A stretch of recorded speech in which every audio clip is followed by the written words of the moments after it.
Was it knocked on? No, it was backwards from White, and England survived. And they soaked up, must have been near 25 paces, back to Daly, and he gleefully smashes it downfield, and England survived that Welsh onslaught, and that kick has gone miles from Daly. It's gone to within a metre or two of the Welsh line. Adams clears to touch, and that is a seismic territorial gain for England, despite it being a good touch finder from Josh Adams. I mean, all right, it was a massive kick, but that was on to go for England. Brilliant turnover. Wales off their feet, dead and buried. They'd run themselves to a total standstill. I think Elliot Daly all of a sudden just steps off his right foot. It's a 2-on-1. Great opportunity. What defence from England, or you mentioned it, because 25 clears. So from one raucous atmosphere at Twickenham to another here in Nottingham, we are at the City Ground on Radio 5 Sports Extra now. Quick gear change, back to the Premier League football. Don't worry, the rugby in full is over on BBC Radio 5 Live, but here comes Premier League football. Full commentary of Nottingham Forest against Newcastle on the way. It kicks off in just under 5 minutes' time. I'm Alistair Bruce Ball. I'm sitting alongside the former Republic of Ireland international Stephen Kelly. Stephen, I'm looking at a little Premier League table in front of me here that has Newcastle still thinking about making a push for European football and European qualification next season. They start the game in 9th spot on 33 points, but that is a full 13 points behind Aston Villa in 5th. From Nottingham Forest's point of view, though, Stephen, this is an important game. 1 point from their last 3 Premier League games. They are sitting just 2 points above the bottom 3, and they've struggled to put together consistent performances at home this season. It is. They need to get a run of form, don't they, where they can try to pull away from that pack. When you always have those teams behind you chasing and breathing down your neck, it makes it very hard to try and get away from it. And it's home form that last year eventually got them out of it. So putting together a good run of form will be important. They'll feel Newcastle have not been the same as they have been. They've not had that consistent level. So they would feel today's game as an opportunity to try and get something at home. Was this a ground you like playing at? Yes, it was a ground I liked playing at. There was always decent support. When I played here, it was during the Championship, and it's to see it now full out, packed out Premier League football. It's where it belongs. You used to come here and think to yourself, wow, this is a Premier League game in the waiting. They're here now. Can they hold on to it?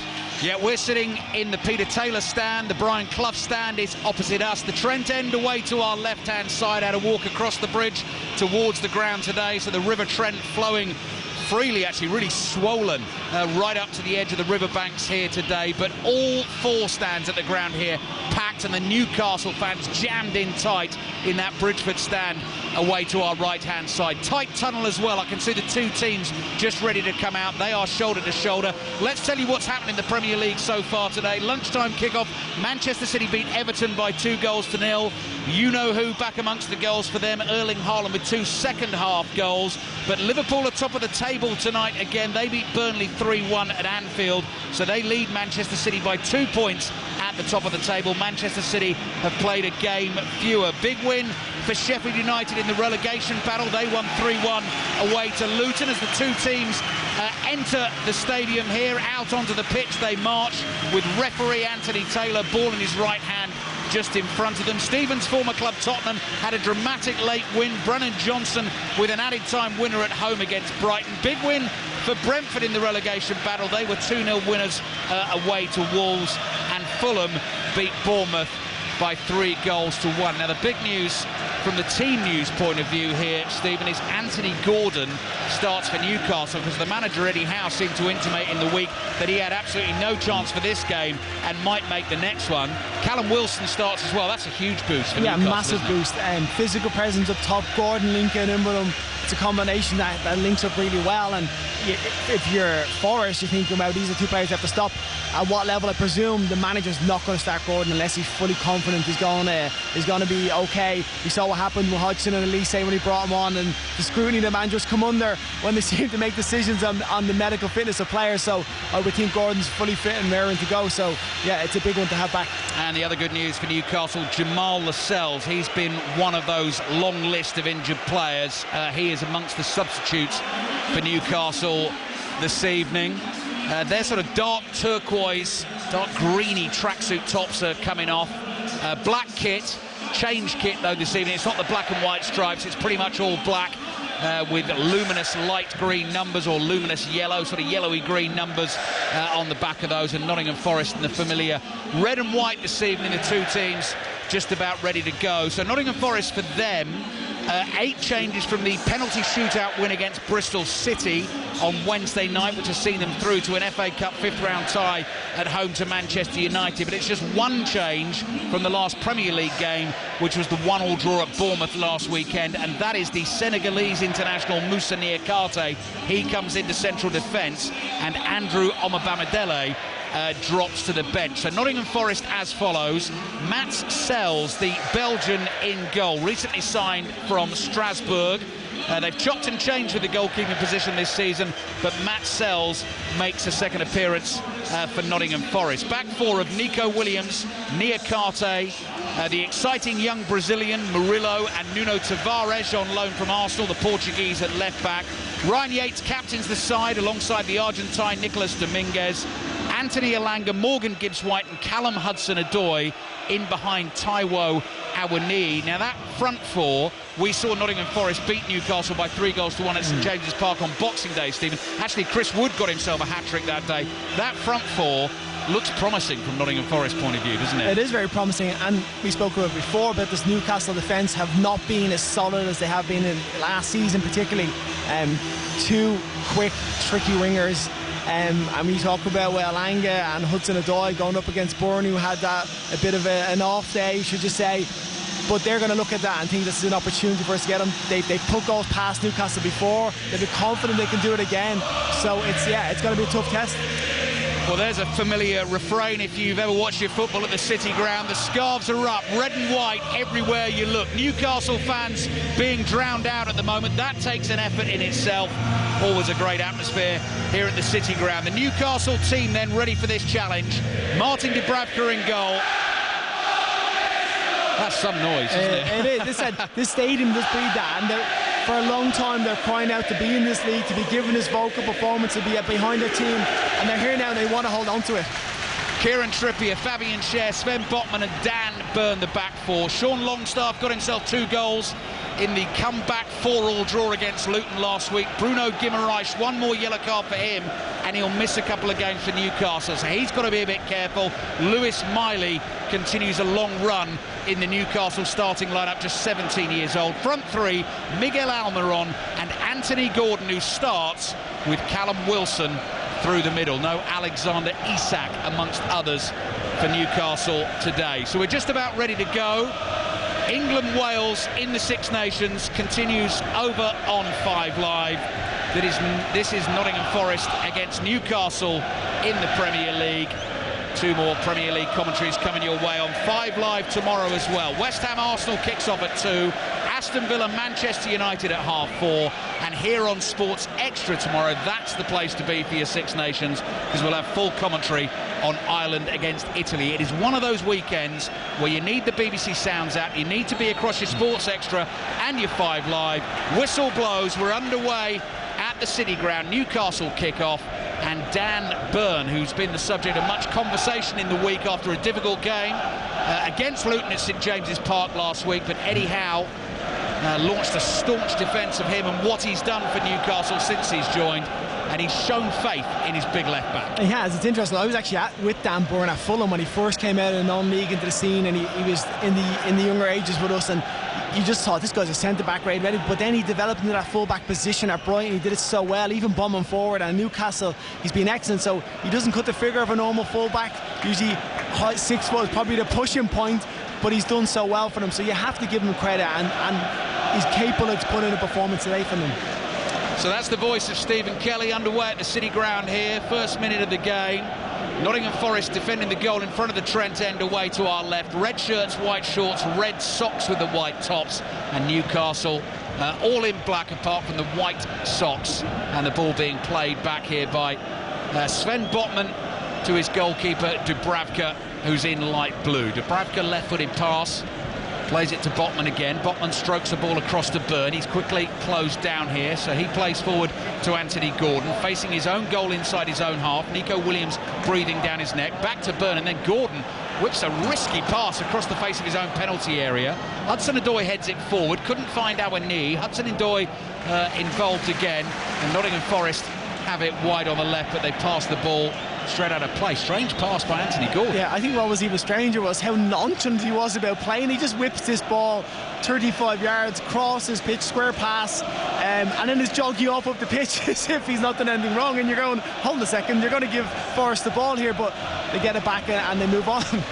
Well, Stephen's been talking about Newcastle's defensive problems this season. 37 goals conceded already in 23 Premier League games. That's 4 more goals than they conceded in the entirety of the last Premier League season. Gordon on the ball in an attacking position though, edge of the Nottingham Forest box, onto his right foot, clever little pass to Longstaff into the box, tight spaces for him, lays it off here. Guimaraes trying to go round the outside. Nottingham Forest get enough bodies in the way, and Guimaraes has to turn and play back to Byrne down the left-hand touchline to the Brazilian again. Guimaraes plays back to Miley's pass to Gordon, nicely worked by Newcastle here, and the ball is played across that Nottingham Forest half, and Longstaff just helps it on to Cher. Cher doesn't mind striking one from distance. He thought about that for a second, plays it out to the right to Almiron in his bright orange boots. He brings it in from the right-hand touchline, finds Miley's pass with pace out to Trippier's lofted ball into Almiron. He controls it, but then it's taken off him, and it's a chance for Nicolas Dominguez to play back to Tavares, and Tavares clears up towards the halfway line. Fabian Cher and Awani having a really physical battle there. Awani goes down, play continues, Nottingham Forest keep the ball, and they have it inside their own half. Stephen. Yeah, it was initially a really good bit of play from Newcastle, with Gordon getting the ball in the box, which is where you want them, and they recycle it. Luckily enough, Forest get back their bodies around them, keep the ball, but can they keep it now and not just give it away? But you feel that this is going to be the game. They're going to be giving the ball away to Newcastle. They're going to have possession, but they have to hold on to it better when they get it back, Forest. Nice ball from Dan Byrne, off balance with his right foot inside his own half. Plays to 17-year-old Miley to Cher.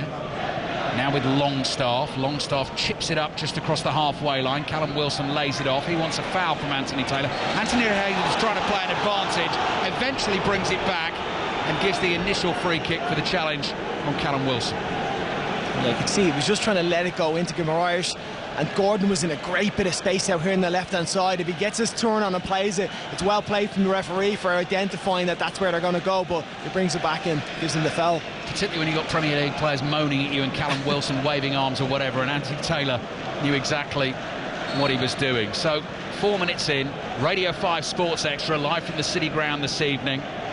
Chilly night in Nottingham. Nuno Espirito Santo just outside his technical area, arms crossed right on the edge of the pitch, watching his team defend at the moment. Anthony Gordon again, good control, edge of the area, right-footed shot is low, hits a whole forest of legs, cleared. Awani chases it, gets onto it, support on the outside from Tavares. Great run being made through the middle by Tavares. He's onto it. Angle inside the penalty area is tight for him. Plays it back. Gibbs White shoots just wide. Brilliant move from Nottingham Forest. Down the field like a flash, and Gibbs White couldn't quite find the finish. Yeah, there was a little bit of miscommunication with Sharon Dubravka. Dubravka's going to come for it, and he decides again to steps back. Tavares gets on the ball in the wide area, pulls it back to the edge of box. Gibbs White is running onto it, and you just expect him to caress into that far corner, and he just pulls it slightly wide, but it was a great counter-attack. Morgan Gibbs White, you could see on the close-up on his face afterwards, annoyed with himself for not finding the target, was looking for that corner to get it away from Dubravka's left hand, just the wrong side of the post. So Nottingham Forest 0, Newcastle 0. Good start to this game, 5 minutes played. England-Wales in the Six Nations continues over on 5 Live. Earlier on in that competition today, Scotland 16, France 20. It finished at Murrayfield. I can tell you that was some finish as well, because I was watching it on the screen in the press room here. And Scotland they were desperately trying to get over that French line at the end. Thought they got the ball down. It was just held up. They looked at it for 4 or 5 minutes on the TMO, but France just got the win. On my Irish eyes, I'm kind of happy France got that win to keep us adrift of the rest of the pack. Yeah, that's right. Scotland, of course, winners against Wales last week. As I say, Ireland, Italy tomorrow. Kicks off at 3 o'clock. Sports Extra's coverage starts just before 3. Now that is a heavy challenge from Nico Williams on Anthony Gordon. That's a welcome to the game, sunshine. Gordon's down. Jason Tindall and Eddie Howe don't really like the challenge. Then they get back to their little discussion. Newcastle get their free kick. Yeah, that's your full-back free hit. You can get it on early in the game. But just looking back at that play, it was the miscommunication between Shah and Dubravka was really evident, and they just didn't they didn't talk about it and allow that space in behind, and maybe that's something that Forest are going to try and play in between those gaps between the two centre backs. Trippier up the middle of the pitch to Wilson. Wilson has the ball taken off him by Niakate. It's back with the Nottingham Forest keeper Mats Sells, the Belgian, clears with his right foot. He's all in yellow away to our left. Newcastle win the ball back. Their manager Eddie Howe applauds. 7 minutes in, Nottingham Forest 0, Newcastle 0. And both of these teams in a couple of weeks' time will be playing in the FA Cup 5th round. Newcastle away at Blackburn, and Nottingham Forest, because of that win against Bristol City here in midweek, they will be at home to Manchester United. But tonight it's all about the Premier League, and Newcastle on the ball inside their own half. It's Botman. Botman's low left-footed pass goes dribbling across the halfway line to Trippier. Played back, I beg your pardon, that's Fabian Schär. Trippier's moved forward into a midfield role here, just to give Nottingham Forest something to think about. Almiron gets involved. He plays back to Byrne. Byrne across to Gordon, just inside the Nottingham Forest half.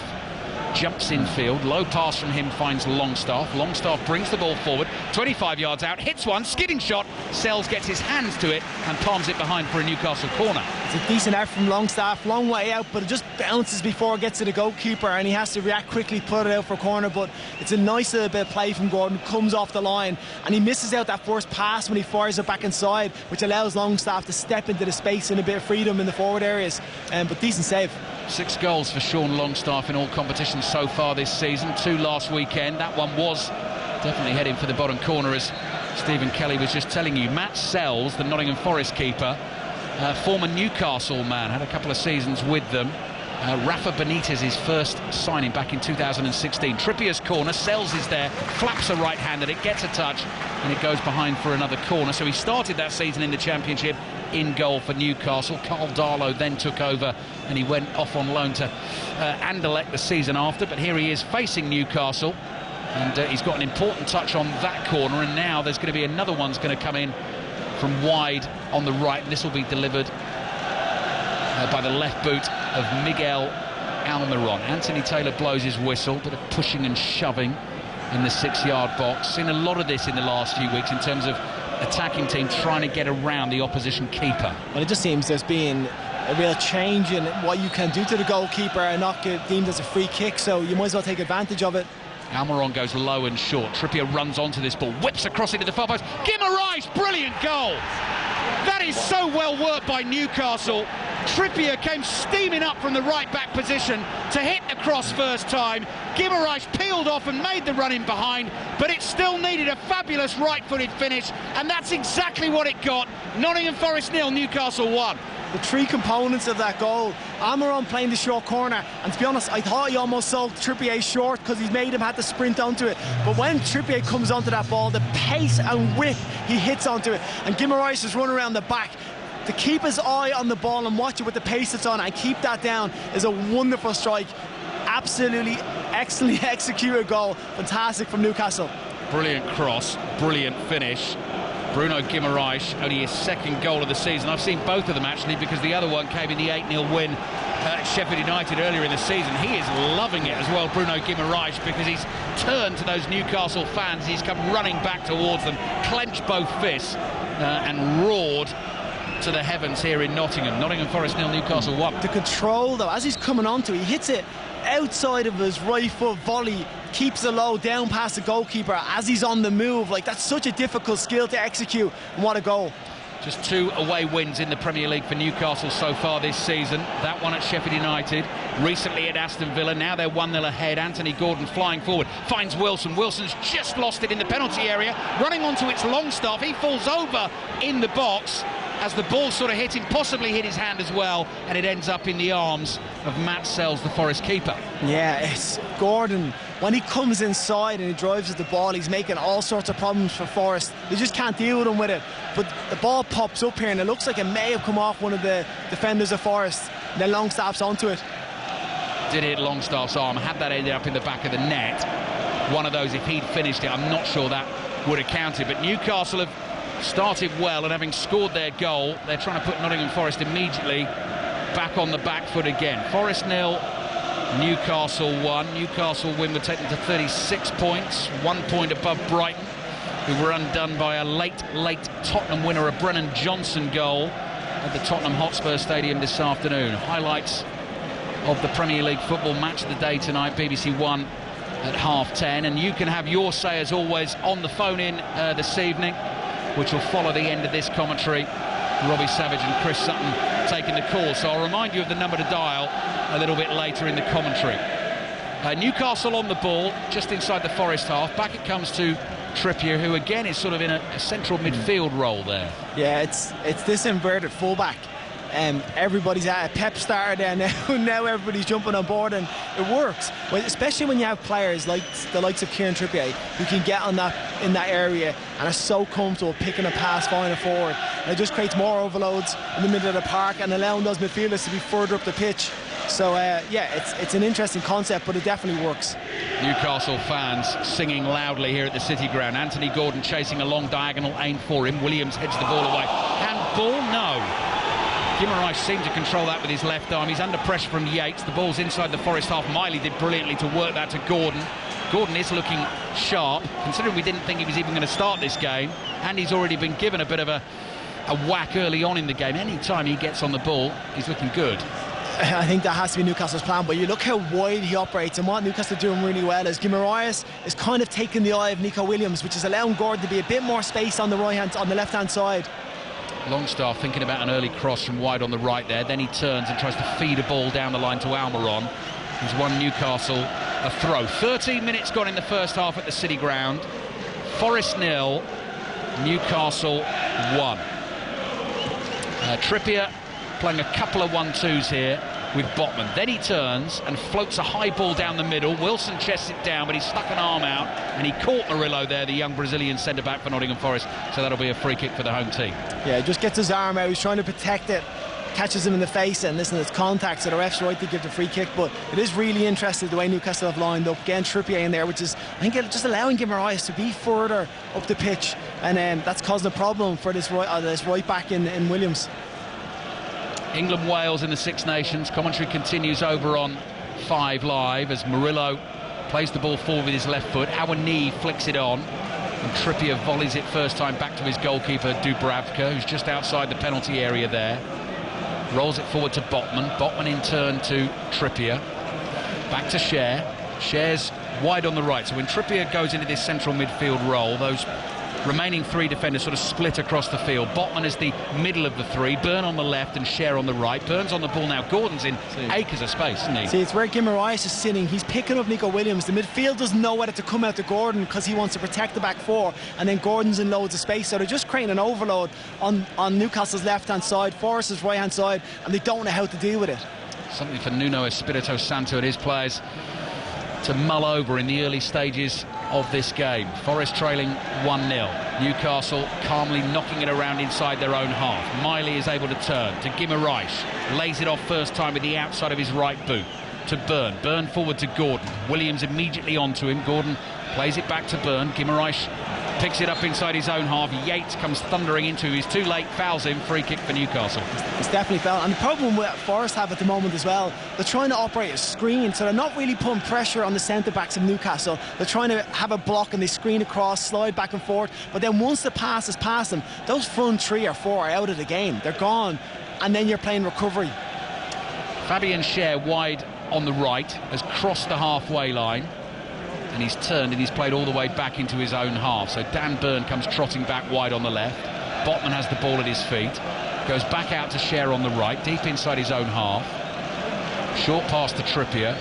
Nuno looks a little disgruntled with the way things have started here at the City Ground as Newcastle work it to the left, and Anthony Gordon starts a little run. Elanga comes back to block his path. Gordon just stops, plays back to Miley, and it goes again to Botman. So that's what they have to do. Elanga has to be the one dropping out to protect slightly on Gordon and leave Dan Byrne with the ball, because he's now hurting you deep.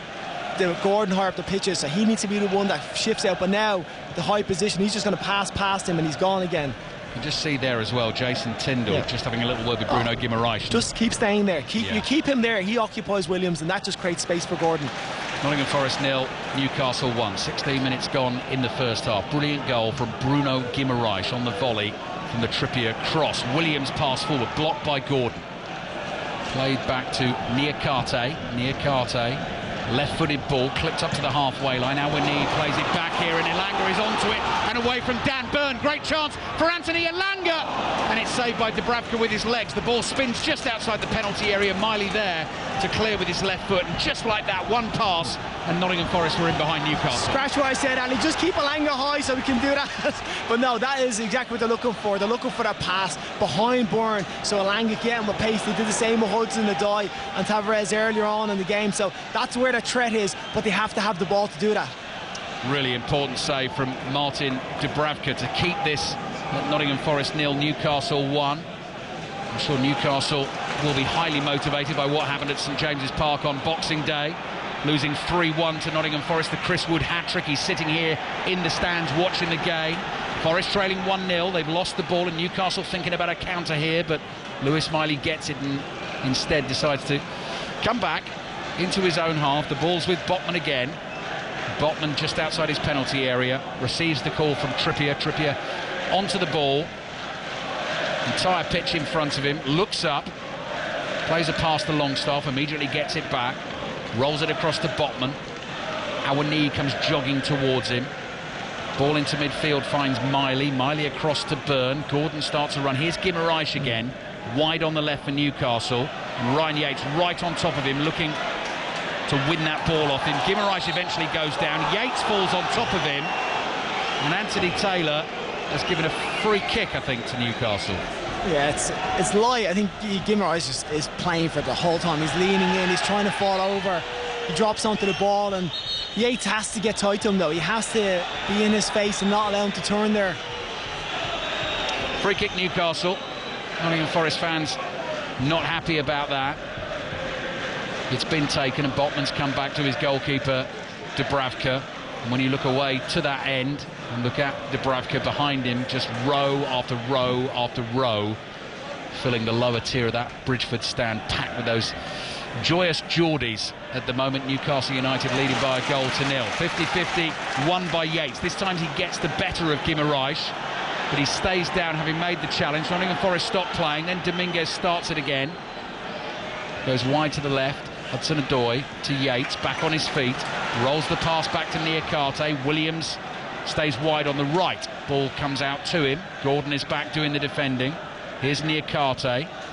Niakate's ball across to the Argentine Nicolas Dominguez, who plays with the socks rolled down. Passes the ball out to the left. Hudson Odoi starts a run, cuts in field, running across the Newcastle half, about 30 yards from goal. Wide it goes to Elanga. Too much on the pass from Elanga, looking for Williams. Williams can't get there, and Longstaff just gives him a little nudge, which nearly sends him toppling over the hoardings, but he's okay. Goal kick for Newcastle. Stephen Kelly. Yeah, it's poor from Elanga. It's really simple pass just on the outside of Dan Byrne, and he just has to play it short into his feet and allow him to get onto it. He plays off the pitch, and it just kills their momentum, kills their forward play. But he could have actually just taken him on himself instead of, and used the run of Williams on the underlap. 20 minutes gone in the first half at the City Ground. Nottingham Forest 0, Newcastle 1. Botman going with a long ball downfield. It bounces twice. Niakate's under pressure from Gordon. Chests it down, plays it back to Matt Sells. It's beyond his goalkeeper and goes out for a corner to Newcastle. Sloppy from Nottingham Forest. Yeah, easy. Just ball over the top. Such simple play. Forest under a little bit of pressure. Niakate just gets a pass wrong and plays it past Sells, puts him out of the corner. But it's good work from Gordon, who's keeping them under pressure the whole time. England 5, Wales 14, half-time at Twickenham. Second half commentary over on BBC Radio 5 Live. Six Nations always entertaining. All 15 games available for you on 5 Live and Sports Extra over the next few weeks. Corner here for Newcastle. Trippier's delivery into the near post, headed straight up in the air, so still inside the Nottingham Forest box. Cher heads it forward, and it's straight into the arms of Matt Sells, the Forest keeper. One of the Nottingham Forest players down, looking a little groggy, or possibly a leg injury there, having been involved in the challenge for the ball at the near post. Gibbs White, he's lost a boot. Someone's trodden on the back of his heel, I think. Yeah, it's interesting because when Sells picks it up, Elanga was gone, and if he hadn't noticed him and put him in, obviously refs have stopped it for, I think, dangerous play or maybe an injury, but Elanga had just opened up his legs and he'd set off down the left-hand side. So midway through the first half, almost here, Radio 5 Sports Extra. Newcastle leading Nottingham Forest by 1-0. Nottingham Forest starting the evening just 2 points ahead of Everton, who are sitting in 18th, the top spot in the bottom three, having lost 2-0 at Manchester City today. So Sheffield United's win at Luton puts them on 13. Burnley also on 13. They lost at Anfield. Everton on 19. Luton on 20. Then it's Nottingham Forest on 21. Crystal Palace are on 24. They're at home to Chelsea on Monday night. And Brentford, an important win for them today away at Wolves. They're on 25. Bournemouth beaten today at Fulham. They're on 27. And that win puts Fulham on 29 points. So that's counting up from the bottom of the Premier League table. So a little bit nervy for Nottingham Forest fans at the moment. Diagonal ball. Gordon's control exemplary as ever. This time decides to try and go on the outside. Then cuts back onto the right foot. Plays back to Dan Burn. Burn's short pass to Guimaraes. Guimaraes runs to his left, feeds Gordon. Gordon cross in with his right foot. Low ball. Wilson tries to chest it down. Touches it then on the turn. Tackle on him from Murillo. Only runs to Trippier. Chip cross. Oh, headed attempt from Almiron. Didn't quite get enough on it. Sells is able to block it and pick it up for Nottingham Forest. It's a great ball in from Trippier. Just dinks into the space, and Almiron just tries to almost leave it to take his run past the goalkeeper and try and distract him, but the keeper Sells reads it, catches it, is comfortable, but any little touch I think would have caused him a problem. Nottingham Forest have given the ball away. Share forward to Almiron. Got the call from Trippier, who was steaming up on the outside. Newcastle lost it. Longstaff tries to win it back. Awani turns on the halfway line. Turns Fabian Share. Wants a free kick. Awani's down. He stayed down holding his right leg. Anthony Taylor not interested. Newcastle continue. They attack down the right with Trippier. Trippier's ball in. Volleyed away. Here's Gibbs-White inside his own half. Plays back to Yates. Yates across to Elanga, just outside the Nottingham Forest penalty area. Awani still down, and I think Nottingham Forest now, with their centre forward hurt, will decide to play the ball out. Dominguez backheels the ball out of play, and now Taiwo Awani is able to receive some treatment. It's Share kind of catches in the back of the calf as he turns here. It's probably a foul. But as he goes down, he looks at the referee, doesn't give it, then he decides to stay down. Now he's back up on his feet. Yeah, it's going to hurt. It's going to be a bit of a dead calf, but as soon as the ref plays on, get on with it, get up. You know, your team get the ball back, you can actually go on the counter-attack. Far be it from me to say, Stephen, but I think having made the it's a good turn, isn't it? Yeah, it is. He then realises he's not getting to the ball having made the turn, yes. So wants to, and there was contact. No, there is contact. He's drawn the contact in by Share because he can feel him coming through. Clever play from a centre forward. But as soon as the ref doesn't give it, just get up and get on with the game. Throw in Newcastle, wide on the left, attacking position, 20 minutes remaining in the first half. They've taken it quickly. Gordon to Wilson. Wilson looking for the run of Dan Burn outside on the left-hand side. Niakate's got it covered, puts his body in the way between Burn and the ball, and it goes behind for a goal kick to Nottingham Forest. No, but Newcastle, I think he needs to actually be a positive force for him. He needs to protect the ball a little better and bring them up the pitch, because they're fighting for everything, but he's letting it drop, and I know it's difficult. You're up against Share and Botman, who are two very physical centre-backs, but I think he needs to protect the ball a little bit better to be able to bring his team up the pitch. At half-time here on Sports Extra, we'll have a roundup of what's happened in the Premier League today. So that's coming your way at half-time, 20 minutes until then. And at the moment, Forest 0, Newcastle 1. Then second half commentary will be on Sports Extra and eventually 5 Live once the rugby's finished, and then it'll be 6:06 after that this evening, with Robbie Savage and Chris Sutton taking your calls as always. Newcastle attacking down the right with Almiron. Longstaff makes a lung-busting run to get past him. Cleared by Dominguez, slightly scuffed ball, but well worked by Forest into the path of Gibbs-White, and suddenly Nottingham Forest on the counter. Elanga streaking through the middle. Great pace, great finish, and Nottingham Forest are level. End to end, they've gone from left back to find Elanga running through the middle, streaking away from Newcastle defenders, and Nottingham Forest have their equaliser. Forest 1, Newcastle 1. Yeah, just a counter-attack as quick as that. We saw once before where Elanga went through, missed that time. This time the ball is perfectly placed. A bit of confusion again with the bracket, and I think Byrne don't get the communication right, but he comes in and just slips under his legs. It's a great finish from Elanga. Great way of pass, but again, just a little bit of miscommunication, and Byrne gets done for pace here again. soon as Gibbs White gets on that ball, he's got to make enough yards, Stephen, to get in position to pass it, but he knew what he wanted to do, didn't he? He's just going to open up his body. He's going to try and feed Hudson Odoi in behind, or he's going to try and Alanga behind. Alanga v. Byrne is a mismatch with pace. But I'm looking at the goalkeeper and thinking, can you come out early, take man, take ball? And he just hesitates slightly because he knows he has to leave his box. And then that draws Alanga and he just places it through his legs. It's a wonderful calm finish in the back of the net and puts Forest back level. Two really well-worked goals by both teams here this evening. Well worth checking out on Match of the Day.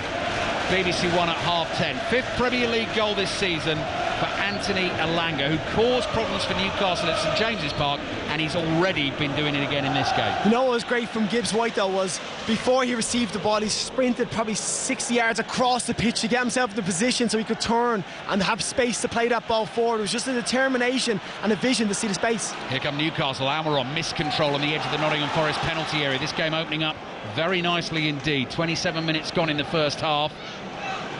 Nottingham Forest 1, Newcastle 1. Matt Sells side foots a pass to Niakate. Niakate, lofted ball down the middle. Good header away by Botman. Up it comes to Elanga.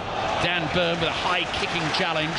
Gets studs on the ball and it goes out for a throw into Nottingham Forest on the right. So Forest won 3-1 at St James's Park on Boxing Day. They could potentially complete the league double over Newcastle for the first time since the 1977-78 season, which, as Nottingham Forest fans will well know, was the season they won the old Division 1 under the great Brian Clough. Not done the league double over Newcastle since then. They've got themselves back in this game, and the ball is played forward by Murillo. Hudson Odoi does really, I was going to say does really well to keep the ball in play. He can't quite keep the ball in play. Throw-in for Newcastle. No, but yeah, it's a fascinating game now to see how it goes. If Forest start to press slightly higher, if they're still happy to have that mid-turret block, if Newcastle start dominate possession again and go back to that, what was causing problems, which is getting the ball to Gordon at his feet and Guimaraes out on the left-hand side. If you haven't had enough of Stephen Kelly and I, we are going to be appearing on the Football Daily podcast as well. Tomorrow available via the BBC Sounds app. They're making us work for our money today, Stephen. Yes, they really are. After the commentary today, you and I will be sitting here. We'll be joined by Luke Edwards as well, and we'll be chatting about all the football that's taken place today, all the reaction, all the analysis in that Football Daily podcast there for you first thing tomorrow morning. But for the time being, let's enjoy the game being played out in front of us. 1-1, 15 minutes to go in the first half. Callum Wilson holds on to it for Newcastle. Now Guimaraes on the ball, looking for the run of Gordon. Gordon cutting in from the left-hand side. Niakate gets there just in time for Forest, hooks it away. Throw in for Newcastle. Yeah, another wonderful pass between the centre-back and the full-back. And Niakate just gets across in time to clear his lines. But Gordon just peeled off behind Nico Williams. Throw in Newcastle, level with the penalty spot. On the left, Dan Burn. Ball above his head, lobs it down towards Guimaraes. Seemed to bounce up and hit him in the hand. The ball's actually gone out of play. Yeah, he's given a handball, Anthony Taylor. So that will be a free kick for Nottingham Forest. Accidental, but certainly hit his arm. So Forest will have a chance to clear their lines. It's this left-hand side, right-hand side for Forest, left-hand side for Newcastle. It's a fascinating contest because it's kind of cat and mouse. Alanga, you want to leave him win a foot race against Dan Burn. And that's where you get your goal from. That's where your counter-attack. But it's also the vulnerability with Gordon. And so how do you play it? Do you get him back now because they're 1-1, or do you still keep him high up and have him known that you got him in a foot race? Sells takes the free kick, the Forest keeper.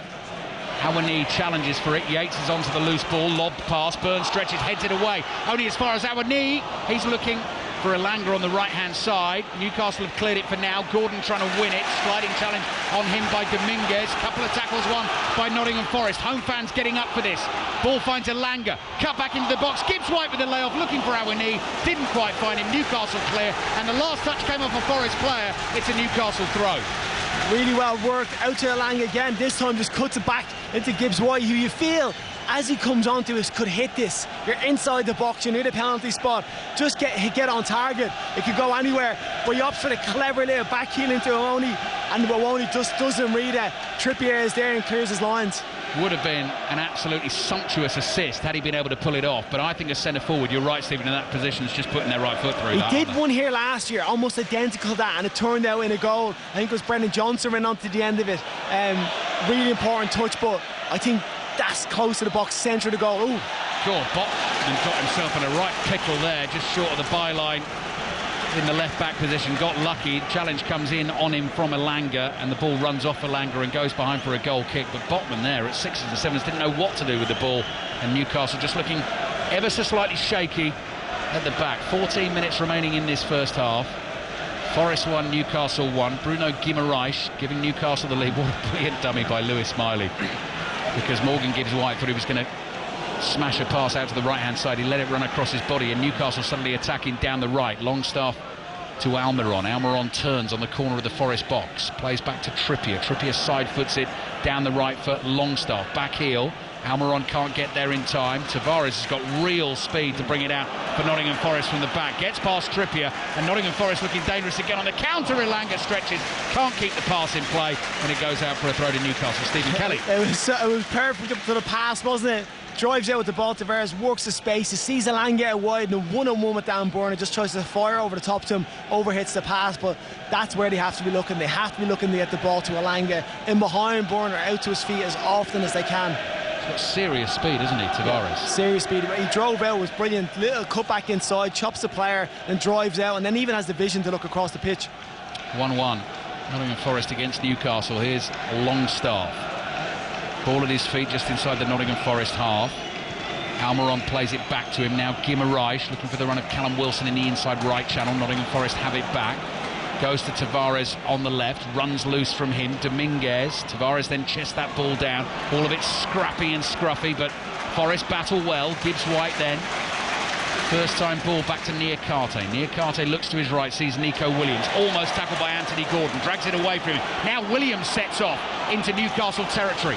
Ball down the right for Gibbs-White to chase. Sliding challenge from Byrne, and out it goes for the Forest throw. It's exactly what Dan Byrne wanted.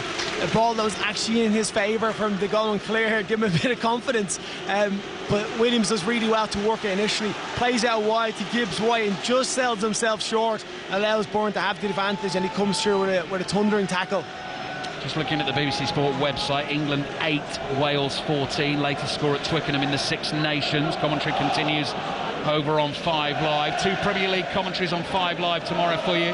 West Ham Arsenal at 2, Aston Villa Manchester United at 4:30. High throw into the Newcastle box. Dan Burn loves those. Heads that ball away. Niakate will just let that run and go out for another throw to Nottingham Forest. About 5 yards up from the dead ball line on the right.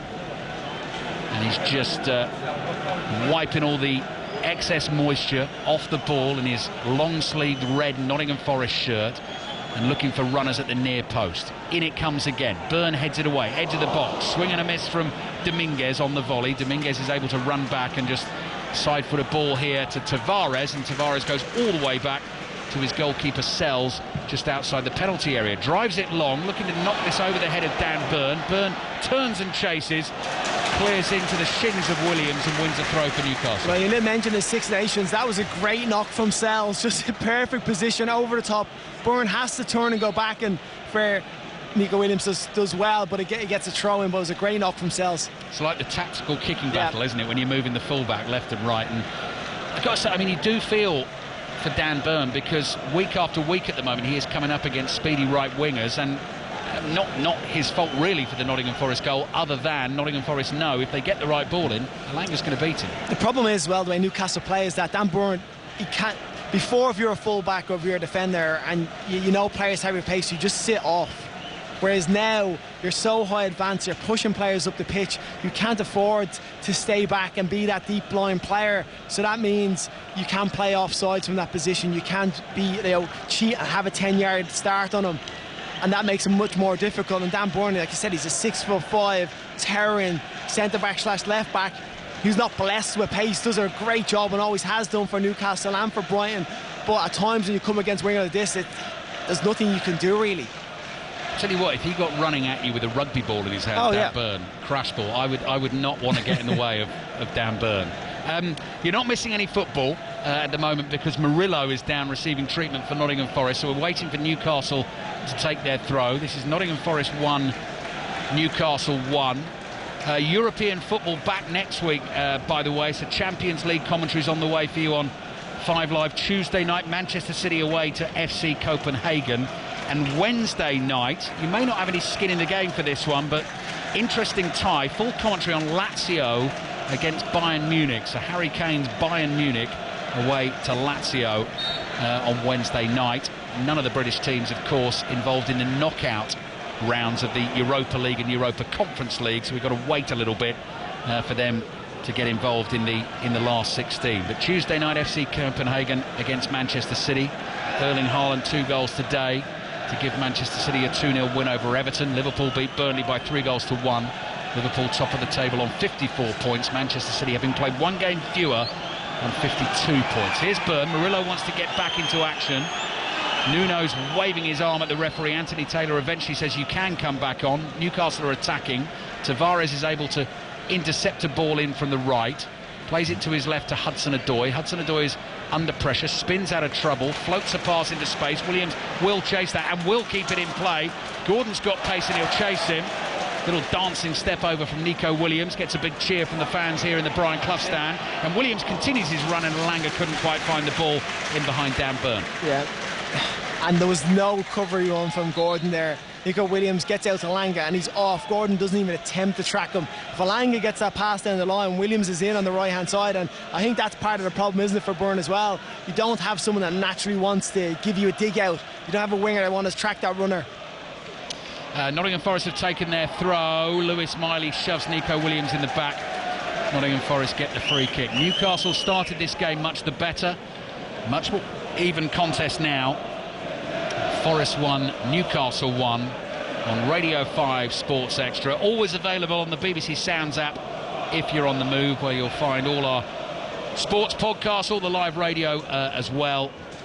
Former Republic of Ireland international Stephen Kelly with us at the City Ground this evening, watching Morgan Gibbs-White pointing and waving, right arm and left arm, eventually ready to take the free kick. It's going to come from deep here, so he's only about 10 yards inside the Newcastle half wide on the right. Then it's the dummy, it's a low pass, and he gets it straight back from Williams, so he's a bit closer to goal. Elanga gets it on the right. Williams makes a run. Williams low cross into the near post, almost miscontrolled by Wilson. Ball runs here to Botman, clears with his left foot, and out it goes for a throw-in to Nottingham Forest. Yeah, as Williams, there was again miscommunication there. You can see Gibbs was trying to fire into Williams. I don't think he really knows exactly what's happening.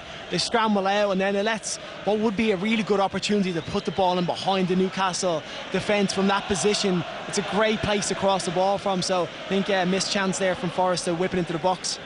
Niakate again going through the throw-in preparations. We can see his shirt is pulled up his back, up his front. Now the ball's ready to go. Cameraman just behind him, getting a good close-up shot there as he puts his back into it near Karte. So does Dan Burn, heading the ball away. It's bouncing loose, and it's a right old scramble just outside the Newcastle box, and then Guimaraes is brought down by Gibbs-White. Gibbs-White complaining that something went against Nottingham Forest before that free kick was given against them, but referee is not going to change his mind. They're complaining about the header from Dan Burn, but the fact that he's already above the player, just physically, that's his height.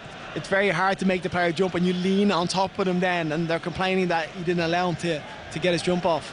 5 minutes remaining in the first half. Nottingham Forest 1, Newcastle 1.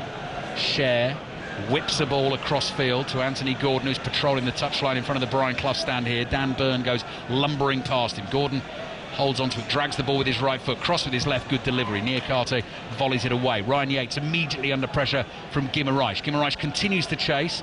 Nico Williams right back in the right back position, took a risk, clears first time, only as far as Miley. The ball's infield now. Burn gets it from Miley on the left. Here's Guimaraes. And Guimaraes, a couple of touches and then fires it back to Botman. Botman across to Cher. Cher on the halfway line, immediately back to Botman again. Dan Burn in space to his left if he wants him. Goes up the middle of the pitch here to Guimaraes, plays it straight back to Botman. Lewis Miley just moves in between Yates and Elanga, offers himself for a pass, but it goes to Burn instead. Burn, low pass to Gordon. Gordon comes speeding in from the left. Williams can't stop him. Gordon now looking for the 1-2 with Wilson. Wilson doesn't hold it up on the edge of the box, eventually regains possession for Newcastle, and then Guimaraes seemed to be hauled to the floor. Anthony Taylor says play on, and look at Tavares bursting forward with speed. Hudson-Odoi on the ball, slides it to the right to Elanga. Elanga's forced wide. Hudson-Odoi goes down edge of the box, cross comes in, headed away and behind for a corner, and Nottingham Forest fans roar their approval. It's 1-1. Yeah, it's just a blistering counter-attack from Forest. Hudson-Odoi this time driving forward, gets out to Alanga, first time opposite the cross, and Iwoni's steaming in behind. I think it's Shar who has to do everything he can to put this out for a corner, but Forest do look dangerous on the counter. So corner for Nottingham Forest on the way. 3.5 minutes remaining at the end of the first half here on Radio 5 Sports Extra. Forest 1, Newcastle 1. Bated breath inside the City ground. Morgan Gibbs White. Deep breath, steadies himself. Nicholas Dominguez offers the short option. Gibbs White, though, is going to deliver this in towards the far post. Dubravka stretches, catches the ball cleanly with both hands, and then just lobs it out to his right. Share for Newcastle, running forward. Black shirts sprinting ahead of him. Short pass to his right to Trippier. Trippier across the halfway line to Miley. To Share. Share's closed down quickly, playing the ball back into his own half. He's fouled. That'll be a free kick for Newcastle as we head towards half-time, and Eddie Howe goes down on one knee. He's got the little notepad out, so something is going to get scribbled and mentioned during the break. Miley's so comfortable, isn't he, for a 17-year-old? You just look at him and I don't even want to label him with this, but he's got Declan Rice kind of movement and stature to him, the way he stands, the way he passes the ball. He's nowhere near that level yet, but he just has that kind of just nonchalance about him that he doesn't seem phased wherever he receives the ball. Yeah, I know what you mean. A couple of minutes to go plus added time, end of the first half. Free kick knocked in towards the edge of the Forest penalty area. Bounces, headed across goal. Fabian Schär, what a finish on the half volley, crisp as you like. Matt Sells had absolutely no chance, and just before half time, Newcastle back in front. Nottingham Forest 1, Newcastle 2. It's a wonderful finish. Header back across from Botman. 1-2 with his team, with his centre-back partner. Shar comes in, and what a wonderful hit. This is your striker scoring this goal, you're delighted. But he hits it on the half volley, keeps it low, pings into the bottom corner. Forest, though, will be looking at themselves. This is a straightforward ball into the box. They don't deal with the first phase, and in second phase, no one is picking up Shar. They all get drawn towards the ball, but it's a wonderful strike from him. We know he's got that in his locker. He's technically excellent. Great goal. Scored 2 goals in the win at Aston Villa in the last away game in the Premier League. One of those was a right foot volley actually from a corner, which he met perfectly, and that he just didn't panic. He just put his right foot through it, just stroked it in. Just as calm as you like, side foots it on the half volley. But again, it's Forest. No one really gets near him. They're competing for the ball, but it's that second phase when you've got the like of Dan Burn and Botman competing for it. It's where does the ball going to drop to, and no one reacts to it. So 3 goals in the first half, minute remaining plus added time. Hope you're enjoying it on Radio 5 Sports Extra. A roundup of the day's football to come at half-time. Then we'll be back here for second half commentary. Long way to go in the game. Nottingham Forest 1, Newcastle 2. Longer ball looking for Callum Wilson over the top. Headed away. Gibbs White trying to bring it under his spell just inside the Newcastle half. Sent tumbling. Play continues. Trippier heads it across his own half. Botman with his left foot slices it forward.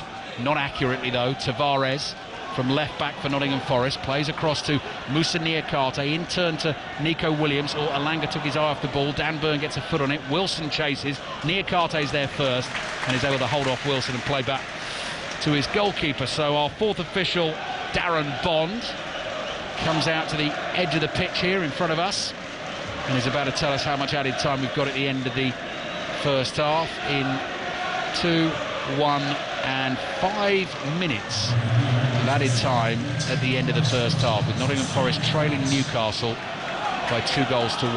Ryan Yates, a Forest captain, product of the Nottingham Forest Academy, wide to Alanga. Alanga takes Burn on now. No. Alanga goes down inside the penalty area. Nottingham Forest fans excited immediately. As soon as that happened, Stephen Kelly, you said no. As soon as Dan Burn goes to go towards him, he just dives on the ground. And to be honest, I think that's a booking for simulation.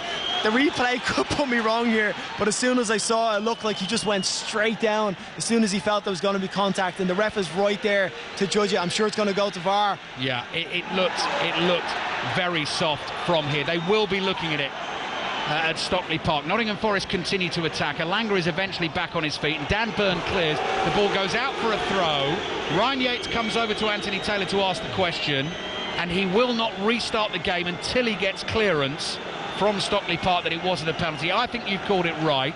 He's checking Alanga's okay. He's not going to book him for simulation. Now we get another look on the monitor. No. Yeah. There's a little small push in the back from Gordon, but there's nothing. See the dragging leg? Yeah. He drags his leg back to try and get a cut by Byrne. There's no contact out for Byrne whatsoever when it comes to a tackle. He has to book him though for diving. I don't understand why that doesn't. If you're trying to stamp it out. Yeah, you have to stop. You have to do that as well. Yeah, Niakate on the right, cross in. Cleared only as far as Nico Williams. Delivery into the far post. Good stretching catch from Martin Dubravka. The only... Anthony Gordon was slightly unwise there in terms of he went back to help Dan Byrne, and he does put his arms out, doesn't he? But he's already on his way down, isn't he, when his hands are on his back. Exactly. So that's kind of, he's already made the attempt to the simulation has already happened. He's on his way down, then Gordon kind of just eased him in the back. So, which is the risk Gordon took, and that was unwise, but it wasn't a penalty. You're absolutely right, Stephen. Forest 1, Newcastle 2. Added time at the end of the first half. Trippier clears with his right foot. Murillo heads it away out towards Gordon. Dominguez beats him to it, hooks the ball up in the air, gets to the next one as well, plays it back to Nico Williams, who immediately looks to release Hudson-Odoi away down the left. Trippier read it, wins the header. 17-year-old Miley plays back to Byrne. Byrne clips a pass forward with his left foot. Dominguez intercepts. Byrne heads it away. Almiron miscontrols, but it runs back to Longstaff, and Guimaraes suddenly pops up in space and has a chance to run at the Nottingham Forest defenders. Plays it forward to Wilson. Wilson inside that Nottingham Forest penalty area, trying to get it into a shooting position for him. He's tackled, and the ball does go out of play for a throw into Newcastle on the left. He was just trying to chop it back onto that right foot, and then just didn't get enough contact to bring it back. But Guimaraes was in a great position there when he receives the ball, turns acres of space, drives forward, and just puts Forest on the back foot. Enjoyable game so far, certainly if you're a neutral. Entertaining stuff if you're a Nottingham Forest fan, probably less so. A couple of minutes remaining in the first half. 5 minutes of added time, we've played 3 of them. Throw in taken, Dan Byrne prods it back down the line to Gordon. Gordon looks up, whips a pass across the Forest half to Trippier, heads it back to Cher. Cher's in the mood, and he's on the move. Dribbling forward, he's caught as he was about to play a pass. No free kick given. Cher's managed to play the pass, and then he's gone down, seemingly in a little bit of pain. Newcastle continue. Cher is hobbling back inside the Nottingham Forest half. Dan Byrne on the ball just inside his own half. Forward to Gordon. Gordon comes sweeping infield, finds Miley, and Miley goes back to Botman. Botman across to Trippier. Trippier side foots it out wide to Almiron on the right. Played infield to Longstaff. Almiron makes a run down the right. That's covered by Tavares. Tavares intercepts, forward to Awoniyi. Botman's got it covered, gets his body in the way. The pass just beyond Awoniyi, and Dubravka's able to come off his line and pick it up for Newcastle. Again, it took for Botman to really kind of lean into, before Dubravka decided he was going to come. So there's a bit of hesitation there again. He needs to just get off his line a little bit quicker, because if you're going to play balls in behind you, him keeping a higher line just allows that back four to stay higher. Do you want a rugby union latest from the Six Nations, Stephen? Yeah, come on. England 13, Wales 14. Second half is over on 5 Live. So if you want to take a break from us during half-time, we are going to have a roundup of the day's football for you here. But if you want sort of 15-20 minutes of the rugby, it's over on 5 Live. Elanga on the ball, miscontrolled just on the edge of the box when it seemed to be setting up very nicely for him. Guimaraes comes racing in to try and save Newcastle. Plays back to Byrne. Byrne forward to the halfway line. Almiron can't control. What have we got? About 5-6 seconds left in this first half. Nottingham Forest looking to launch one last attack. Tavares sees Hudson-Odoi in space on the left. Hudson-Odoi moving at pace towards Trippier. Little pass and a 1-2 with Dominguez. Hudson-Odoi's curling shot. Oh, it took a deflection, and it finds the back of the net right at the end of the first half. Little bit of luck for Callum Hudson-Odoi, but that's 2 goals for him in 2 Premier League games. And what a first half we've had at the City Ground. Nottingham Forest 2, Newcastle 2. Again, he gets a lot of luck here, but he does really well to fashion the shot. Little 1-2 on the outside, comes back in, sees the angle, he's trying to whip into that far corner, but takes a wicked deflection, I think, of Shah, who's down now injured, and ends up going the opposite side to the Dubravka. But initially he drives at Trippier, little 1-2, and then whips it, comes off. Oh, I think it's Miley in the end. It just comes, it's a wicked deflection off him and sends the Dubravka the wrong way. Yeah. Miley with his hands tucked behind his back. Ball deflects off him. Deflects off his right elbow, but it's tucked into his body, and Dubravka's going one way, can't get back the other. Forest 2, Newcastle 2, and it never rains, but it pours for Eddie Howe in Newcastle, because Fabian Cher is now down having received a knock. He seemed to have his foot trodden on as he was bringing the ball forward a few minutes ago. He's complaining to Anthony Taylor, maybe even that he didn't get a free kick at the time. Yeah. Bottom line is, it's 2-2. Yeah, I don't, to be honest, if he's taking a knock, that's one thing. I presume he must be feeling this to be acting the way he is now. There's only a couple of minutes to half time, or a couple of seconds, should I say. Yeah. That was the last attack of the first half, because I think as soon as we get this first half back underway, Anthony Taylor is going to blow the half-time whistle. Well, how about that then? Newcastle taking the lead twice away from home, and Nottingham Forest pegging them back. To take you through the details, Bruno Guimaraes on the volley in the 10th minute. Anthony Elanga, that was a brilliant goal from Nottingham Forest, working the ball from their left-back position all the way up the field. Elanga running in behind and nutmegging the goalkeeper. Just before half-time, or before the 45 minutes were up, Fabian Schär on the half volley, after Botman was able to head a ball across the Nottingham Forest penalty area, but Nottingham Forest kept playing right until that half-time whistle. Got a bit of luck with the deflection, and at half-time, Stephen Kelly, it's 2-2. Yeah, it's been Newcastle probably edged it as in possession-wise, but Forest have looked really dangerous on the counter. Those transitions, they know they've got pace in those wide areas, and that's where Newcastle have struggled. Even Trippier in one-on-ones this season has not been at his best. So Hudson-Odoi, this last goal, just decides to take him on, and he feeds it inside, gets it back, and gets his luck with deflection. But you have to make it sometimes. You have to be putting yourself in those positions to get those shots away. And Elanga had a decent opportunity just beforehand where he miscontrolled at the edge of the box. He loses the ball. So Forest have had decent chances, but Newcastle have probably edged it in play and being a little bit more creative. Entertaining stuff at the City Ground. I think home fans and away fans equally enjoying the action. Second half commentary to come here on Radio 5 Sports Extra. Still England 13, Wales 14 in the Six Nations. So if you want to hear the end of that game, that is over on 5 Live. But we have now here at half-time got reaction to the rest of the day's Premier League action for you. Big wins for Liverpool and Manchester City at the top of the table. Here's Mark Chapman. In the Premier League today at lunchtime, 2 goals from Erling Haaland saw Manchester City beat Everton 2-0. That took them to the top of the table. Liverpool have gone back above them at 3 o'clock with a 3-1 win over Burnley. Elsewhere, Fulham beat Bournemouth 3-1. Sheffield United got their first away win of the Premier League season with a 3-1 win at Luton. Tottenham came from behind to beat Brighton 2-1, and it finished Wolves 0, Brentford 2. So the Premier League table this evening, Liverpool 54 and Manchester City 52, Arsenal 49, Tottenham 47, Villa 46, then Manchester United with 38, West Ham with 36, Brighton have 35, Newcastle 33, Wolves 32, into the bottom half, Chelsea 31, Fulham 29, Bournemouth 27, Brentford 25, Palace 24, Forest 21, Luton 20, and the bottom 3 remain Everton with 19, Burnley with 13, but Sheffield United have 13 as well. I'll round up everything that's happened in the EFL today shortly. In the Asia Cup final, the defending champions and host Qatar have won that in the Lusail Stadium. They won the final 3-1, all 3 goals from Qatar coming from penalties they were awarded. Jordan 1, Qatar 3 in the Asian Cup final. And let's go back to the Premier League. Finished Liverpool 3, Burnley 1. Here are the thoughts of Jurgen Klopp. Good, really good. Responded really well. Bit of a rushy start. Where we tried too hard, if you want. That's why we were too open for the counter-attacks. If you play too early up front, and you cannot push up that quick. You lose the ball. They have chance for counter-attack. That's what they wanted to do. That's what they had. And so that was a tricky one. That was first half. That was the start. But we started controlling it better. We found moments where we really kept the ball. Always when we did that, then we were really good. So that's what we showed the boys in half-time. That's what we did most of the time. But then, of course, we scored a 2-1, and then they had their moments. Then where we needed Queef. That's just how it is. We had a super difficult, but the game was super difficult without the opponent already. So just with our own problems. And I thought the boys dealt really well with that. Another positive, 3 headed goals, each from your forward line, 1 each. I mean, it continues this trend of everyone chipping in and contributing. How pleasing has that been in recent weeks?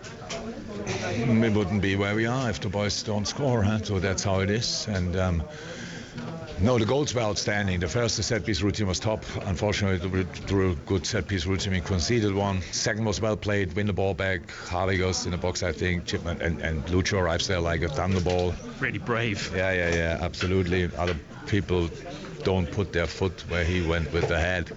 Sean Dyche saw his side lose 2-0 at Manchester City. Here are his thoughts. I think the goal comes off their first shot on target. I think they only had 3 on target, so that shows the defensive side of the game. I thought we were organised, thought the discipline was good. The truth of it, really, though, is when you turn the ball over, can you keep it? Can you be successful in possession? Can you ask enough questions, which we didn't? But it is a tough place to come. They're in really good form, and they've got a lot of changes. You saw from the bench the different changes they can make. So we're well aware of all that, but a lot of good signs from our performance, but we know them turnover moments are so important. The first 45, you must have been pleased as punch, because it wasn't just defending, was it? It was defending from the very front. Yeah, like I say, I think the understanding from the side tactically and the work that we do with them and the coaches do with them was pleasing. I spoke to them half time about the turnover moments. You've got to keep the ball and you've got to keep it with that kind of conviction to go and attack properly. And we didn't do that as many times. And the number of times we could have got in behind their high line and we didn't really activate on that. So that's something that we were frustrated with. Tried to get their second half, but they hurt you these side, top sides, and they are a top side. Look at the strength in their bench, shows they're a top side, and they do what they do. They can find different ways of operating. They get a goal from a set piece. I think, as I said, first shot on target, great finish, and they do what these teams do, and they put you to the sword. In the Championship, Leicester keep an 11-point lead at the top of the table after they won 2-1 at Watford. Southampton stay in second and they have 64. Remarkable game that they were involved in. They were 2-0 down and 3-2 down at home to Huddersfield, but eventually they won 5-3. Leeds have 63 points. They saw off bottom of the table Rotherham 3-0. Ipswich and West Brom drew 2-2 at lunchtime. Ipswich have 60 and West Brom have 49. And Sunderland have moved into the playoff spots after they beat Plymouth 3-1 at home and Hull were beaten 1-0 at home by Swansea. Rotherham, after that defeat at Leeds, remain bottom of the table with 19. Sheffield Wednesday won last night and they have 26. QPR got a 2-2 draw at home to Norwich and they are on 29, 2 points behind Huddersfield, who suffered that dramatic loss at Southampton. You're listening to 5 Live Sports Extra. Premier League football. In League One in England this afternoon, top 1 at bottom. Carlisle 0, Portsmouth 1. So Portsmouth have 66. Derby in second were held at home by Shrewsbury. They have 60 points. Bolton got a draw at Northampton despite being reduced to 10 men for the second half, and they're on 59. Barnsley got a late winner at home to Leyton Orient. They have 56. Peterborough also have 56 after they were thrashed 5-2 at Wycombe. Stevenage have the final playoff spot at the moment. They have 53. They were held 2-2 at Port Vale. Carlisle, as I say, lost to Portsmouth. They are bottom of the table. They have 20. Fleetwood were down to 10 and threw away a 1-goal lead at Lincoln. Lincoln winning 2-1. So Fleetwood have 25. Cheltenham have 26 after they won at Cambridge. Port Vale and Charlton both have 31. Port Vale, as I say, with that draw against Stevenage. Charlton in Nathan Jones's first game in charge, beaten 2-0 at Reading. Another win for the League Two leaders, Stockport. They won 3-1 at Grimsby, so they have 61 points. Mansfield thrashed Forest Green Rovers 4-0, and they have 57. Crewe beat Crawley and have gone into third on 54. Barrow dropping to fourth on 53 after they were beaten at AFC Wimbledon. Wrexham also lost today. Phil Parkinson saw his side lose against one of his former teams, Bradford, by a goal to 0. So Wrexham are in fifth on 52. MK Dons sixth after they came from behind to beat Accrington. They have 51. Harrogate have the final playoff spot on 47 points after they beat Colchester. The bottom two remain. Forest Green Rovers on 20 after that thrashing at home to Mansfield, and Sutton have 22 after they were beaten at Morecambe. Back to the Premier League. Sheffield United's first away win of the season in the league, 3-1 at Luton. Here's Chris Wilder. Can't look too far ahead. I can't look about what the league table's going to look like at the end of the season. But we have to be competitive in everything we do. We have to dial in during the week. We have to practice. We have to deliver, good training sessions, and we have to take them out onto the pitch on Saturday. So there was a structure about us. I thought we could count them, we could hurt. We had two or three great chances as well. and the level of performance was good from structural point of view, from a technical point of view, but it means nothing if you're not wanting to make that tackle, or you don't want to get beyond people, and Vinny Souza doesn't run from halfway in his half to halfway in their half and finishes that off to give us that all decisive, three points and third goal. So there's actions like that are out of the handbook, and sometimes it's just what's under your shirt, and that's what this club has been built on, and we can never get away from. In the National League today, wins for Altrincham and Boreham Wood and Dagenham and Redbridge and Halifax, AFC Fylde and York. Leaders Chesterfield were held 2-2 at home by Ebbsfleet. FA Trophy today as well, and wins for Bromley and Solihull Moors, Macclesfield, Gateshead, Peterborough Sports and Barnet. In the Women's FA Cup, Leicester thrashed Birmingham 6-2. Half an hour played between Tottenham and Charlton, and that is goalless. Back to the Premier League, Fulham 3, Bournemouth 1. Let's get the details of that from John Southall. Yep, not a good day for Bournemouth. It means it's now 5 league games without a win. That stretches back to Boxing Day when they actually beat Fulham. Remember, they won 4 on the trot before that one. The scoreline doesn't tell the whole tale. When you look at the stats over the piece, Bournemouth had 14 corners, 25 shots, just 4 on target and scored 1. That's the bottom line, just the 1 goal. Behind after 5 minutes, De Cordova-Reid with the first goal. The second, Muniz finished off at the back post. In the second half, Senesi pulled one back to make it 2-1. But the decisive third just came 2 minutes later, and I think that was the turning point. Muniz again volleying in at the back post. Bournemouth gave it absolutely everything. Just didn't happen for them today. A valuable victory this though for Fulham, their first league victory of 2024. But for Bournemouth, another winless game. Next 2 up for them: Newcastle away, Manchester City at home. So a comprehensive roundup of all the day's football there from Mark Chapman and the team in terms of the scores, the tables, etc, etc. Anything you need, BBC Sport website is the place to go. Commentary continues over on 5 Live in the Six Nations of England, Wales. The BBC Sport website tells me latest score there, still very tight. England leading Wales by 16 points to 14. So once that is done and dusted and wrapped up, then our listeners on 5 Live will be joining us here at the City Ground for commentary on the second half of Nottingham Forest against Newcastle. I'm Alistair Bruce Ball, watching the game here with the former Republic of Ireland international Stephen Kelly, who's very kindly been off to the press room at half-time to get some cups of tea and some. That looks really good, that, Stephen. The chocolate brownie, is it decent? It's very good, yeah. It's very good, yeah. That might Definitely have to wait. That might have to wait until the end of the game. We're waiting for the teams to reappear here. While we do that, let me just remind you of what's coming your way over the weekend in terms of the other sport you can listen to. 2 more Premier League commentaries tomorrow, both on 5 Live. 2 o'clock, we've got West Ham Arsenal.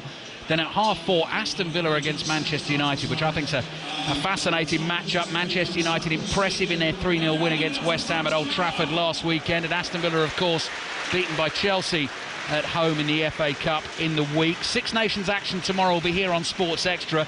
That's Ireland-Italy. It kicks off at 3 o'clock. Couple of other things tomorrow night to look out for. The final of the Africa Cup of Nations will be on BBC 3 television. Coverage will start at 7:30. That is Ivory Coast against Nigeria. Kicks off at 8 o'clock. And then the Super Bowl. Are you an NFL fan, Stephen? I am an NFL fan. Will you stay up for that or not? That is late. I think I will. Yeah. Normally I wouldn't, but it's half term, kids are off school, so I'd have to be up early in the morning. Same for me, exactly. So that is in Las Vegas, going to be some show. Coverage will start from 11 o'clock on 5 Live. I think the game gets underway at 11:30. It is the Kansas City Chiefs against the San Francisco 49ers. So who are you rooting for there, Stephen? I'm a Brady fan, so I kind of want the 49ers to stop Mahomes. Stop Mahomes. Yeah, but I'm not. I think Mahomes on the day just seems to pull out. I'm slightly torn between. I love the idea of sort of trying to establish a sporting legacy. A bit like you say, like Mahomes trying to do what Brady did. At the same time, the Chiefs have, they've had their fun. I quite like to see the 49ers win, but, who knows? Nottingham Forest are back. We've got European football coming in the week as well. Champions League returns Tuesday night. Commentary of FC Copenhagen against Manchester City. And Wednesday night, we've got Lazio against Bayern Munich. So, Forest back out, just going through a pre-second half warm-up routine. The Newcastle players go jogging past them. Forest 2, Newcastle 2. I guess from Nuno's point of view and Eddie Howe's point of view, Stephen, things that they'll be delighted at in the first half, some of the things that came off and goals they scored, but equally from the defensive point of view, you know, they'll definitely see weaknesses there where they've conceded. And Newcastle, they are conceding a lot of goals this season. They really are, and listen, it's tough because, like I said, the style of play, they have a lot of players advance up the pitch, which does need to be exposed, and it puts a lot of pressure on those defenders. And often we're in a tree, see Trippier is out of picture sometimes, and Dan Burn playing against quick wingers, and they're just, Elanga's not tracking back, which led to the load of time Gordon was getting on this left-hand side against Williams. So Elanga's just holding his high line and is allowing him to get one-on-ones and running behind. So it's going to be a really difficult afternoon, I think, for Dan Burn. Second half, but listen, he puts a brave face on, he comes down, gets after it. There's Mullum Kintyre again as we wait for the second half to get underway. Full time at Twickenham. Our listeners on 5 Live will be joining us after the post-match reaction. England have beaten Wales by 16 points to 14. So England start the Six Nations with 2 wins out of 2. Earlier on today, tight finish at Murrayfield. It was Scotland 16, France 20. This is Nottingham Forest 2, Newcastle 2. In terms of the other football and the evening kickoffs this evening, I can see that in the Women's FA Cup into the second half, Tottenham 0, Championship leaders Charlton 0. And in terms of the Scottish Cup this evening, I know there's one evening kickoff in that competition, if I can find it. Rangers leading Ayr by a goal to 0. Forest attacking. Hudson-Odoi's crossing the box was decent, just over the head of Awini. Falls for Ryan Yates, hits the shot well. Guimaraes is able to block it. No changes in either lineup at half-time, so I'll run you through the teams again in just a second, but Nottingham Forest have come out and they look sharp from the start. Gibbs-White plays it to his left to Hudson-Odoi. Fans still taking their seats in front of us here in the Brian Clough stand. Hudson-Odoi again, looking to get a little switch pass in for the run of Gibbs-White, covered by Fabian Schär. Gibbs-White goes sliding into Schär, knocks him over, but it does go behind for the Newcastle goal kick. But it is a bright start from Forest going on this left-hand side. That was a really great cross into the box, and I think it was Schär was just in the right position to head it because Gibbs-White is flying in behind them. But Forest have started bright and high up the pitch as well. Newcastle have taken their goal kick and they'll start to play out from the back. Schär, right-hand side, oh dear, clumsy from Schär, just ran the ball straight out of play. So Nottingham Forest pounce on that and they take their throw. Dominguez to Hudson-Odoi, back to Nuno Tavares, well forward already early in the second half. Hudson-Odoi couldn't quite control the pass. Trippier gets in the way. Nottingham Forest fans in the Trent end think that should be a corner. Anthony Taylor doesn't agree. It bounces up and hits Trippier's arm, and I think that's what the fans are giving out. You can see there's a slight. Let's have a look here on just the here, replay watch as he goes to move. Yeah, see, it just brushes like his it's his fingertips. Yeah. But then it should technically be a corner. Oh, it definitely it's outside the penalty area. Yeah. It's his hand outside the penalty area, but it does come off him. You're right. Should be a corner. So Newcastle take another goal kick back underway in the second half. 2 minutes gone of the second period. Nottingham Forest 2, Newcastle 2. Our listeners on 5 Live joining us shortly after England have beaten Wales by 16 points to 14 in the Six Nations. Nottingham Forest closing down inside the Newcastle penalty area. The ball is with Trippier. Trippier's right-footed pass down the right towards Murillo. His ball forward intercepted and the ball goes out for a throw-in to Newcastle wide on the right. Trippier comes jogging forward and gets ready to take that. Just 10 yards short of the halfway line on the right. Trippier breathing heavily. Cold night, you can see that cloud of breath in front of his face. Here's Almiron, back to Trippier.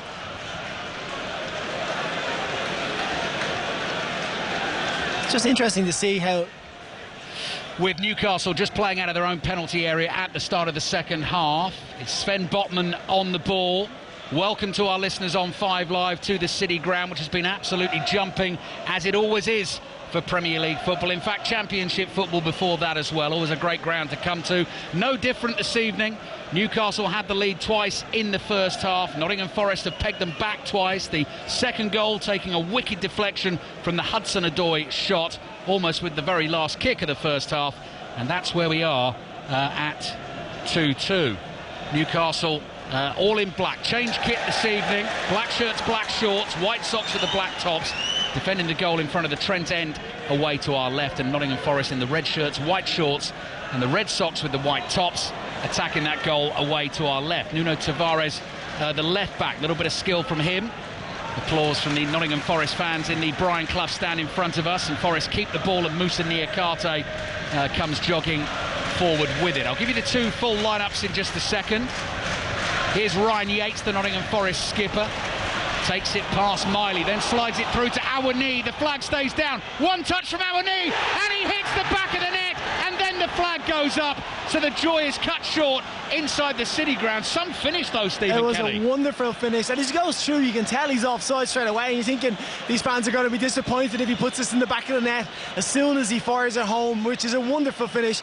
The linesman puts up his flag, but rightly so, he'd gone very early, I think. Let's have a look. Oh, yeah.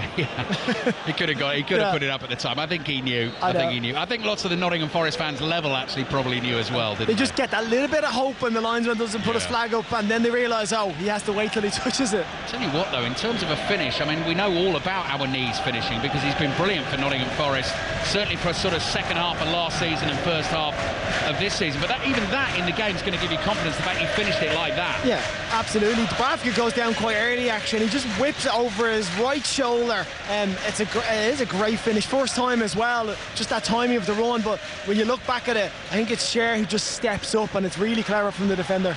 So 5 minutes into the second half, great sporting drama on 5 Live and Sports Extra this afternoon in the Six Nations and the Premier League. Newcastle bringing the ball out of their own half. Lewis Miley, the 17-year-old, rolls a pass to Miguel Almiron in his bright pink boots. Finds Longstaff. Longstaff just stops for a second. Newcastle slow things down. Here's Dan Burn.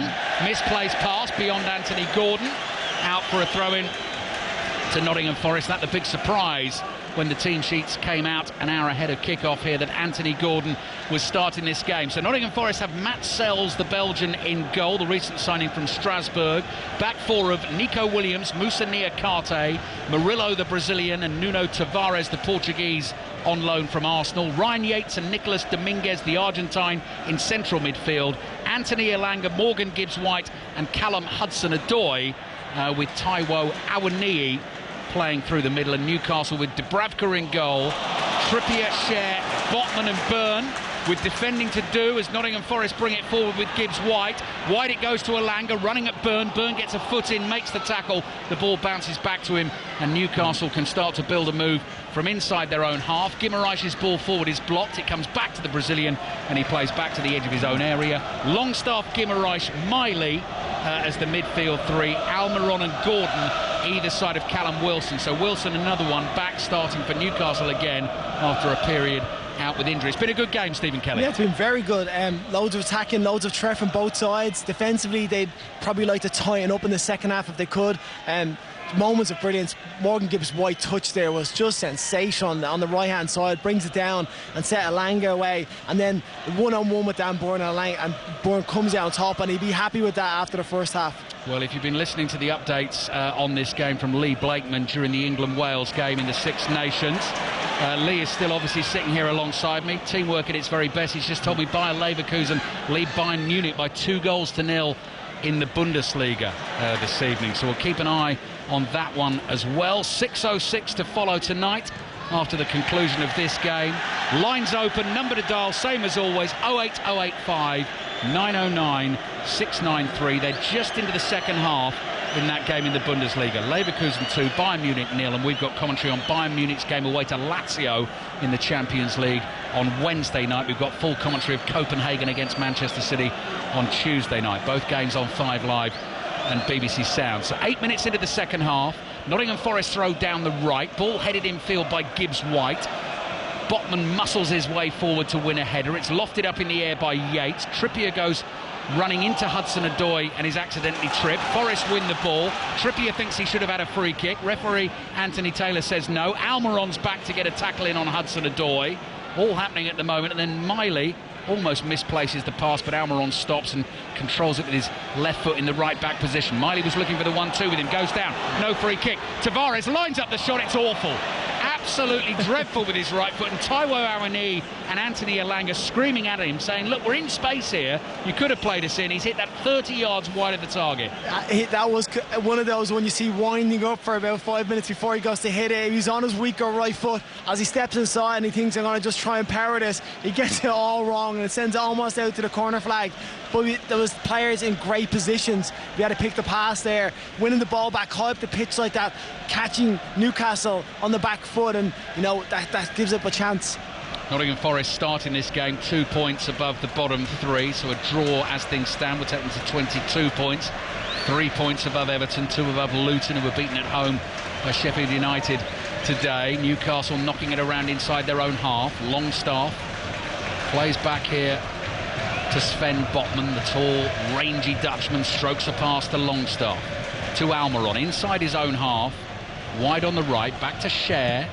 Cher, scorer of Newcastle's second goal today, having scored 2 in their last away game in the Premier League at Aston Villa, and took it very well again this evening. Here's Anthony Gordon. Anthony Gordon running across his own half to Longstaff, forward to Wilson. Tries to chest it back to Gordon. It fell for Wilson himself instead. Finds Longstaff in space on the right. Is Trippier. One touch from Trippier just outside the box. Stands the cross up just beyond Almiron, who was leaping at the far post, just not tall enough to get high enough to be able to power the header into the back of the net. Stephen Kelly. Great bit of breaking play from Newcastle. Longstaff and Gordon link up really well in the middle, and then they release Trippier to the right hand side, who has to dink that ball in. I think the pass is cut off from Tavares to whip it across the front, so he has to stand it up, and he just gets too much height on it, and Almiron can't reach it. Longstaff has his heels clipped by Nicolas Dominguez in midfield. Down he goes and up he gets. Could have been a free kick, but Newcastle kept the ball and they keep playing. Trippier inside his own half. Could go any which way this game this evening. Eddie Howe deep in discussion with Jason Tindall, maybe thinking about potential changes. 10 minutes gone in the second half as Newcastle play wide on the left inside the Nottingham Forest half. Guimaraes is run off the ball brilliantly by Elanga, and Elanga gets Hudson-Odoi away down the left. Look at Tavares sprinting hard to get beyond him. Elanga uses him as a decoy, now plays him in on the left. One touch from Tavares, cross into the body of Trippier. That'll be a corner for Nottingham Forest. It's 2-2. Yeah, it's the counter-attacks and the transitions are breathtaking how quick they're going. Hudson-Odoi just opens up this time, and Tavares is like gone 67 yards on underlap, finally gets the ball in, but just that decision making, I think first time that ball's a better cross in than taking the touch. But Forest look really dangerous, really dangerous when they get into those wide areas. Well worth watching on Match of the Day tonight, 10:30, BBC One. The first goal by Nottingham Forest in this game, coming out from the left back position, using that speed in the runners. Gibbs White, brilliant ball through to Elanga, who got away from Dan Burn to stick it through the legs of Dubravka. The corner's taken short. Gibbs White with the cross then hits the body of Guimaraes, and it goes behind for another Nottingham Forest corner. So 12 minutes gone in the second half. Live at the City Ground on 5 Live and BBC Sounds. Nottingham Forest 2, Newcastle 2, with 6:06 on the way, with Robbie Savage and Chris Sutton at the end of this game, and 2 more Premier League commentaries on 5 Live for you tomorrow. Newcastle getting ready to make changes. Gibbs White's corner, good delivery, headed away. Nicolas Dominguez will get there first for Nottingham Forest. Runs around the ball, takes a couple of touches, socks rolled down, plays back to Nico Williams. Williams crosses into the box, stooping header away. Laid off here to Longstaff. Forward it goes to Wilson. Wilson at full tilt, crosses the halfway line. Forest have 3 defenders back there. Nico Williams, one of them, makes the tackle, and Wilson absolutely livid he doesn't get a free kick. It's a great recovery tackle from Nico Williams. Wilson is trying to get his body between the ball, and Williams just comes from his blind side and nicks it off him, gets back in and recovers. And it was an important challenge because Williams looked forward, he looked like he was in space. Offside flag up against Morgan Gibbs White. A little bit of wrestling there, pushing and shoving. Morgan Gibbs White, and is it Sven Botman? It's Botman, yeah. Botman involved in that. Botman seemed to have Gibbs White in a headlock of sorts for a second. A yellow card is given to someone. To both of them. I think Gibbs White and Botman both received the yellow card. Gibbs White for the initial part, Botman for the shove. Both players have been booked and just need to get on with it now. So a yellow card apiece. Free kick for Newcastle. Lively atmosphere, as you can hear, inside the City Ground.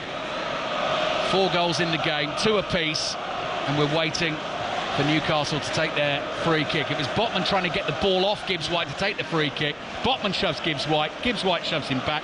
Forest fans were unhappy that the offside decision was given. Bubbling up really nicely here. Yeah, it really is. It's interesting in Newcastle's second half, though. We haven't seen Trippier go into that midfield role yet at all. So I wonder if there's been a slight tactical change to try and deal with their wide players, not leave themselves exposed as much in the wide areas. Harvey Barnes getting ready to come on for Newcastle. So after 4 months out with the foot injury, returned as a sub against Luton in the 4-4 draw last weekend, scored the crucial equaliser as Newcastle came back from 4-2 down. Miguel Almiron is taken off.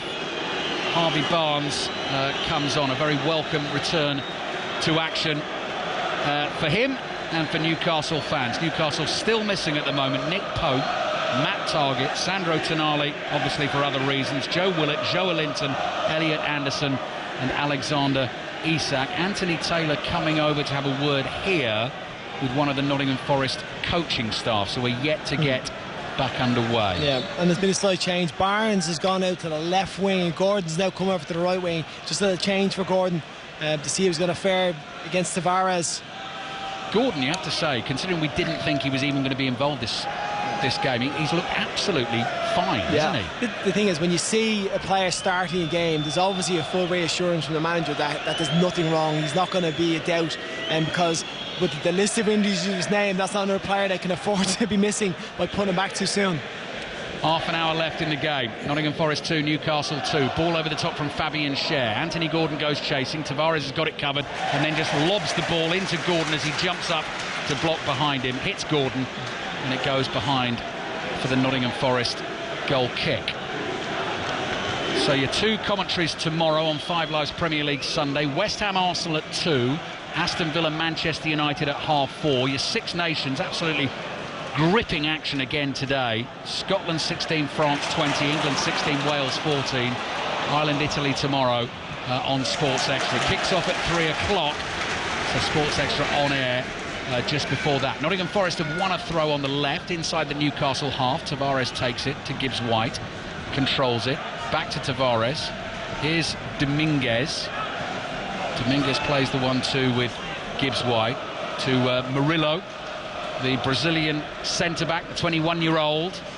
Nottingham Forest fans absolutely love him. Strokes the pass back to his goalkeeper, Matt Sells. Sells drills it downfield. Awani getting away from Botman. Awani's in. Chests it down. Will it fall for him? Botman slides in. Awani stumbles. He had an open goal to put it in from a tight angle. Morgan Gibbs White comes over to ask Anthony Taylor whether there was contact with Awani, which forced him to topple over. The goal was at his mercy. At the moment, he's not getting a penalty. It's just going to be a goal kick. So the first one, I was confident there was no penalty. This one, it looks like Dubravka takes him out. Again, the miscommunication between the Newcastle. Dubravka is backtracking. He should come out and take this. He has to come for it. Now when he gets on the ball, goes past him. Oh, it's a penalty. I think that's a penalty. Look at Dubravka's second arm. The first reach, then the second one. There, up. But he's not getting that ball, I don't think, is he, Steve? No? I mean, Awani just wouldn't come down for him. It hit his chest and his knee and his leg. And you're right, Dubravka sticks an arm out. Yes, Awani's trying to run onto that ball. I think that's a penalty. Yeah, you might be right. There's a lift in the arm just to stop him. And that's it's this movement here. Yeah, doesn't need to do it. No, if he keeps his arms down, he's fine. That lift. You're absolutely right. The ball has gone, and actually, Awani, were he not impeded, might just get to that down by the dead ball line. It's just that lift. Wow. I think if I'm watching this, I'm giving that as a penalty. And the other one I was dead cert against. This one, I think it is. Tony Harrington is the man at Stockley Park. No penalty. So if Stephen Kelly was your man at Stockley Park, Nottingham Forest fans, you're getting a penalty. But Tony Harrington is not giving that. No foul. And the thing is, I can see he's leaving his leg in there slightly, but it's just that slight raising of the arm, which Dubravka doesn't need to do, that I think creates a contact, and then I think they've got away with one there. Match of the day, 10:30, BBC One for Robbie and Chris to discuss tonight. 606 lines open, 08085 909 693 is the number to dial. Nico Williams in with the tackle, and the ball runs back into the Newcastle half, into their left back position, and Botman plays it across here to Trippier. In terms of the big game in La Liga, top two going head-to-head. Real Madrid lead Girona by 4-0. Jude Bellingham's got 2, but he's now off. 25 minutes to play there. Here's Trippier on the ball for Newcastle. Diagonal ball to the far post. Chested down by Barnes, just outside the Nottingham Forest penalty area. Wants to get it inside the box. Cross in. Tavares leaps to head it away. Hudson-Odoi is behind him. The ball bounces and Hudson-Odoi just smashes it high into the air. Headed forward by Cher, but that's a well-placed header to find Trippier. Run made by Longstaff into the inside right channel. Sliding effort from him to get the cross in. He wants a corner.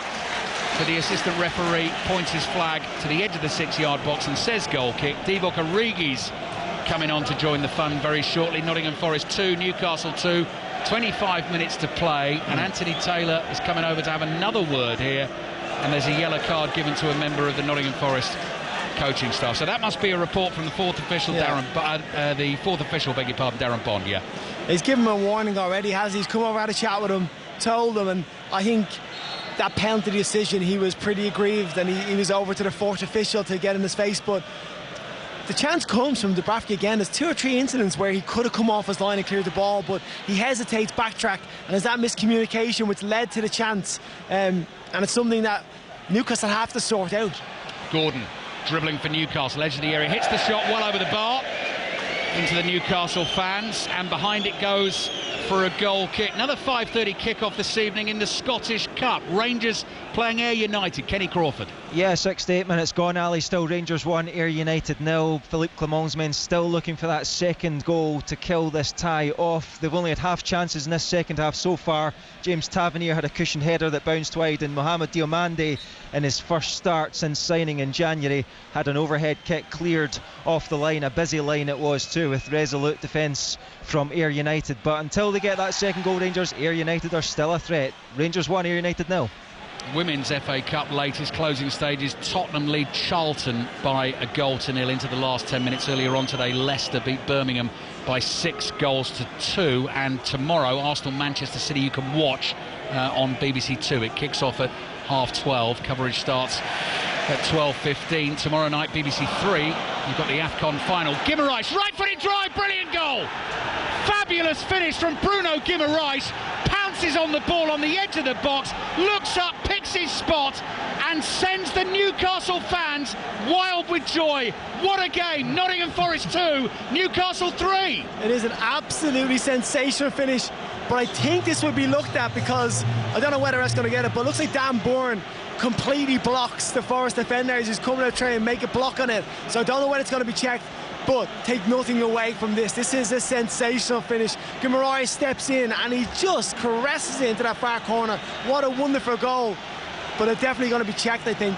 Right, let's wait and see. Let's have a look at what you're talking about there, Stephen. So the ball breaks loose, edge of the Nottingham Forest penalty area. Guimaraes runs onto it. Yeah, you're right. Someone's going to try and make a challenge on Guimaraes.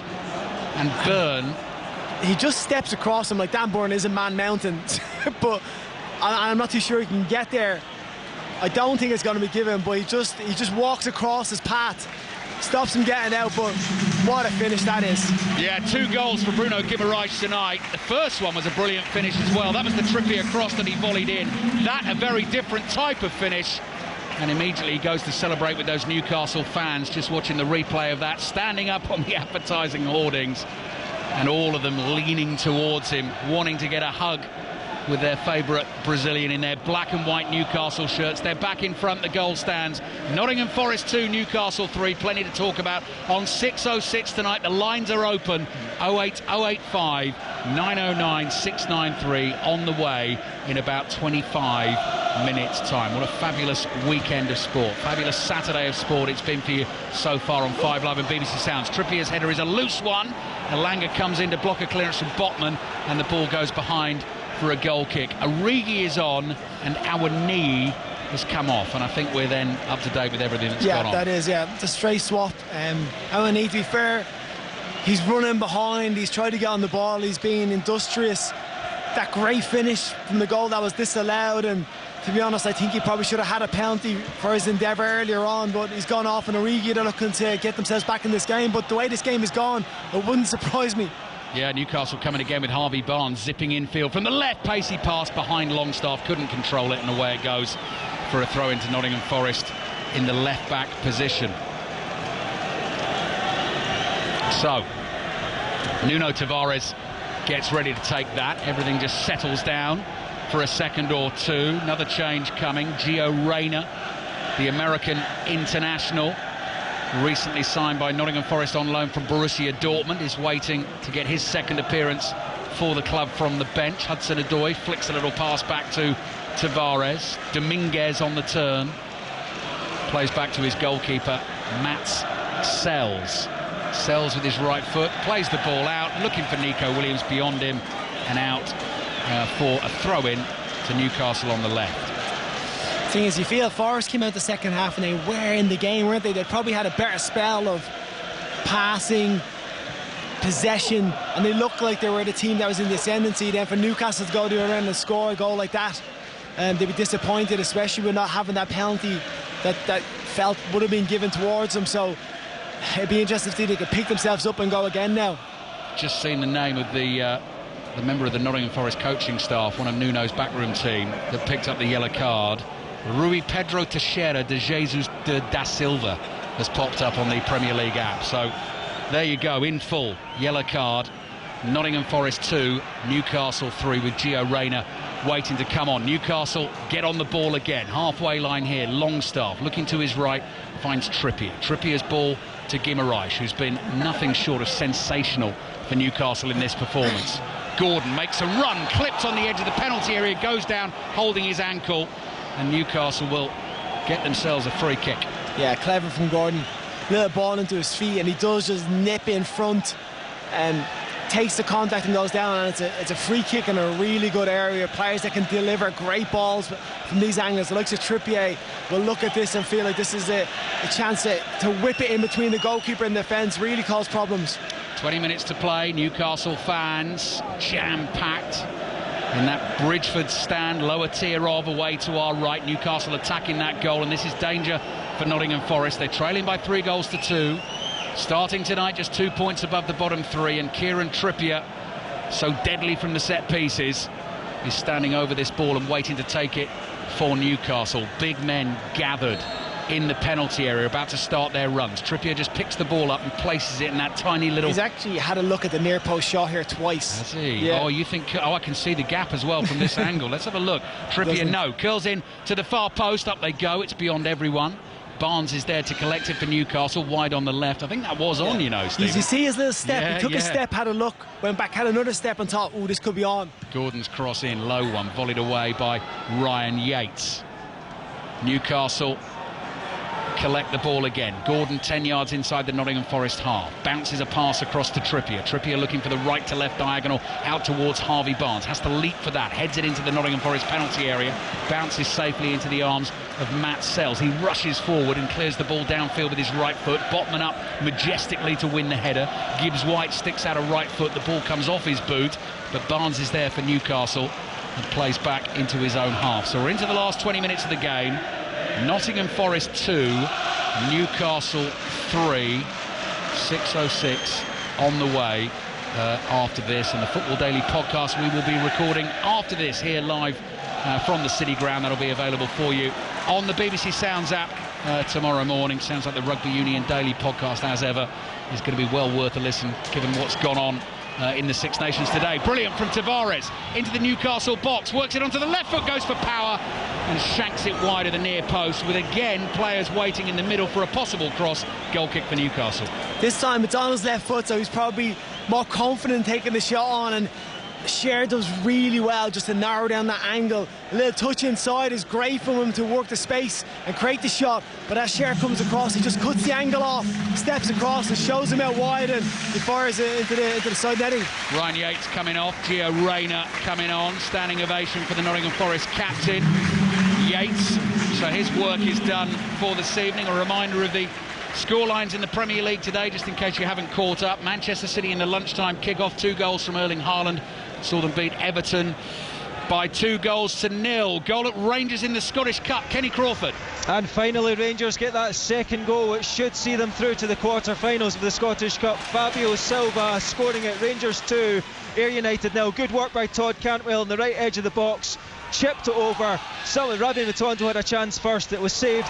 Fell to Silva, the one lone Wolves striker, thumped it into the top right-hand corner. Rangers 2, Ayr United 0. Here it remains, Nottingham Forest 2, Newcastle 3 into the last 20 minutes of this game. Fabian Schär thought he was pushed in the back.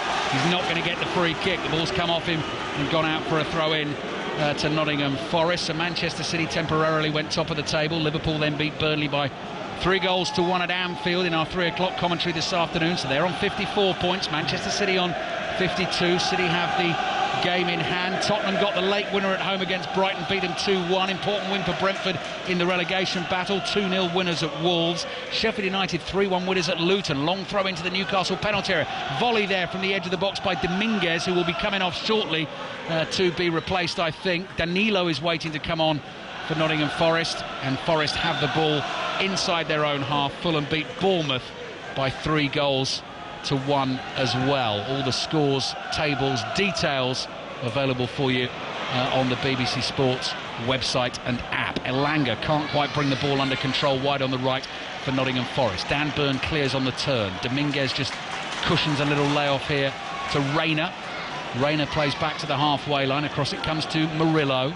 Murillo digs his left foot under the ball. Dan Burn comes for it. He's beaten to it. Origi gets underneath it and hits it into the top tier of the Trent end away to our left. It took a deflection though, corner for Nottingham Forest. Yeah, Dan Burn is on the ground, knows nothing about this, and it just hits him in the back as Origi smashes it, fires up over the bar. But that was a great chance from Origi, his first real opportunity since he's been on the pitch, and it just falls from him on the edge of the box.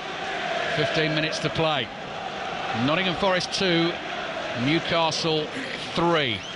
1 point from the last 3 games for Nottingham Forest. That came at Bournemouth last Sunday. Before that, defeats at Brentford, here against Arsenal, looking to find themselves an equaliser here. Corner comes in from the right, high swinging one to the back post, headed straight up in the air. Dubravka wants it, double-fisted punch. Dominguez volley across the face of goal, headed away by Harvey Barnes for Newcastle, nodded down by Williams for Forest. Gibbs White has stayed wide on the right after taking the corner. Walking pace in front of Barnes, beats him for fun there. Gordon blocks his cross.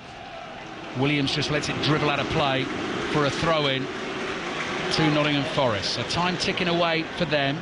Newcastle looking to make it back-to-back wins in the Premier League. Last time out it was a 3-1 win at Villa. Here they're leading Nottingham Forest by 3-2. They can't keep the clean sheets anymore, but the goals are still going in for Eddie Howe's team. That's it.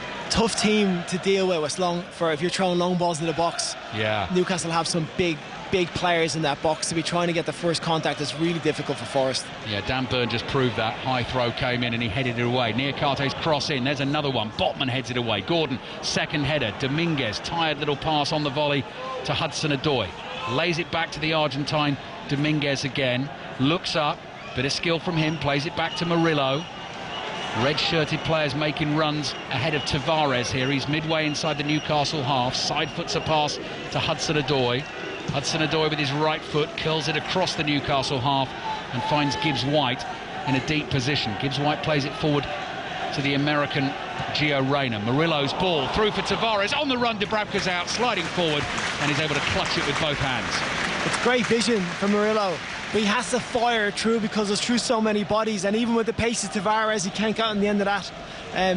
Great vision though to see that pass. Execution was almost perfect as well. Newcastle playing out down the right with Gordon. Good tackle by Tavares on Gordon. The ball runs to Hudson-Odoi.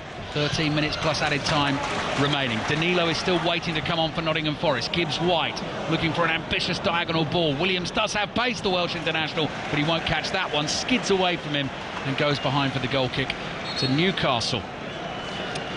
So here comes the change. Nuno Espirito Santo is going to have a final word with Danilo. And yes, Nicolas Dominguez is the one to come off. He comes off at speed because Nottingham Forest need to get themselves back in this game. So Brazilian replaces Argentine, and Nuno goes to thank Dominguez for his efforts with a high five. Yeah, a bit of more energy in the middle of the park. The game since Guimaraes' goal, it's kind of taken the sting out a little bit, hasn't it? It's fallen flat slightly, and I think Forest just need to up it a bit to get back into this. Robbie Savage and Chris Sutton waiting to take the calls on 6:06 after this game. Gibbs White plays the ball. Gio Reyna hits that shot powerfully. It's blocked on the edge of the area. Runs to Hudson-Odoi. Beats one challenge. Newcastle get enough bodies in the way. He's forced away from goal for now. Turns. Floats across in towards Williams at the far post. Williams heads it back across goal. Dan Byrne's got that covered. Heads it away. Reyna volleys it back here to Niakate. Newcastle still with defending to do. Murillo's right-footed pass out to Hudson-Odoi on the left. Back onto his right foot. Another cross comes in. Looking for a flick on. Headed away only as far as Danilo. Gibbs White's going to drive one from range. Miley gets his body in the way. That one will have stung, but he's done the job for his team. Ball runs back to the halfway line. Niakate gets it for Forrest. Plays it to Gibbs White. Immediately to Murillo. Murillo's lofted ball into the penalty area. Langer chases. Dan Byrne with a miscue. Slices it to Nico Williams. He's going to take Byrne on. Down by the byline. On the right for Nottingham Forest. Pass comes back to Gibbs White. One touch from him. Miley's in front of him, so he plays it out to the right again. Williams dummies across. Back onto his left foot. Ball comes in. Headed away by Longstaff. Bounces just outside the Newcastle box. Relentless pressure from Nottingham Forest at the moment. But can they work it into a clear-cut chance? Brilliant control from Hudson-Odoi. Wide on the left, and then he's caught by Gordon as he was about to try and work it onto his right and get the cross in. Nottingham Forest get the free kick. Stephen Kelly. He's looked sharp, Hudson-Odoi, isn't it? It's nice to see him back confident. He's got 2 goals in the last 2 games. Looks dangerous, looks a threat, whipping good balls in, but it's difficult for Forest because Newcastle are just so dominant in the air from those crosses, from those set plays, that you has to be pinpoint accuracy if they're going to come away with something. And what's happened is, because Newcastle are deeper, they don't have those balls between the centre-back and the full-back, creating the space for the spacing behind for those wingers to run onto. So the fact that they're holding a higher possession has made it more difficult for them to penetrate in behind Newcastle. Tino Livramento's getting ready to come on for Newcastle, but first there's a free kick to defend. The ball is in the inside left channel for Nottingham Forest. Gibbs White will take it with his right foot. High spinning ball towards the far post, headed back into that Newcastle penalty area. Dan Byrne, diving header away, and out it goes for a throw into Nottingham Forest on the right, who have been beaten 5 times at the City Ground this season. In fact, the throw-in is going to have to be retaken because Newcastle are going to make the change. So Lewis Miley is going to come off and Tino Livramento is going to come on, and Newcastle are going to try and see out this game. But Brighton, Everton, Tottenham, Bournemouth, Arsenal have all won here at the City Ground this season. Newcastle looking to claim that scalp as well. And Lewis Miley having a terrific season for Newcastle, because from the start of this season they weren't expecting him to play that many games. No, listen, he's 17 years old. He is a talent. He really is. And again, you don't want to put too much pressure on young shoulders. But some of his movement, some of his calmness in the ball, his distribution, he does remind me of a certain Declan Rice in the way he moves about the pitch. Hugely bright future ahead of him. Yeah, that could be one to be discussed in the Football Daily podcast, which will be there for you on the BBC Sounds app at the end of play today. First thing tomorrow morning. Last 10 minutes of the game here at the City Ground. 6:06 on the way on 5 Live. Nottingham Forest 2, Newcastle 3. Long throw, high loopy one into the Newcastle penalty area. Ball is not properly cleared. Now it is volleyed away by Longstaff. Gibbs White leaps into an athletic volleyed pass to the right. Nico Williams gets a heavy touch on the ball, trying to tackle Livramento, and the assistant referee gives the goal kick. I thought it was a goal kick. Williams thought there must have been a Newcastle touch on that and was demanding a corner. Yeah, I looked like a goal kick from here as well. Livramento gets a touch, it comes off Williams. It looks like it goes out behind, and Newcastle can breathe a sigh of relief, just get back into a little bit more kind of just shape about them, calm it down a little bit. Interesting, Livramento's gone left back and Dan Byrne's gone up for this left wing almost. Yeah, Dan Byrne wide on the left, now plays back to Livramento. Across here to Sean Longstaff. Newcastle leading Nottingham Forest by 3-2, and Kieran Trippier on the ball inside his own half. Plays back to Cher. Closed down by Origi. Cher's curling pass down the right, volleyed away to the halfway line. Gio Reyna has lost it. Longstaff passes to his left. Harvey Barnes quickly on to Livramento. Livramento's got Nico Williams on the back foot, backpedaling up to the corner of the Nottingham Forest penalty area. Harvey Barnes in support. Newcastle in these all black kits with the fluorescent yellow numbers on the back, playing back here to Botman. Botman chips a ball forward. Livramento tries to control. Gibbs White, first time ball with the outside of his right foot, looking to get Origi away in behind the Newcastle backline. It's intercepted, and here's Guimaraes. Guimaraes puts a little bit extra into that pass, and it rolls beautifully onto the run of Anthony Gordon. Gordon with a little chop back onto the left foot, running away from the Nottingham Forest goal. Plays back to Longstaff. He's Guimaraes again. Trippier wide on the right, and they come back to the halfway line. Newcastle, 7 minutes to play plus added time, leading Nottingham Forest by 3 goals to 2, having taken the lead for a third time in this second half. Ball all the way back inside the Newcastle half now, trying to draw Nottingham Forest out. Byrne plays it down the left. Livramento controls. Barnes runs towards him, receives it from Livramento. Williams breathing down his neck for Nottingham Forest. Back it comes to Longstaff and across to Guimaraes. Anthony Gordon a little bit deeper, just inside the Nottingham Forest half. Gets on the ball, runs with it 10 yards, then just lays it off to Trippier. Trippier to Guimaraes. Back to Gordon on the right, surrounded by red shirts. Loose touch from him. Hudson-Odoi tries to beat Trippier, runs into Trippier. Does he want a free kick or he's got a free kick? Yeah, it was a great possession from Newcastle. They just kept the ball so well. Guimaraes is always available for the pass, rarely gives it away, and then just a little missed touch from Gordon there allows Hudson-Odoi to nick in, and now Forest have a chance to try and just get themselves back into this game, try and retain possession a little bit, look a bit more penetrative in behind, but you see Newcastle have gone to a 5 now almost when they're out of possession. Yeah, Dan Byrne left-sided centre-back, Botman in the middle, Cher on the right, Trippier right wing back, Livramento left wing back, leading by 3 goals to 2. Origi's volleyed back heel. Now out with Tavares on the left. Newcastle have every outfield player behind the ball. Danilo's trying to thread one through, almost impossible to do, a real mesh of black shirts there. Gordon lays it back to Trippier. Forest trying to win the ball back inside the Newcastle half. Challenge from Rayner on Longstaff. Came in from behind. Longstaff thought it should have been a free kick. Play continues. Tavares to Rayner's first time ball. Hudson-Odoi's offside on the left, and he was about to try and pick out someone in the middle with a cross. Nice bit of play. Rayner, good tackle, and you can see just create a little triangle. Hudson-Odoi in the overlap, and he just goes a bit too early, and he's offside. But Newcastle are just, you can see they're happy to just get this win on the road. You know, Livramento was going to just drop back in there, a 5-4-1 out of possession. Everybody's behind the ball, and they just make it really difficult for Forest to play between them. Newcastle win, takes them to 36 points, moves them 1 point above Brighton. They'll go above West Ham on goal difference. West Ham featuring the first of our commentary games tomorrow, 2 o'clock kickoff on 5 Live and BBC Sounds. West Ham against Arsenal, who'll start the day 3 points behind Manchester City and 5 points behind Liverpool. At 4:30 tomorrow we've got full commentary of Aston Villa against Manchester United. A couple of great games for you on 5 Live tomorrow.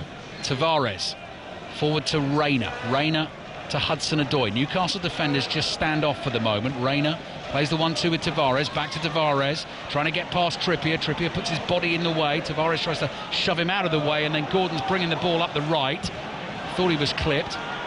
Again, no free kick given. Long ball downfield. Murillo chests it down. Newcastle can't get the ball and can't get out of their own half in this little spell of play at the moment. 3.5 minutes to go and then added time.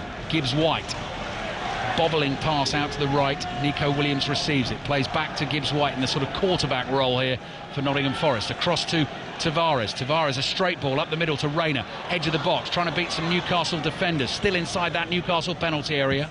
Hudson-Odoi with the cross in from the left, headed down, ball's loose inside the box. Cher puts his right foot through it, just knocks it straight up in the air. Hudson-Odoi tries to control it, comes off his right boot and out for a throw into Newcastle. Stephen Kelly. Yeah, decent play from Forrest, just trying to work into a crossing position, but like I said before, cross into an area where you have Bolton, Cher and Dan Byrne, it makes it a very, very difficult place to try and win ahead, and Origi has to be getting in front of those men. You like a ball in behind, or ball down the side behind those players, not in the air where you're going to feel like they're going to be dominant and win it.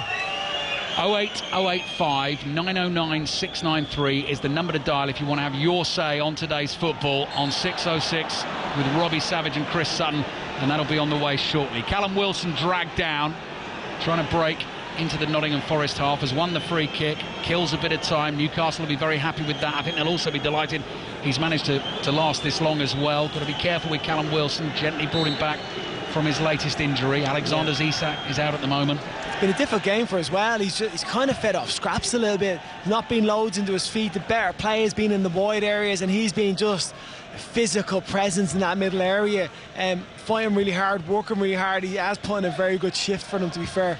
89th minute of the game. Cher slips but manages to fire the pass across field to Harvey Barnes. Chests it down, plays back to Guimaraes, who scored 2 of the 3 Newcastle goals this evening, and both of them in their own way brilliant finishes. Harvey Barnes, misplaced pass. Hudson-Odoi is back to intercept. Longstaff read the danger, wins the ball, given away by Nottingham Forest to Gordon. Gordon tries to beat Tavares on the outside, blocks the cross, comes off his left boot and goes out for a throw-in to Newcastle on the right. Heading towards added time, Jason Tyndall, Eddie Howe's assistant, just pointing each forefinger to the side of his head, telling the Newcastle defenders to concentrate and see this out. Yeah, Murillo need to concentrate there as well. Forrest just gets a bit complacent, a bit sloppy, and allows Gordon to pounce, and that's exactly what Newcastle want, winning the ball back high up in the Forest own half. Newcastle looking for back-to-back away wins in the Premier League. Gordon can't beat Tavares. Tavares forward to Hudson-Odoi, bumped over by Trippier. Hudson-Odoi almost made the decision himself there, put his hand on the ball, then the whistle blew for the free kick. Time's running out for Nottingham Forest. If they lose this game, it'll be 7 points from 7 Premier League games under Nuno Espirito Santo, and of course 6 of those came with the win at Newcastle on Boxing Day, followed up by the big win at home over Manchester United. But if they lose this, it'll be 3 defeats in 4, with just the 1 draw at Bournemouth. So here's Gibbs-White as Nottingham Forest come looking for an equaliser. We're about to find out how much added time we've got at the end of this game. Gibbs-White into the feet of Elanga. Elanga turns. Yeah. There's no way you're going to turn in there. As soon as he receives the ball, there's 3 Newcastle players around them. It's totally congested in the middle area. You have to try and work it in and get it out wide. But when it gets out wide, they have to have better quality on the ball coming into the box. 6 minutes added time. Gibbs-White playing a ball through the middle. Rayner is strong there on the turn, just shrugs off Guimaraes. Pass though slightly astray, and Niakate, the centre back, has to go sprinting to his right to keep it in play. Nottingham Forest recycle and start again. It comes back to Murillo. Murillo with his left foot, chip ball looking for the run of Tavares down the inside left channel, headed away. Gordon plays it back to Trippier, clears it high in the air. Wilson chests it down. Gibbs-White nips in, wins it for Nottingham Forest, is able to turn away from Wilson and Gordon. And then Gordon's coming up behind him, took the ball cleanly. Anthony Taylor was right there. Newcastle come on the break. What energy has Gordon got left here? Tries to feed it through to Wilson. That's intercepted, and Tavares with good skill plays it through the lines here for Anthony Elanga. Elanga's still got some pace and speed, and he's going into the Newcastle box. Elanga losing his balance, looks for the cross into Origi. That's blocked crucially by Dan Burn on the edge of the 6-yard box. Otherwise Origi could have been in for an easy finish. Here come Forest again on the left with Hudson-Odoi. Hudson-Odoi lays it back to the edge of the box. Shoots, say the Forest fans. Gibbs-White obliges, just wide. Dubravka wasn't sure, threw himself agonisingly to his left. It goes wide and behind for the goal kick. That was an absolute unbelievable hit from Gibbs-White. Elanga with a burst of pace, Hudson-Odoi with a burst of pace. When it comes out to Gibbs-White here, his first touch lets him down a little bit, goes behind him, but when he connects to that ball, we're sitting here thinking this is going to end up in the top corner. Catches it so well. Such an important piece of play from Dan Burn earlier when Elanga went through, just gets a toe to it, stopping Origi getting on the ball, but then Gibbs-White hits that shot, and we're all expecting to nest in the top corner, but just goes over. Not far away, 3.5 minutes to go. Newcastle closing in on a big win for them, leading Nottingham Forest by 3-2. Lines open for 6:06. Chris Sutton and Robbie Savage waiting to take the calls. 08085 909 693. Women's FA Cup final score, Tottenham through. They've beaten the championship leaders Charlton by 1-0, and Real Madrid 4, Girona 0. It finished in La Liga this evening. Ball headed into the Nottingham Forest half. Newcastle player down, holding his head. Players not stopped. Anthony Gordon's not seen this. Longstaff back on his feet. Tavares runs into trouble, has to foul Guimaraes.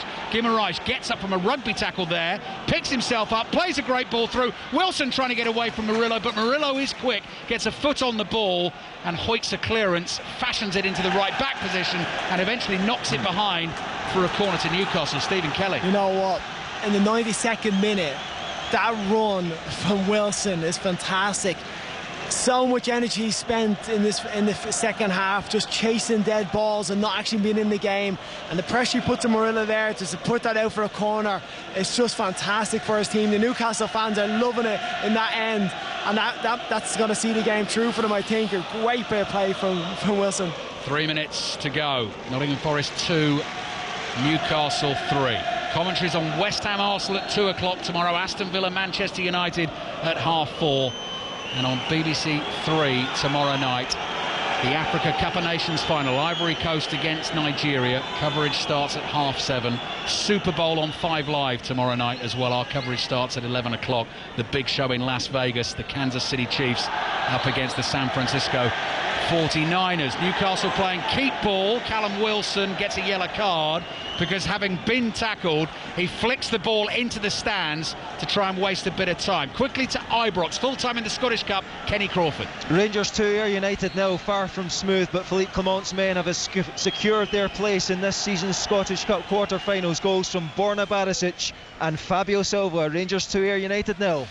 2 minutes of added time remaining. Callum Wilson making a nuisance of himself again for Newcastle. Ball is headed up in the air on the edge of the Nottingham Forest box. Livramento is there, nods it forward. Guimaraes flicks a header to his left. Barnes challenges Williams for the ball, and it goes out of play for a Nottingham Forest throw, but it's all down in the Nottingham Forest half. Yeah, it's hard. They just can't get out of it. Newcastle are working really well. They're just winning second balls. They're winning headers. They're keeping it just untidy and scruffy last few minutes of the game, which doesn't suit Forest. They want to get to the wingers, get to their feet, get them attacking them. They just haven't been able to get the ball up the pitch. Throw in for Nottingham Forest inside their own half. Minute and 20 seconds to go. Here they come. Nuno Tavares on the ball. Hudson-Odoi in space on the left. Trippier tries to close that space down. Hudson-Odoi takes it infield. Emil Kraft now on as a substitute. Hudson-Odoi curling cross into the far post. Livramento heads it away. Falls nicely for Harvey Barnes. Strokes a measured pass into the path of Guimaraes. Outside of his right foot finds the run of Wilson. Harvey Barnes steaming away ahead of him down the left-hand side. Barnes up against Gibbs-White. Kraft is making a run into the middle. Harvey Barnes, though, intent on taking this ball down to the corner flag. Does so. Gibbs-White makes the tackle. Newcastle win the throw. It's just really great game management from Newcastle. Wilson did it a few moments ago. Harvey Barnes does it now. Guimaraes plays the pass. Wilson plays the pass into the corner. Barnes breaks his neck to get there. And it's really clever. He's trying to draw the foul. Can't get the foul. Make sure that they gave it away for a throw in. And it just keeps Newcastle in this far left-hand corner and making Forest a long way to get back up to their goal. Dejected Nottingham Forest fans sitting around us in the Brian Clough stand, getting up and out of their seats and heading for the exits. It's going to be 6 defeats in 7 Premier League home games. Newcastle thought they'd won a corner, but no. Goal kick. My stopwatch tells me the 6 minutes of added time are almost up. Anthony Taylor, hang on, he says. Don't want him to take that goal kick just yet. What's he waiting for here? Callum Wilson's coming back onto the field. Nottingham Forest haven't got long, though. They've taken the goal kick short. Murillo brings the ball forward. Eddie Howe and Jason Tyndall screaming instructions at the Newcastle players to keep focusing and see this through. Ball played back to Murillo. All eyes on Anthony Taylor. Not going to blow the whistle just yet. Cross into the Newcastle box, headed away to the edge of the box. Guimaraes lets it run through his legs. Really good defending. Brings the ball away. Is hoping he's going to be fouled there. He's not. Plays it back to Trippier. Trippier clears with his right foot. Anthony Taylor has a look at his watch. Not ready to blow just yet. One last chance for Nottingham Forest. Trailing 3-2. Hudson-Odoi has given the ball away. Now it's Newcastle's chance to kill it. Sean Longstaff on the ball. Plays it downfield with his right foot. And there we are. Back-to-back away wins in the Premier League for Newcastle United. They had to work so hard for that this evening. They took the lead 3 times in the game. Twice they were cancelled out. Bruno Guimaraes with a couple of crackers for Newcastle here. It's a really big win for them, Stephen Kelly. Huge win. Forest be devastated not to come away with something. I think they had a penalty which should have been given to them. The second half they just didn't do enough though. Newcastle, Guimaraes' 2 goals were wonderful. The second one is a sensational finish to win the game. But then their game management, their understanding of it, Howe's changes, getting to a back 5, and just understanding of if they went away from getting them behind that Newcastle back 5, but maybe because Newcastle were deeper, it was harder for Forest, but it's a wonderful away win for Newcastle.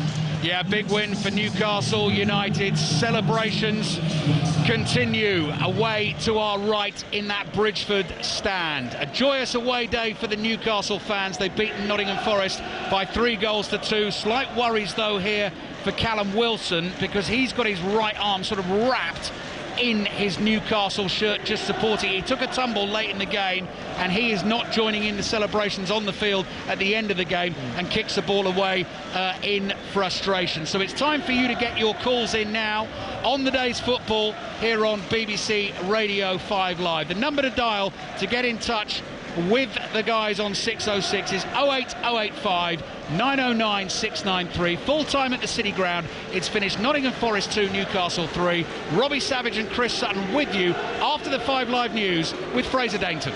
We got to protect Dan Burn a bit more today. You know, he didn't get a great deal of protection last week against New.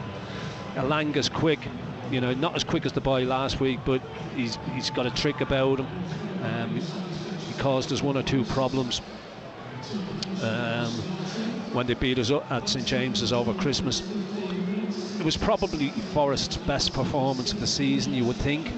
They played exceptionally well. They got that game plan right, and they've made a lot of changes though. They've got a lot of boys out. You know, they've got players away at the Africa Cup of Nations.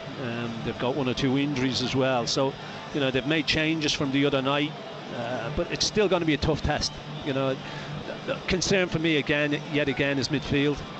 You know, individually players are playing well, but it's that collective unit that doesn't seem to be a togetherness there. Everybody wants to do the same thing. There's nothing that he could do you think, with the players there, Miley, Bruno, Longstaff, and a front three of Almiron, Gordon and Wilson, to rather than play 4-3-3 to go 4-2-3-1 and maybe push Miley further up, or possibly Longstaff. But who's the 2 who's going to sit? Yeah, well, exactly. You know, it's okay saying go to that, yeah, but you've then got to have players who are comfortable playing in those positions, Razor. You know, you got to have 2 players who are comfortable to sit and protect that back forward, to give the freedom to the rest of those boys further forward to then get into advanced positions. Now we've got nobody who's comfortable doing that. You know, because if you had one doing it, you know, we wouldn't be talking about changing the system. You'd be saying, well, we've got 1 midfield player who can sit and hold, and the other 2 can bomb on, the other 2 can help the 3 that's in front of them, but we haven't even got that. So, you know, it's okay saying, oh well, he should do this or he could do that, but if you haven't got the personnel who are happy to do that and happy to play in that position, it doesn't matter. It's just, he said after the Luton match that Lewis Miley moved into that deeper midfield role towards the very end of the game. He thought he did well. Obviously he was on the right hand side of midfield when he won the ball back for Harvey Barnes' equaliser. Bruno was getting forwards and creating chances, but as you've said, they've all wanted to do that, and it was probably pretty evident in the home match against Nottingham Forest how that can't work for Newcastle, and perhaps why there needs to be something else. He did talk about looking at solutions and different ideas for this match, but there's nothing to suggest that it will be different. We'll see when the team lines up. I just put that question to you based on what Eddie Howard had said. I don't see how he can change it a lot. You know, we'll see when they line up. I mean, the 3 midfield players have played well individually, but there's a gap now between that back 4 and the midfield. There's a gap opening up. It gives players space to go and play in, and that's what Gibbs White did at St James's. He found those pockets of space, he played in them and caused us problems. So how we combat that, I do not know with the personnel that we've got available to us at this moment in time. Look, Joe Linton, his physical presence in there is a big loss. You know, the way that he breaks things up, he stops people playing. You know, he stops people breaking on you, because he's very good at giving cynical little free kicks away and, you know, breaking the flow of play. And we haven't got a midfield player in there at this moment in time who could do that. 2 teams are heading down the tunnel back into the changing rooms. We are exactly in line with the halfway line, towards the very back of the main stand, single tier, old main stand at the City Ground. tunnel to our left. Newcastle with a couple of substitutes just finishing off with some shooting practice. Just over 10 minutes to go until the match kicks off. Trent side in the city of Nottingham, where Newcastle have an all-right record. In fact, the match against Nottingham Forest on Boxing Day was the first time they'd lost to them in a Premier League fixture. They've won 2 Premier League matches here in 98-99 when Alan Shearer and Dietmar Hamann scored, and then last season when Alexander Isak was on target with 2 goals. More on that in a second from the Newcastle manager Eddie Howe, who has been doing some television interviews ahead of the game, and in one of them he said about Anthony Gordon, who surprised us all by starting. Gordon trained for the first time yesterday. Prior to that he was training by himself, but he feels confident, he feels fit, so Eddie Howe says he has no hesitation in playing Gordon. Newcastle: Dubravka, Trippier, Schär, Botman, Byrne, Miley, Bruno, Longstaff, Almiron, Gordon and Wilson. A first start for Wilson since the Luton match on the 23rd of December.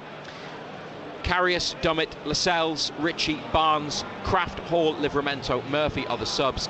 And Nottingham Forest with the former Newcastle goalkeeper Matt Sells playing his second appearance.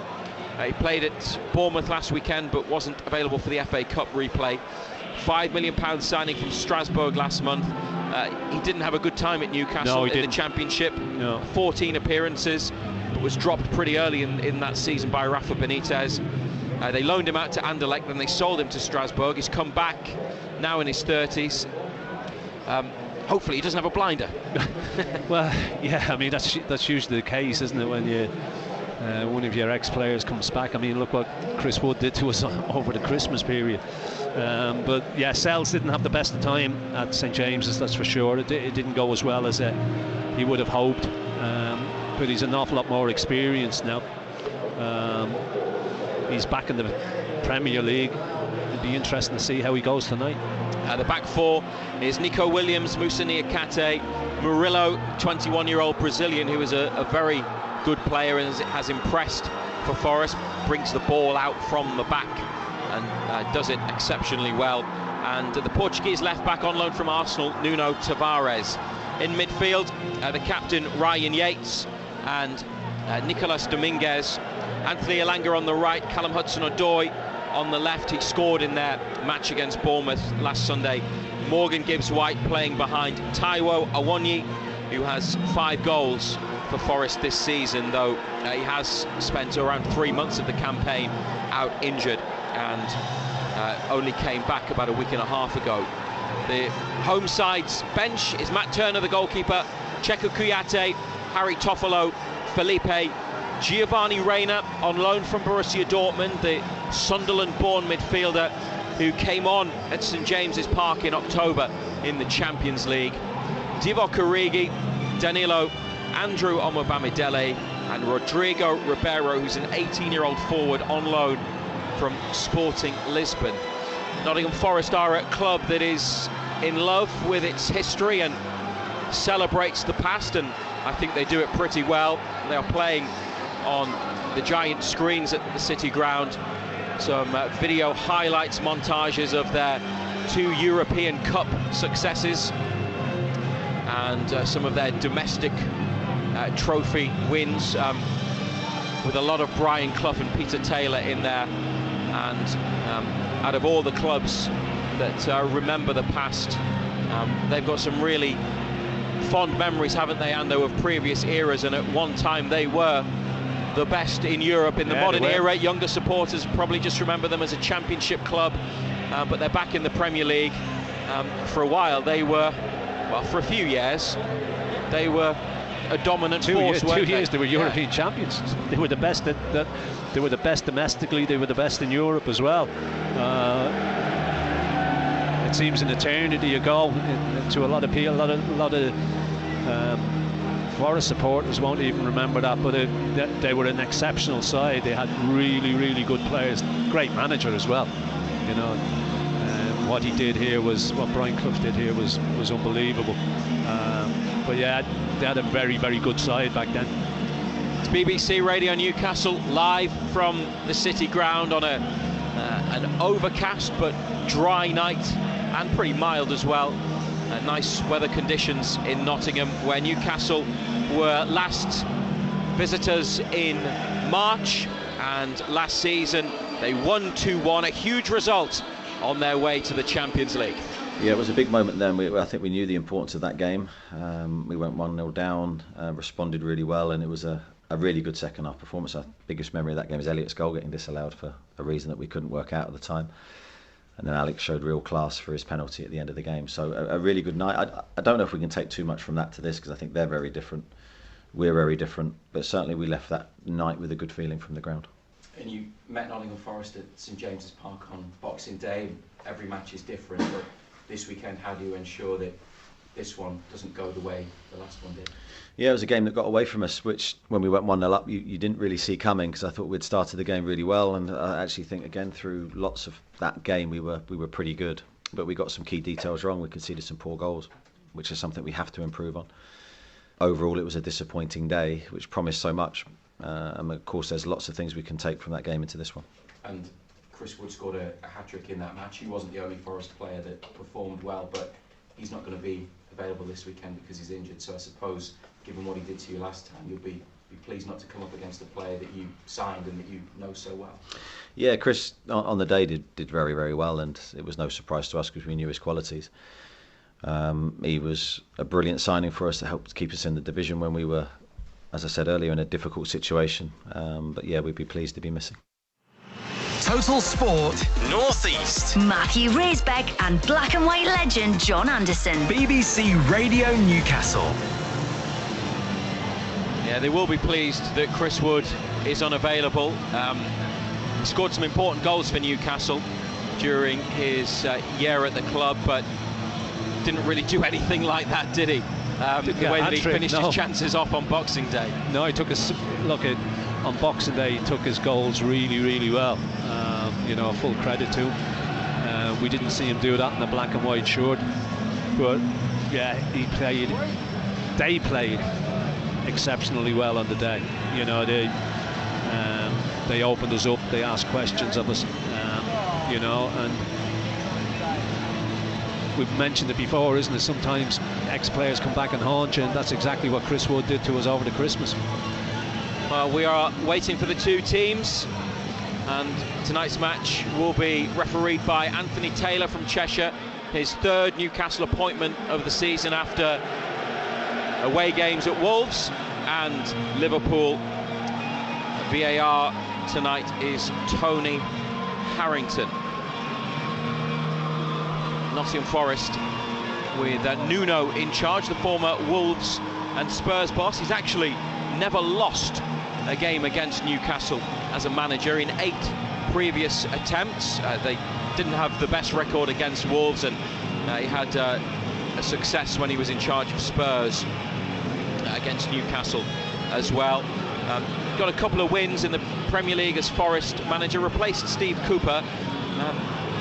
There's probably been a little improvement, some changes to the style of play. They've had a couple of FA Cup replays that they probably could have done without, but they are definitely looking over their shoulders. Everton lost today, Luton lost today, which is good for Forest. They remain 2 points above the relegation zone, but last season they finished 4 points clear and stayed up. They're going to be in a battle again, aren't they, you would think? They are going to be in a battle again, because it looks like there's going to be a point deduction for them come the end of the season as well.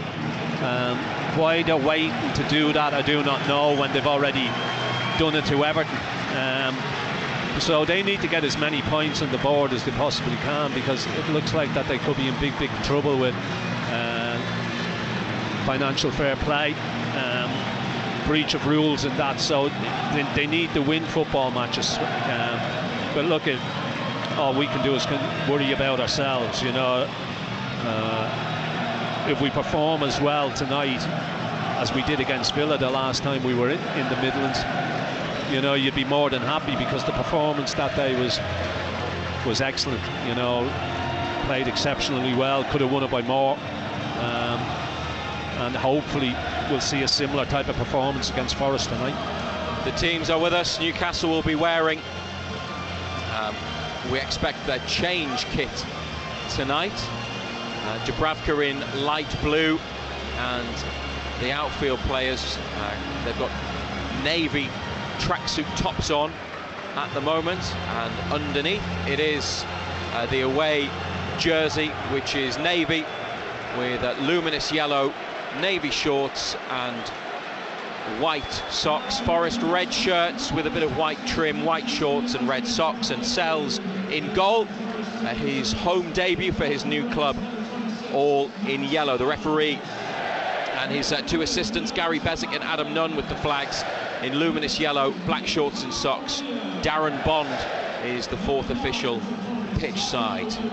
It is really important, Ando, isn't it, that they win today? There are 15 Premier League matches remaining, so plenty of points available for Newcastle, who had fallen away but actually hadn't lost too much ground in the race for Europe, to the extent that if they win tonight they'll go 7th above Brighton and West Ham. Brighton lost earlier. West Ham play at home to Arsenal at 2 o'clock tomorrow, so they're very much in the race and in the mix. But last week was a crazy game, but it was a slip-up because it was one they were looking to win. Yeah, it was a game we were expected to win. I think everybody expected us to win that, you know, but I think we showed a lot of character from coming from 4-2 down to actually get a point out of the game. But there's still an awful lot of football to be played. I think it's still a little bit too early to start talking about Europe and worrying about opposition and how this team did and that team did. All you can do is go and concentrate on yourself, win as many of the last 15 games as you possibly can, and then see where we are at the end of the season. You know, we're going to need a little bit of help along the way, there's no doubt about that, but basically all you can do is just go out game in, game out, try and get as many points on the board as you possibly can, and come the end of those 38 games, see where you are in the table. BBC Radio Newcastle bring you every Newcastle United match exclusively live. We've already brought you Sunderland's win over Plymouth in the Championship. Reaction to that one coming at half-time in this match at the City Ground, where Nottingham Forest, 16th in the table, line up with Matt Sells in goal, Nico Williams, Moussa Niakate, Murillo and Nuno Tavares at the back, Ryan Yates and Nicolas Dominguez in midfield, Anthony Elanga, Morgan Gibbs-White and Callum Hudson-Odoi behind Taiwo Awoniyi, and Newcastle United with one change. Dubravka in goal, Trippier, Schär, Botman, Byrne, Miley, Bruno, Longstaff, Almiron, Gordon and Wilson, who comes in for Murphy. The United bench: Karius, Dummett, Lascelles, Ritchie, Barnes, Kraft, Hall, Livramento and Murphy having dropped out of the team. Big night for a few players. Anthony Gordon past fit to play, Callum Wilson starting again, and Dan Burn continuing at left back. Eddie Howe sees him as one of his most important players, and he's going to be probably under the spotlight, isn't he, Ando, up against Elanga on the Forest right-hand side? Yeah, it's been a lot of speculation about Dan Burn all week. We've gone over this. He's got to put that to the back of his mind. He's just got to go and perform tonight to the best of his ability. You know, Elanga, we've seen what he did at Christmas. He's quick, he's got a bit of trickery about him as well. But he's experienced, Dan Burn. You know, it's not as if he's a young boy. You know, he'll have had situations like that before where games haven't gone to plan, so he's big enough to get through this. Newcastle get us started. Ball rolled back by Lewis Miley, and United are kicking towards the goal, to the left, towards the Trent end on the banks of the river. The away fans behind Martin Dubravka's goal to the right-hand side. It's Botman to Longstaff, Schär on halfway, swinging crossfield ball towards Gordon, who takes it down. Great first touch on his right, trying to find Bruno, who's got something on the ball and come out to the left wing with it, and back they go. Botman to Dubravka, he takes a touch and forwards it goes to Schär. Almiron, who's started on the right, Gordon on the left. Different to last week when Almiron was playing left wing.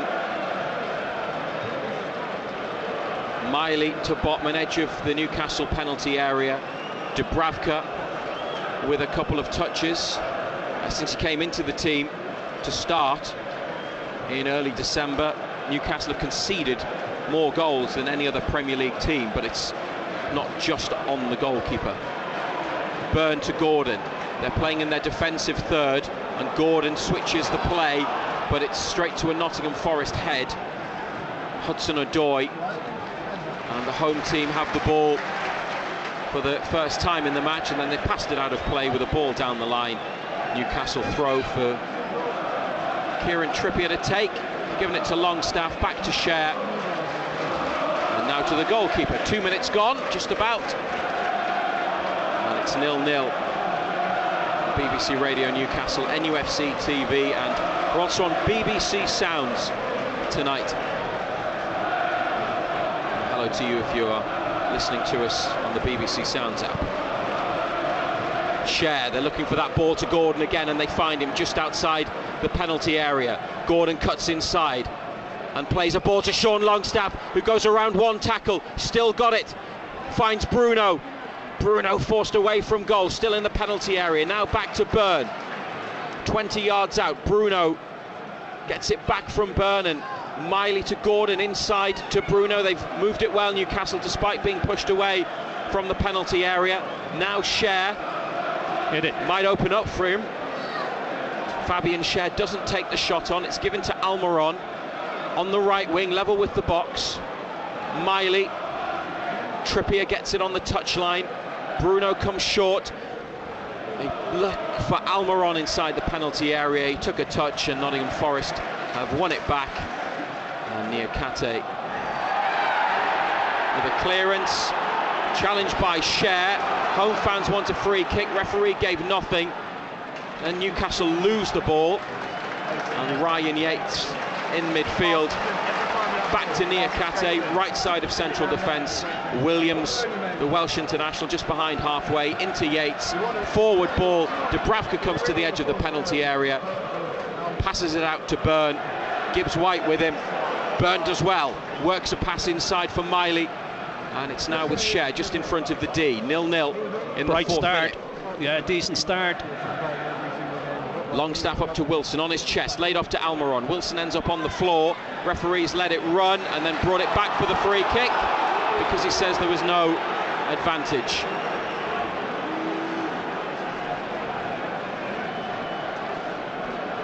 Yeah, referee tried to let it go. Brought it back.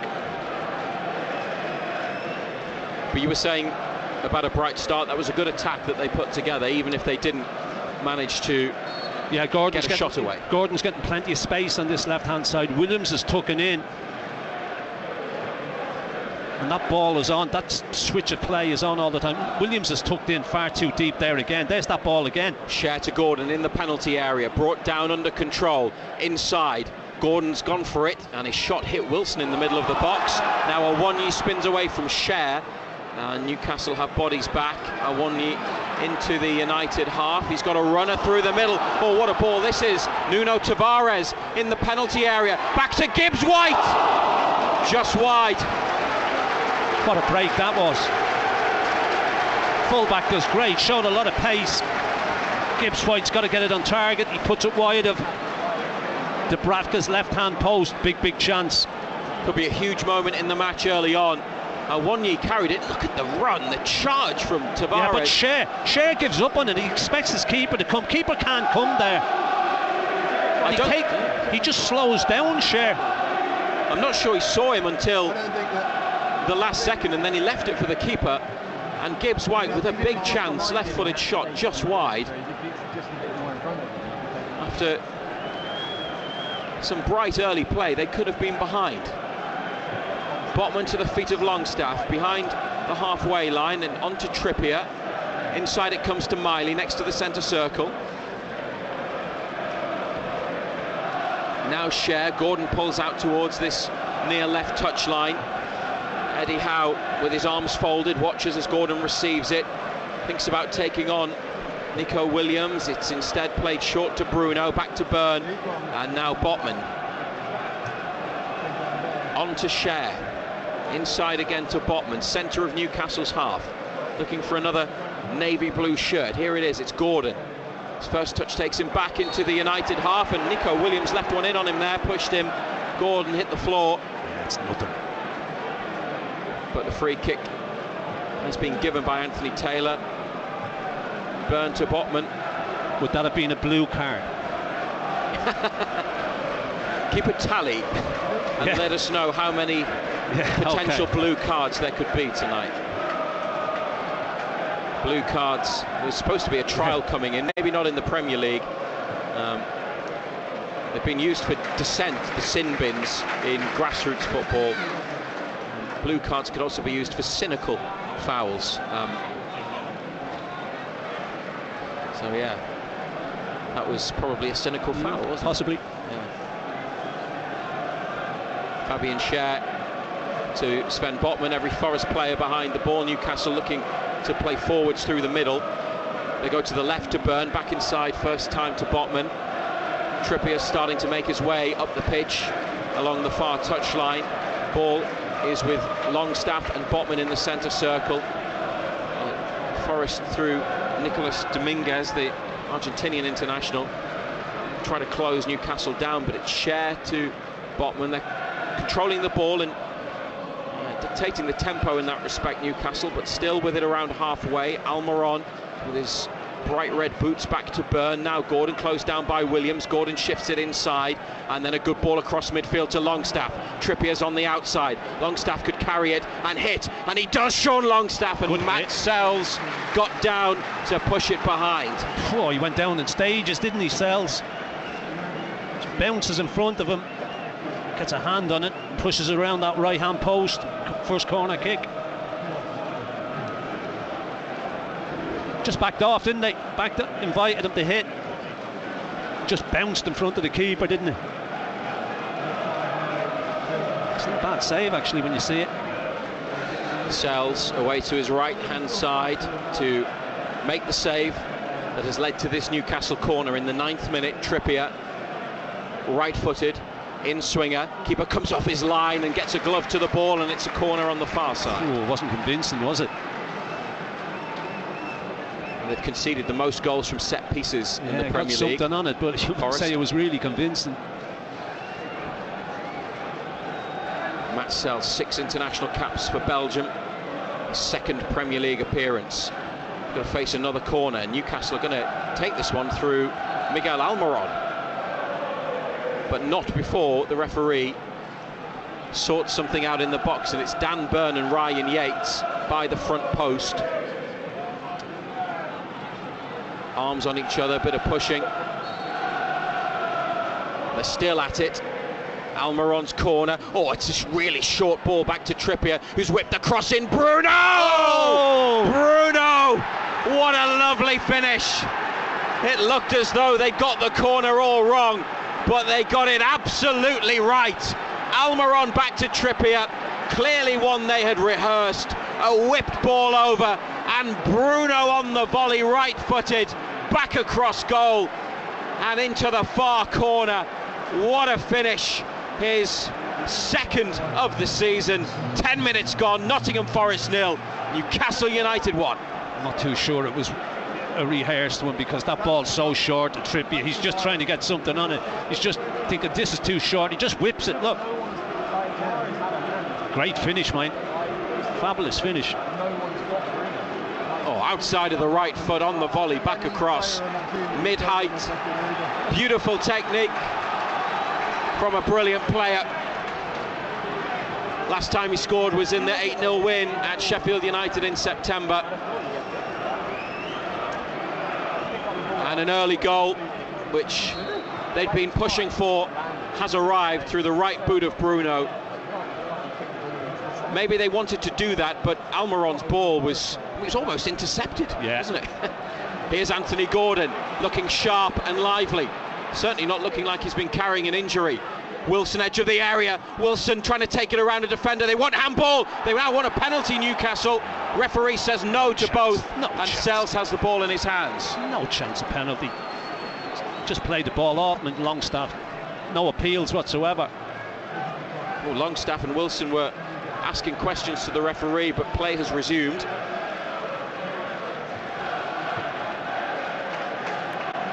It's never a penalty. Can't give a penalty kick for that. Almiron with a header back to Trippier.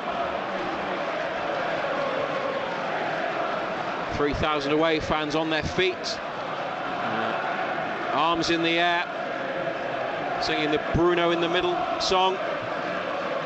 Getting so much space in the middle of the park. Forest have got to sort this out, haven't they? Because Newcastle started well, and apart from the one break, which almost led to a goal for Gibbs White, it has been all Newcastle. I mean, they've not had a passage of play, have they? No, where they've haven't had the ball at all. 83% possession for Newcastle so far inside 12 minutes. 1-0 up through Bruno's goal.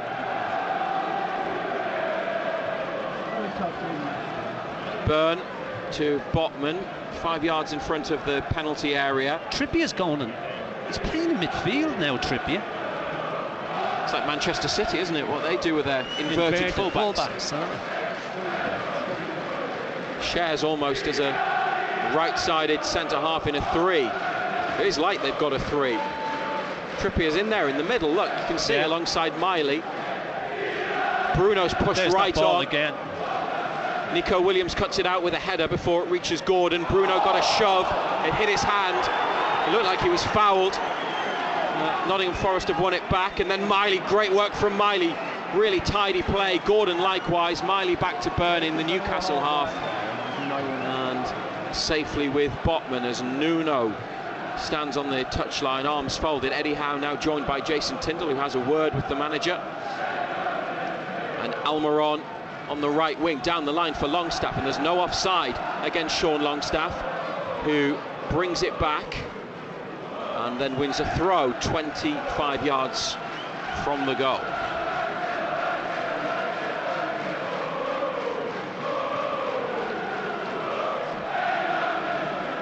Trippier in the middle of midfield, lifting one over the top. Wilson takes it down, but fouled Murillo. Anthony Taylor's whistle has gone.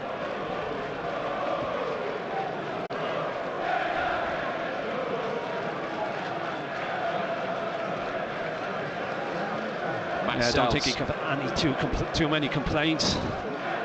Just seen the goal again. It's a great finish, great technique.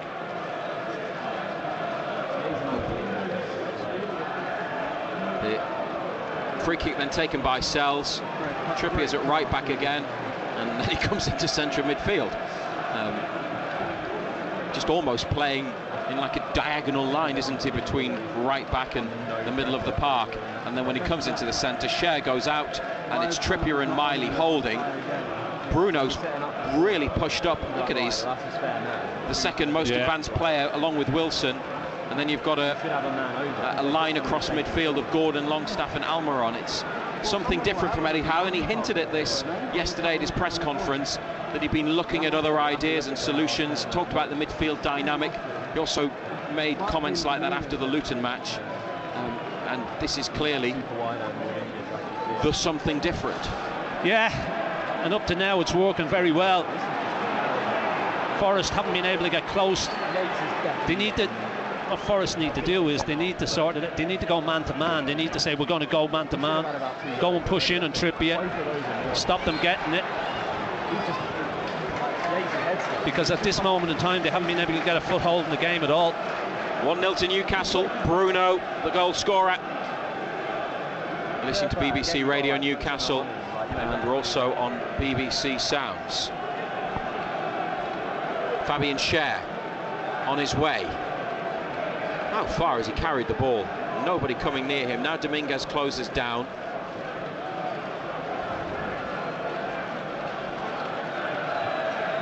Botman out to Cher again, still in Newcastle's half. Trippier inside, Gordon completely free. on the near touchline. He wants it. Forrester shuffling across because the ball is coming. Gordon gets it just behind halfway and now comes forwards. Elanga closing down. I mean, still 16 minutes, they've barely seen the ball. I'm just looking at Elanga there, who went to close down Gordon. I'm not even sure he's touched it, and he might not be the only player in red that's not had a touch or any kind of meaningful play in the game yet. Cher clipping it down the right side. Murillo got there before Wilson and played it into midfield. Now Yates to Niakate. Williams at right fullback. Gordon makes the block. Williams gets to the second ball, and Niakate chipping it into midfield. Awoniyi with a layoff.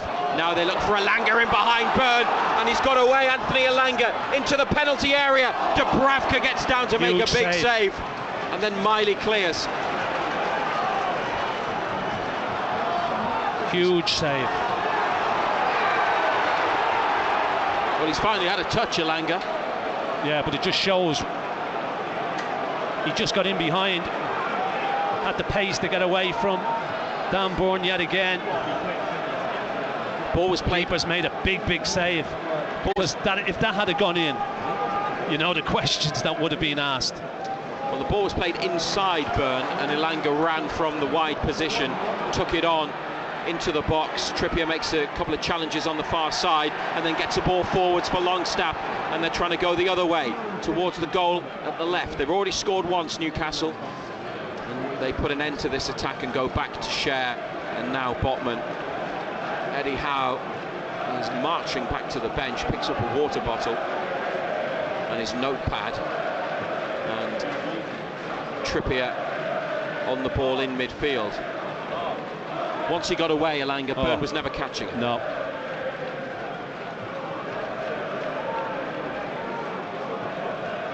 Miley to Byrne. Bruno on the left touch line. He's going to man at his back. Bruno trying to get himself clear.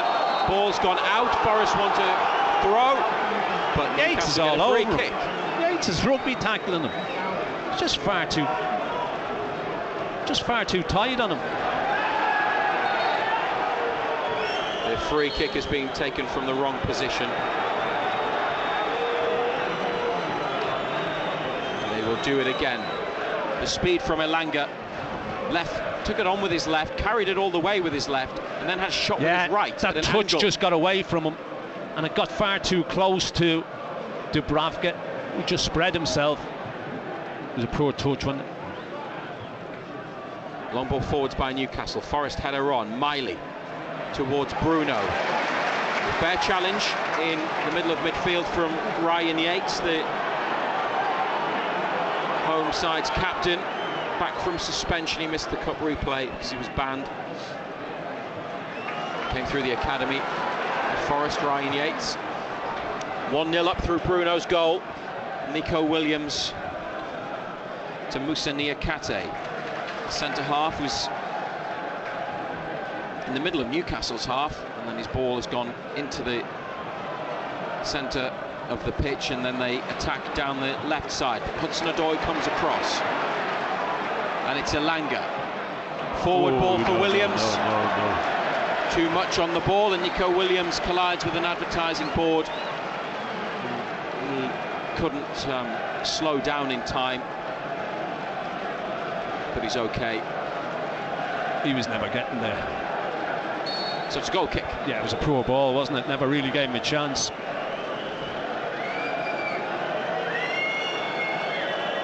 Dubravka, short ball to the right to Cher. Botman, Burney's available square in the left corner. Botman's gone long. It's beaten Williams. It's a bouncing ball. Niakate's there. Gordon on his shoulder. Oh, did well. Gets it back towards Sells, but it's going to run behind for a corner. Overhit back pass by Moussa Niakate. The bouncing long ball up the pitch from Botman caused Forest problems, and Matt Sells couldn't get there to stop it from going behind. No. Knocked it away from goal. Sells just got his feet tangled up, didn't he? Couldn't readjust. Well, we know what happened from the last corner. Almiron took it, Trippier crossed, Bruno scored.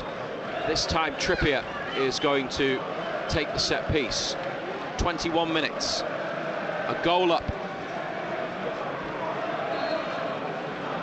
Botman in there, Schär in there, Trippier, outswinger. Good headed ball. up at the near post by a Forest defender, then Schär on and caught by Sells. It's a player down in red. Is it I'm not sure who it is. It's You're gonna have to tell Dominguez, me. isn't it? It's Is it Murillo. Dominguez? Is it Murillo? It's Murillo. It's Murillo, yeah, right. It's his right ankle, but he's lifted himself back up with quite a heavy limp. He tries to test it out, tries to plant his studs in the turf. I think there was a quick look at a possible handball there from Murillo, but it hit him on the shoulder. And we're playing again on BBC Radio Newcastle. Byrne intercepts a forward ball in midfield, and then Gordon fouled by Yates. I tell you what, referee, how long is he going to let him keep doing this, Yates? That's all he's done, is foul people. Eddie Howe is, I think, making that exact point to the fourth official, Darren Bond. Jason Tyndall is now speaking to him as well. No yellow card. Newcastle have the ball with Sven Botman in the middle of their half. 1-0 up. One change tonight. Wilson back in for Murphy. So it's Dubravka, Trippier, Schär, Botman, Byrne, Miley, Bruno, Longstaff, Almiron, Gordon. That's a change of ball again. Anthony Gordon taking on Nico Williams. Cuts back inside on his right. Byrne, 25 yards out to Bruno. Away from Yates. Quick play, good feet from Bruno. Gordon curls in a low cross. Wilson on his chest. Still Callum Wilson in the area, but a good challenge. Now it's Trippier, lifted it into Almiron. Sells with a save. Just too high for Almiron. The cross from Trippier. And Sells didn't have a clue, did he? It just didn't have a clue. It just hit. Lucky boy. Lucky boy. And then he picked it up at the second time of asking. Might have skimmed off the top of Almiron's head. Newcastle winning it back in midfield. Then they look for Trippier on the right wing and lose it. Forest forwards up to Awoniyi. Referee says no foul. Challenged by Schär. The home fans and the home bench can't believe it. Newcastle through Bruno to Trippier. Low cross. Cleared. Awoniyi stayed down. And his teammates haven't put the ball out. He's on the deck, near to the halfway line. They just want to play on, Nottingham Forest, but Dominguez backheels it out of play. And they felt that they should have had a free kick from Anthony Taylor when Awoniyi went for the ball, along with Fabian Schär, and he hit the deck. That's a free kick all day long, isn't it? It's just gone charging it. Why would he have taken a different view there? God knows. God only knows. Sean Longstaff gives the ball back to Matt Sells. And Forest can play again. Fabian Schär not arguing with Taiwo Awoniyi, the Nigerian forward, but they were having a chat about the incident. He's a big boy, Awoniyi, 6 foot, but broad and strong, big shoulders. Newcastle play down the left side. It's a goal kick. Yeah, he's a big, strong boy, isn't he?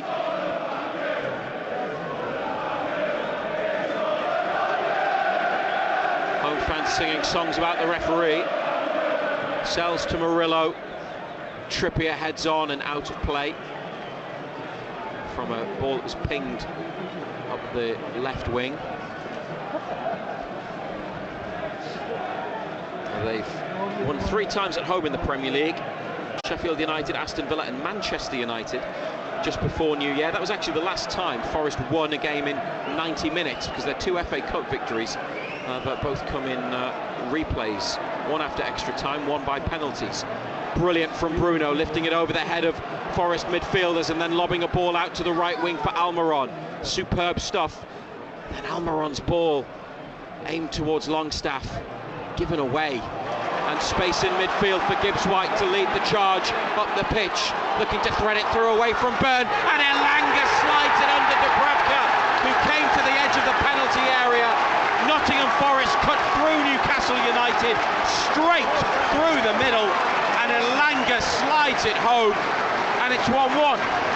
How simple was that? One ball just kills everybody. Just gets on his bike. It's played between Cher and Bourne. Keeper comes to the edge of his penalty area. They're not catching Elanga.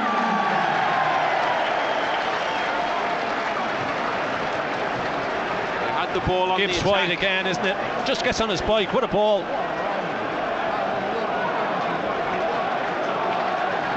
Well, they were in the corner, and Almiron looked for Longstaff, couldn't find him. Then a straight ball. Dubravka's come charging out. He's in the D when Elanga takes the shot. He's in between Botman and Byrne and rolls it into the net. Goes straight through the keeper's legs. Doing Cher disservice. It was Botman who was with Van Bourne.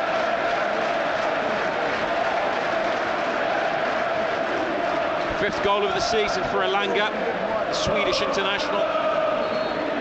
They don't deserve to be level, but they are. 1-1, 27 minutes on BBC Radio Newcastle. Longstaff with a long ball for Trippier, taken down well. Almiron in the area, he's got away from him. His first touch was not there, and Newcastle lose the ball in that part of the pitch through Almiron again. Niakate up to the halfway line. Botman, big header forwards. Forest have it, and then win a throw on halfway.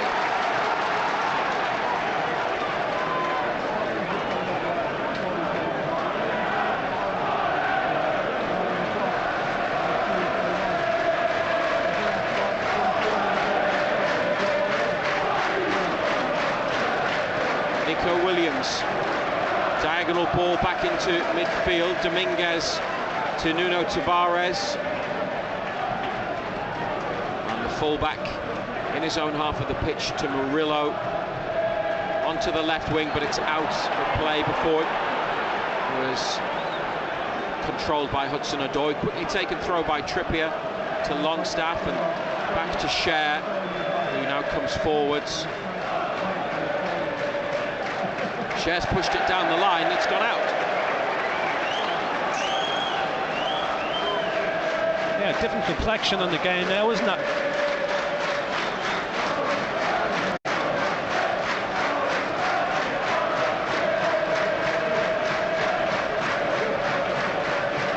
Miley heads away from the Forest throw. Almiron beaten in the air. Awoniyi flicking it forwards. Trippier back to Dubravka on the 6-yard line. Couple of touches. Ball played on the floor to Cher in the right corner. Wilson comes deep to control it and plays it back to another blue shirt. They've done well. Longstaff for Bruno. What a ball by Bruno. Gordon stopped at the edge of the area by Niakate. They've got a throw.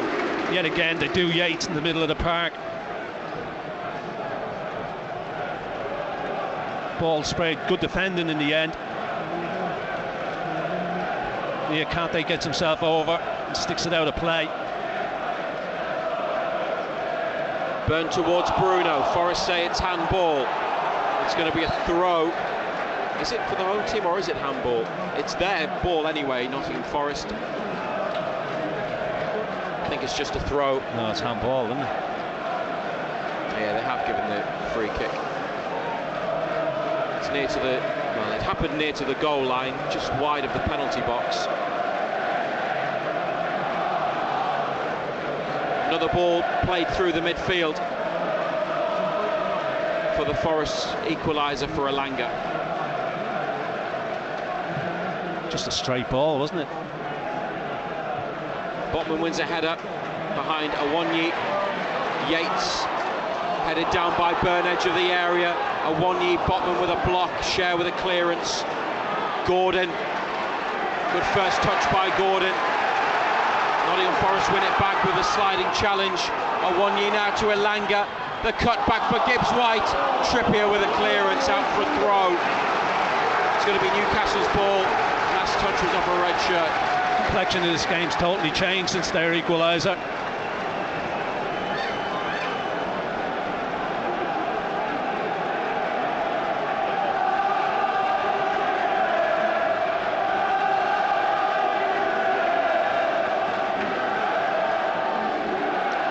Trippier given back to him by Longstaff. Just need to have it 10 minutes. Dan Burn with the ball back to Martin Dubravka that he's taken down well with his right foot. Sven Botman. Oh, you lucky boy. It's a goal kick, but he was almost dispossessed by Anthony Elanga. You lucky boy. His first touch is awful. Down the side of the penalty area. Shouldn't be giving it to him there in the first place. Just put your foot through it. Going to give it back to him now from a short pass from the goal kick. Miley, oh, well played, dropped his shoulder. Looked like he was going to switch it to the far side. He let it run and then carried it up to halfway where he's pushed it across to Longstaff. Now Almiron in the penalty area. Comes back with it to Trippier. Down the line for Longstaff, it sent him right out to the touchline. He's back-heeled it, and Forest have it and come forwards into midfield. Another good burst by Nuno Tavares. Out of play. It's not the first time tonight that it's kind of broken down when it's reached Almiron in the final third on the far side of the pitch. He wasn't the only player involved in Forest getting it back there, and here is Almiron on halfway, a return ball to Cher. Miley did really well though, didn't he, in the creation? Yeah, great little turn, drop of his shoulder. Just let it run by him. Then Miley on to Bruno, across the centre circle to Longstaff. Almiron in a more central position, giving it back to Longstaff. Now Bruno looking for Wilson, pushed away. And Forest on the left. But possession almost recovered by Longstaff, and then it's good work by Nuno Tavares to find another red shirt, and they work their way up from the back with Nico Williams on the outside to Gibbs White. Byrne comes across, slides it out for a throw. 34th minute, 1-1. Yeah, I bet he's delighted it wasn't Elanga who was chasing that ball.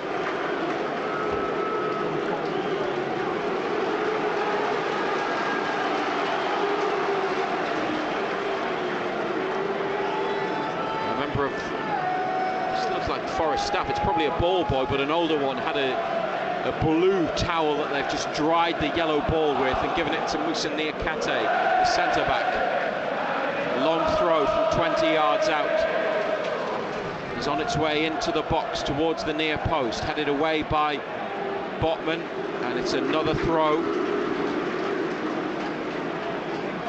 Niakate likely to do it again. It's BBC Radio Newcastle.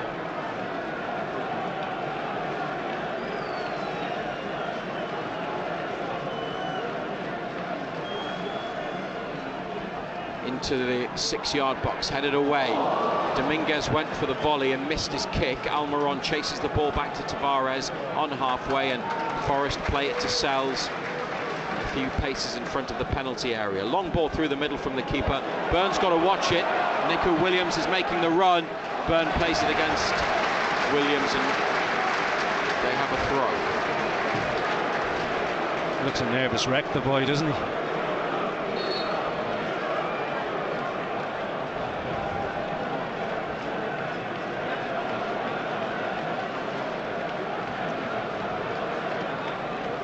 Has stopped because Murillo is back on the floor and he's holding his lower right leg. He had a problem there earlier in the match.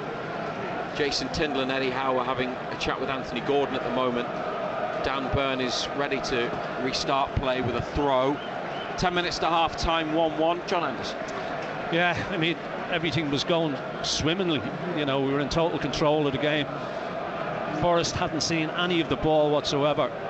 Then all of a sudden one ball just dissects everybody, kills you. And since that, the complexion of the game has changed. It's given Forest a little bit of belief. They've got themselves back in the game. They've seen more of the ball. Eddie Howe changed something. He basically went to a 3 at the back. Kieran Trippier went and played in midfield. Guimaraes went and pushed further on. But we need to get a hold of the game again. We had total control. We had a grip of the game. It was difficult to see Forest getting back into it. We need to start passing the ball again. We need to take the sting out of it.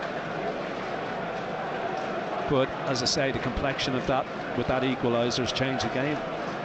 Murillo is coming off the pitch. They're going to send him back on though. He's got to stay off for at least 30 seconds. In line with the rules. It's a ridiculous rule, isn't it? So they've got a one-man advantage at the moment, briefly. And they've taken the throw, play it over to the far side, Schär back into Botman, who's coming up to halfway and pushes it over to the right to Fabian Schär. Ryan Yates has dropped into central defence for the home team. 1-1 the score. Schär in the final third, back to Miley. Murillo waiting to come back on. Anthony Gordon, the ball from the left towards Trippier on the far side into the box. Almiron was in the middle and it's cut out by Tavares. Almiron closing down, trying to stop them from playing out, and Hudson-Odoi clears. But is there too much on that for Nico Williams? No, he's kept it in. And cut inside away from Gordon. Murillo is back on. Elanga against Byrne, and a throw on halfway.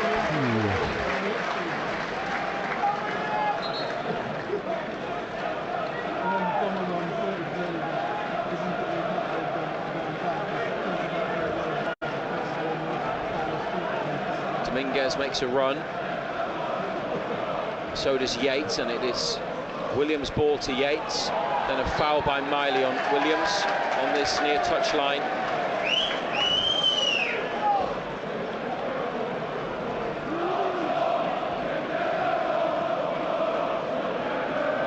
Gibbs White behind the ball as Niakate and Murillo head forwards.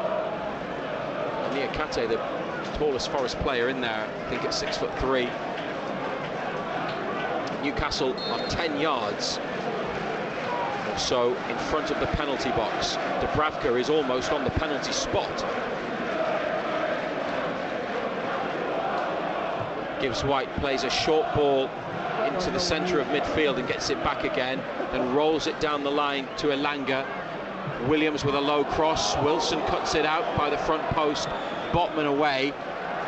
It's a throw.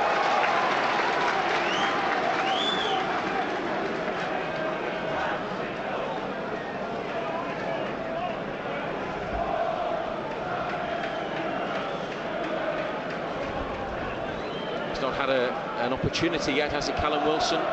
Didn't really have a chance last week to score. Been involved in a little bit of play in the box, but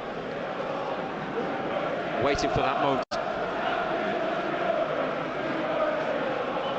They've had 70% of the ball, but having taken the lead through Bruno,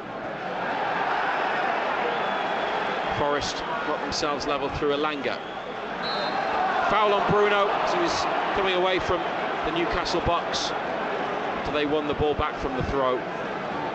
Central position. Botman on to Schär. 40th minute at the City ground.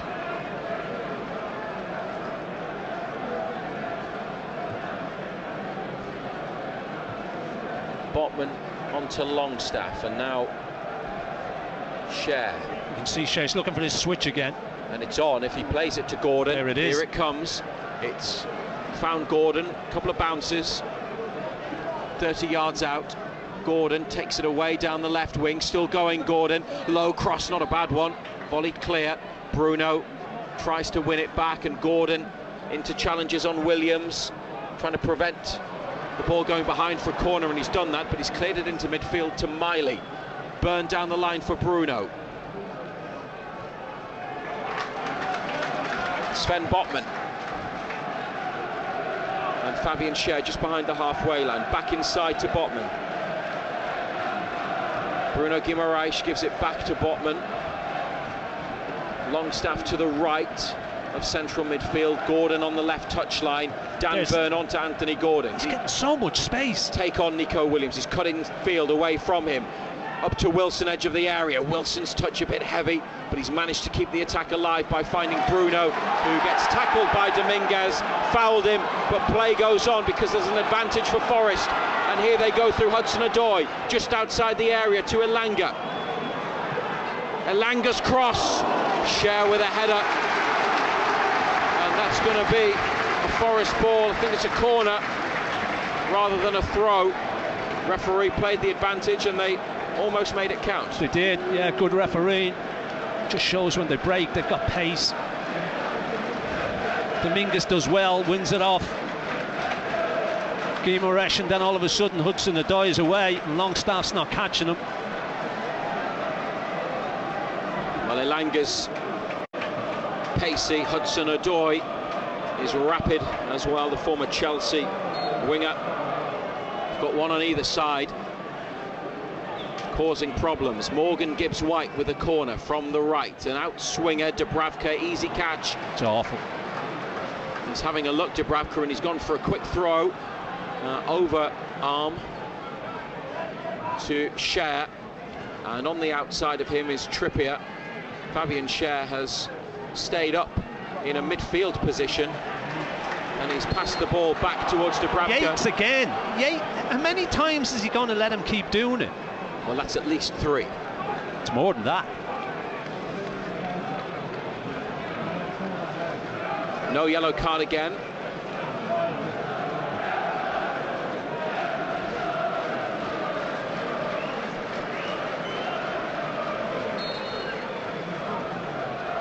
Kieran Trippier just half a yard into the Forest half. Edge of the penalty area. They're looking for Botman. He's headed it across. Fabian Schär! Fabian Schär! How simple is that? Can't stop scoring. He did it twice at Aston Villa, and he's on the end of that header across the box from Botman. One centre half to the other. From right back, Kieran Trippier's free kick into the penalty area. And Schär on the half volley drills it into the bottom left corner of the Forest goal.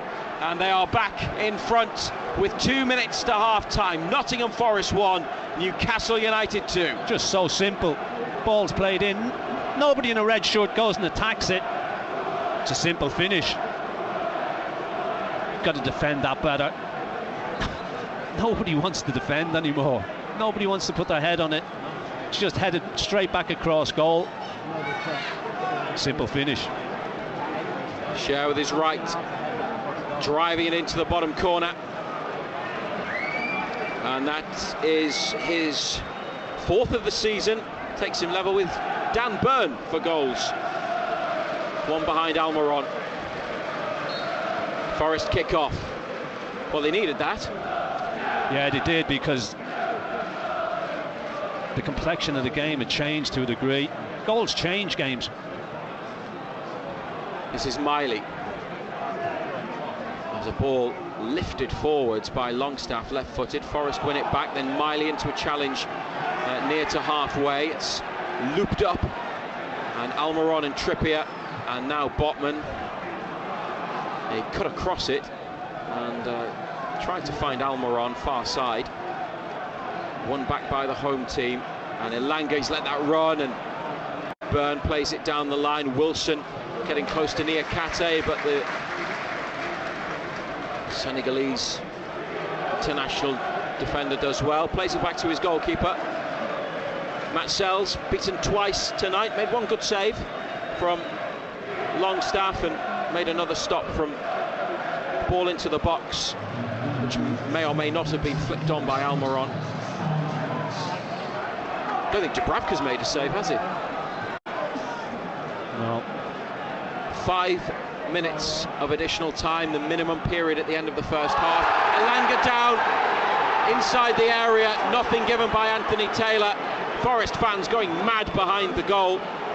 Newcastle clear it up to Wilson, it's back to Longstaff. Bruno on it, Wilson was fouled potentially. He's just picked himself back up. Play goes on. Byrne with an interception at the edge of the area. Miley with a block challenge. Trippier clearance. Miley and Bruno tackle for the ball, compete for the ball with Yates. Williams playing it on towards Gibbs-White. Burns got there, prevents the corner at the expense of a throw. VAR Tony Harrington might be busy for the next minute or so.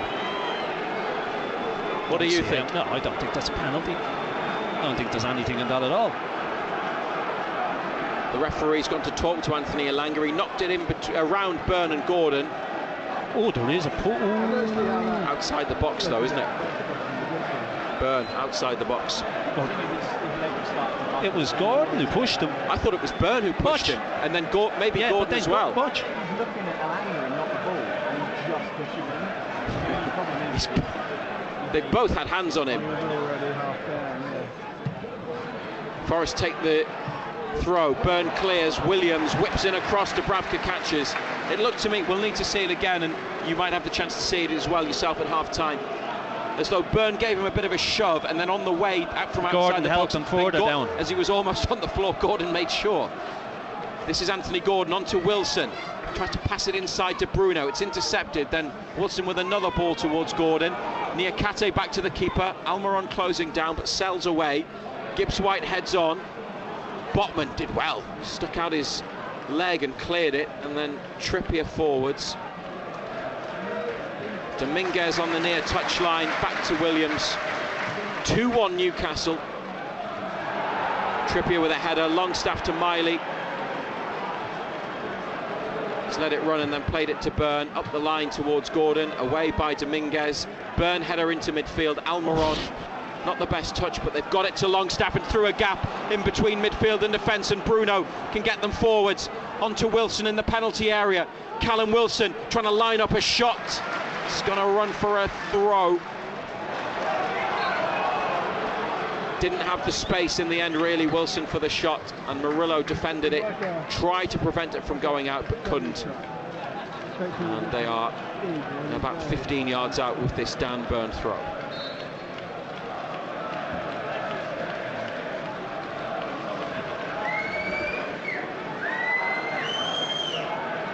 It was good defending by Murillo, because he basically said to Wilson, just stood him up and said, well, you're going to have to make a decision. Bruno made a run into the corner, got the ball back. Byrne then to Gordon and across to the far side. Now Fabian Schär away from Awoniyi. Still Fabian Schär, and still he's been caught. Kick, and he's had to go down, Schär, but they're playing on Newcastle. Schär wanting to pick himself up. Trippier didn't put the ball out because they seem to have a bit of momentum, though they've gone backwards with it.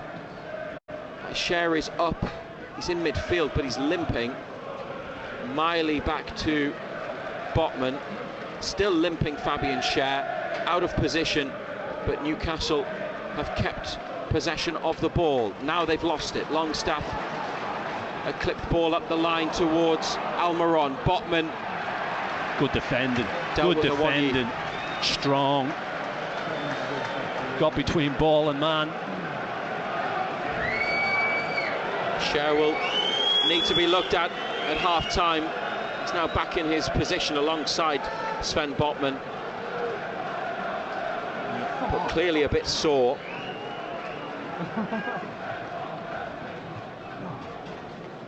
Was Yates again involved, but I'm not saying he fouled him this time. Quite sure what happened. He did, didn't he? Stood on him. Yeah. Stood on the top of his foot. Forest have won it back from Newcastle, edge of the area. Elanga, not the first touch that he needed in that position, and they've been able to clear. Bruno on the near side, doing well. Byrne up towards Almiron, can't control it. Niakate. Tavares. Up the left wing, Hudson-Odoi. In the final minute of first half additional time, gets it back from Dominguez. Hudson-Odoi! It's an equaliser. Surely it took a deflection. Dubravka is beaten. Callum Hudson-Odoi, edge of the area, right-footed shot, near side of the goal, has gone in. And it's Nottingham Forest 2, Newcastle United 2. He's got to have taken a deflection, because Dubravka starting to go one way, and he just watches it. Got to be a deflection.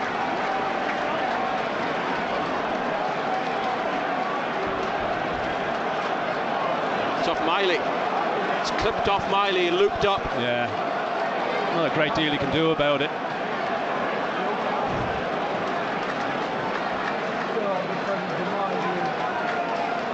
Just wrong foots the goalkeeper, doesn't it? Cher's gone down again. Well, we were right at the end of the 5 minutes. Forest were attacking.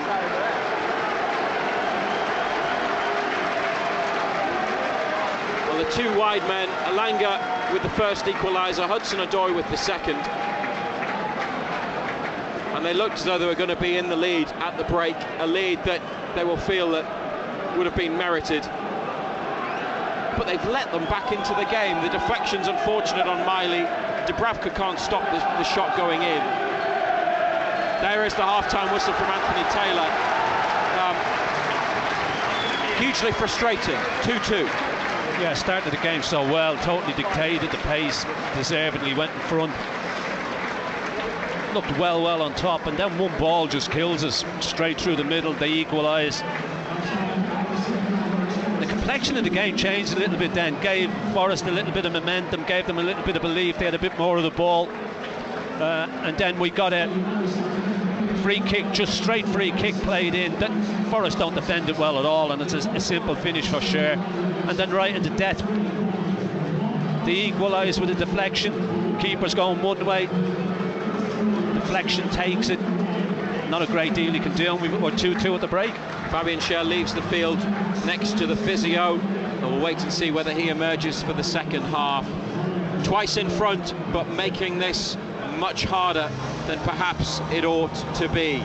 Bruno and Cher the goal scorers for Newcastle, but Elanga and Hudson-Odoi for Forest at half-time at the City Ground.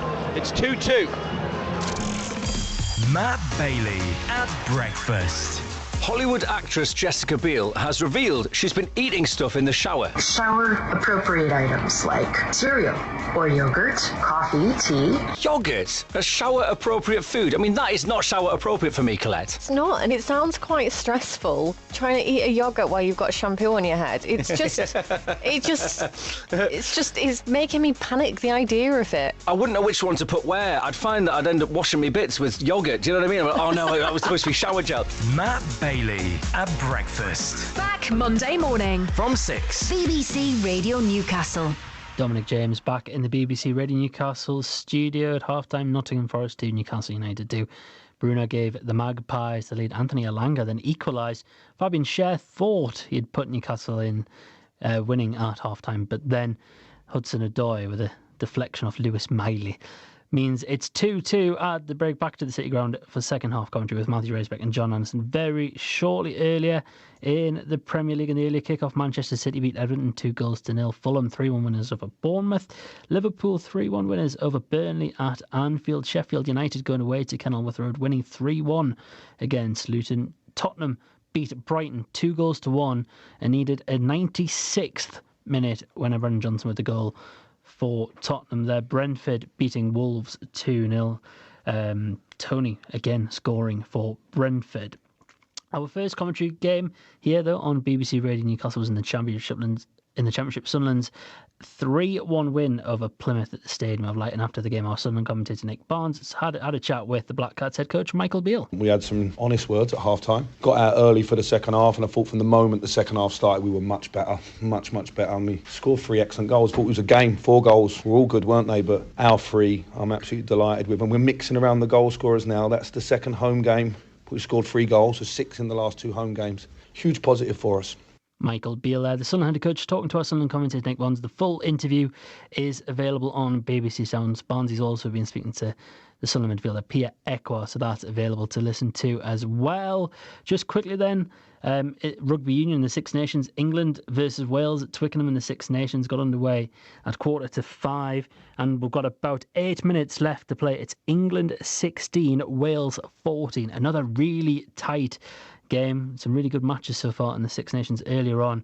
Of course, France beat Scotland in 2016. Scotland thought they'd scored a winning try in the last moment, but a TMO decision decided otherwise. Right then, here on BBC Radio Newcastle, we're going to be talking non-league football next. Local football. Total Sport North East. BBC Radio Newcastle. You're listening to the local football roundup here on BBC Radio Newcastle, the only place to hear reactions to the day's results in the North East. We'll hear from some of those involved in today's games in just a moment. But first, with all roundup of today's fixtures, is James Rowe. Thanks, Dom. We'll start with the FA Trophy 5th round. Hereford 0, Gateshead 1. In the National League North, the game between Blythe Spartans and Buxton was postponed. Gloucester City 0, South Shields 5. In the Northern Premier League Premier Division, Morpeth Town 1, Bamber Bridge 3. In the Northern Premier League East Division, Grimsby Borough 3, Ashington 0. And the games between Dunstan and Carlton Town, Hebburn Town and Brighouse Town, and Stocksbridge Park Steels and Concert were all postponed. In the FA Vars 5th round, Emley AFC 2, Wickham 0. In the Northern League Division 1, 6 games were postponed, so just 3 results to bring you. Penrith 0, Borough Rangers 2, Bishop Auckland 2, West Auckland Town 1, and Shildon 6, Carlisle City 1. And in the Northern League Division 2, all but one of the games was postponed, so just 1 result to bring you, which was Sunderland West End 1, Chester Street United 2. And finally in the Scottish Lowland League, University of Stirling 0, Berwick Rangers 2. James, thank you very much for those. We'll start with our featured game. It was at Craig Park in the Northern Premier League Premier Division. Paul Dixon, our non-league reporter, was there to watch Morpeth versus Bamber Bridge. Wasn't quite what we hoped for, Paul. Well, it wasn't. After a great start, after 2 minutes it went 1-0 up, but the final score was 3-1, and it was a disappointing afternoon for Morpeth. And afterwards I caught up with our manager, Craig Lynch, and he wasn't happy either. Yeah, it was a great start, best start of the season. To go 1-0 up is what we spoke about before the game. And then I thought it was a tight game after that, but we had the ascendancy being 1 up. And then again, it's the last 3 weeks running now. It's human error, like major errors have cost us goals. And then when it's an error more than a good goal from your opposition, your head goes down even more. And you can see that because they could have scored straight after because the lads' heads have gone. But it's every week. It's been every week now. And it's not the same people either. It's an accumulation of errors from different people. So it's a hard one to take when I felt as if 1-0 at half-time would have been an easy result to be in. But then concede in the manner which we did, it's a bitter pill to swallow. That is the Morpeth manager, Craig Lynch, talking to Paul after the game. They're disappointing for Morpeth, but yeah, though, as Craig said there, they need to move on from that quickly there. To a very good result for us today. Gateshead winning away to Hereford in the 5th round of the FA Trophy. They're through to the quarter-finals, and I spoke to the defender and coach Louis Story and asked if they can begin to get excited about a potential return to Wembley. It could be the pinnacle of plenty of people's career. It's a huge challenge. You know, how do you to kind of execute a game plan under potentially more pressure in a one-off game? You know, with the excitement of the reward at Wembley. You know, within our grasp, so it's just exciting. It's a challenge that we'll be attacking head on. We know on our day when we're playing our way and sticking to our principles and trying to execute our game plan, that you know we can beat anyone. A very happy Louis Story there. They're through to the quarterfinals of the FA Trophy then, and Paul, fans will starting to get a little bit excited again. Well, you can smell Wembley Way, can't you? You know, it's yes. I mean, really looking forward to the draw. As long as all the North East people and the Gateshead fans will be looking forward to the draw on Monday as well. Need a home draw, Dom. It'll help. I mean, as Louis says, they're prepared to play anybody, and they can. I mean, they made quite a few changes. They can beat anyone. They can. They can't beat anyone on their day. But they made a few changes this afternoon, and the young lads that have come in have done the job. I mean, they were favourites today to beat Hereford, but they've done it 1-0. It's a big score, 1-0 in cup games, isn't it? It certainly is. Fingers crossed that they can go all the way. Again, just something I want to touch on as well, in the FA Vars, Wickham, they were beaten away at Wembley in the 5th round, and I had a chat with their chairman Ross Gregory, who wanted to share this message to its supporters. For me, what I wanted to kind of say about today was the backing and the support that we had from our fans, from our community, from our town. We are the biggest supported club in the North East. We try to punch above our weight, but it was great to see 140, 150 Wycombe fans down here at Emily today, travelling to Yorkshire to support the lads, and it's really appreciated by them and by the club as a whole. For us, it's our best run for pushing 40 years now. So we've got to try to take the positives from it. It's a disappointing day. It's a bitter pill to swallow this afternoon, but I suppose in the cold light of day, we'll look at the achievement that we've had this season. We'll look at the positives, and we'll try to build on that for next season. And Paul, Ross saying there, it's a bitter pill to swallow at this moment, but it's their best run in 40 years, and they'll probably look back in the next couple of days and be quite proud of the run that they've been on. I would agree with that, Dom. I mean, it's a great effort and a great show for the Northern League. As Ross says, it's 40 years since they were anywhere near where they are now. They've done really well, and they should be proud. The team that were playing today is one of the favourites to lift the FA Vase, so it was a real good effort. I mean, Wycombe taking over 100 supporters. Brilliant. To Yorkshire, and I think before the game as well, he put a message out on social media saying it's days like today that means everything to non-league football. I would agree with that. That's a great line. He's a top lad, Ross, and they've done the North East proud, getting to the last 16. Of course, we would like to see a few more teams in the future get further in the competition as well. Just a couple of other things, Paul, I want to touch on. South Shields, a fantastic win away from home, 5-0 at Gloucester. A long way to go, but it makes the journey all worth it. Well, I think they needed something like that, Dom. They needed an injection. I mean, they're very much excited about pushing for promotion, the whole club, and they haven't had a victory like that for a while. That'll do them the world of good. Oh, confidence-wise, it really will. It's bound to boost them. In the East Division, we only had one game on this afternoon. It was down in Grimsby. Ashington went there though and won 2-1 against Grimsby Borough. Ashington, of course, maybe slowly but surely trying to get towards those playoff places, and today again a good result.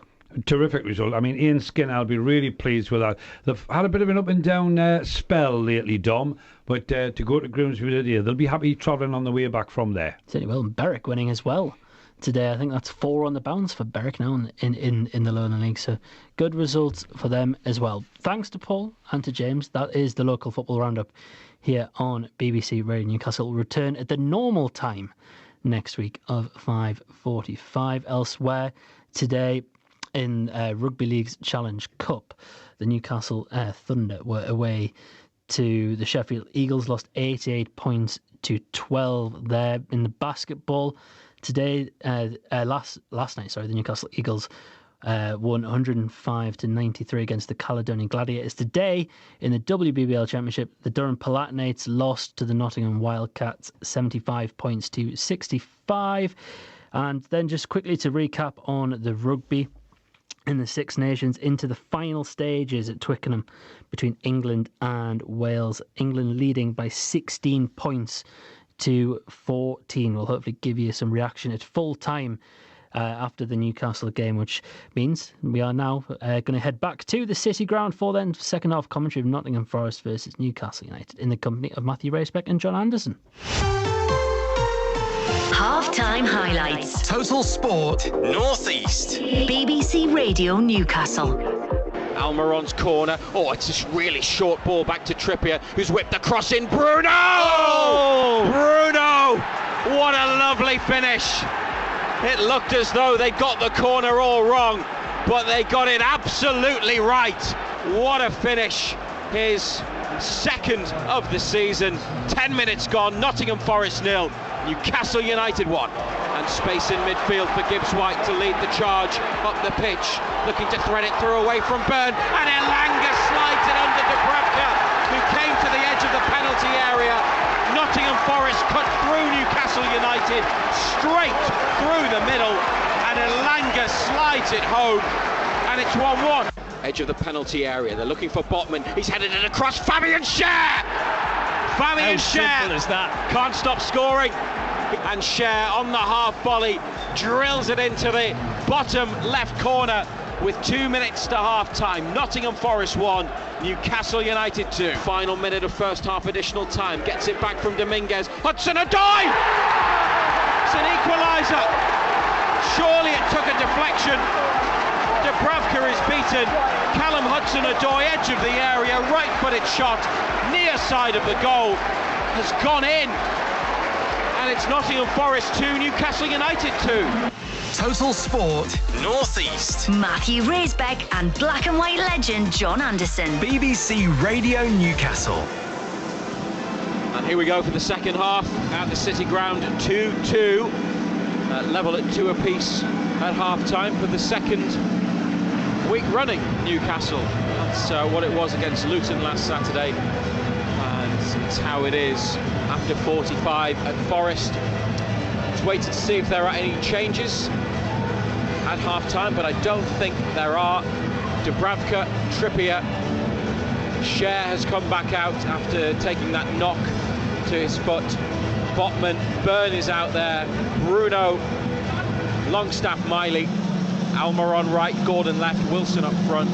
Forest, same again, Sells in goal, Williams, Niakate, Murillo, Tavares, Dominguez and Yates in the middle. Elanga on the right, Hudson-Odoi on the left, Gibbs-White playing behind Awonyi. Referee is Anthony Taylor. Newcastle in their navy and luminous yellow away kit with white socks. Forest red shirts, white shorts, red socks. Home team to kick off. And Newcastle shooting towards the goal to the right at the Bridgeford stand, where 3,000 away fans have gathered. They had a close view of the 2 goals they conceded. They'll be hoping to be watching Newcastle put a few in that net in this second half. But Forest are on the attack immediately. Awonyi to the left wing. Hudson-Odoi, right-footed cross too high for Awonyi. And fortunately a defender there to stop it, reaching Gibbs-White in the middle. Dominguez, left side of central midfield, up to Gibbs-White, finding another pocket of space, pushes the ball to the corner to Hudson-Odoi. Now Tavares. Hudson-Odoi again. A little ball threaded into the penalty area. Gibbs-White and Cher went for it, and it's behind. The Newcastle bench: Carrier, Stummett, Lascelles, Ritchie, Barnes, Kraft, Hall, Livramento, Murphy. Forest have goalkeeper Turner, Kouyaté, Toffolo, Felipe, Reina, Origi, Danilo, Omobamidele and Ribeiro as their options on the bench tonight. Cher, oh dear, it's just started to make his way up the right touch line and just taken his eye off the ball, and it's gone out for a throw. Now Hudson-Odoi trying to get around Trippier, who's looking to see this behind for a goal kick. Forest wants a corner. Referee says goal kick. Newcastle get that decision. Fans who were looking at it started asking for the decision. Then Hudson-Odoi went to the referee.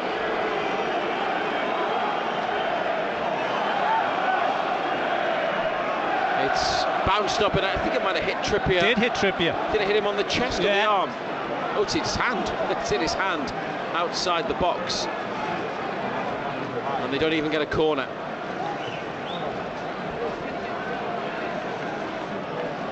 Botman to Byrne, still in the defensive third. Now up to Bruno, who's on the left touch line.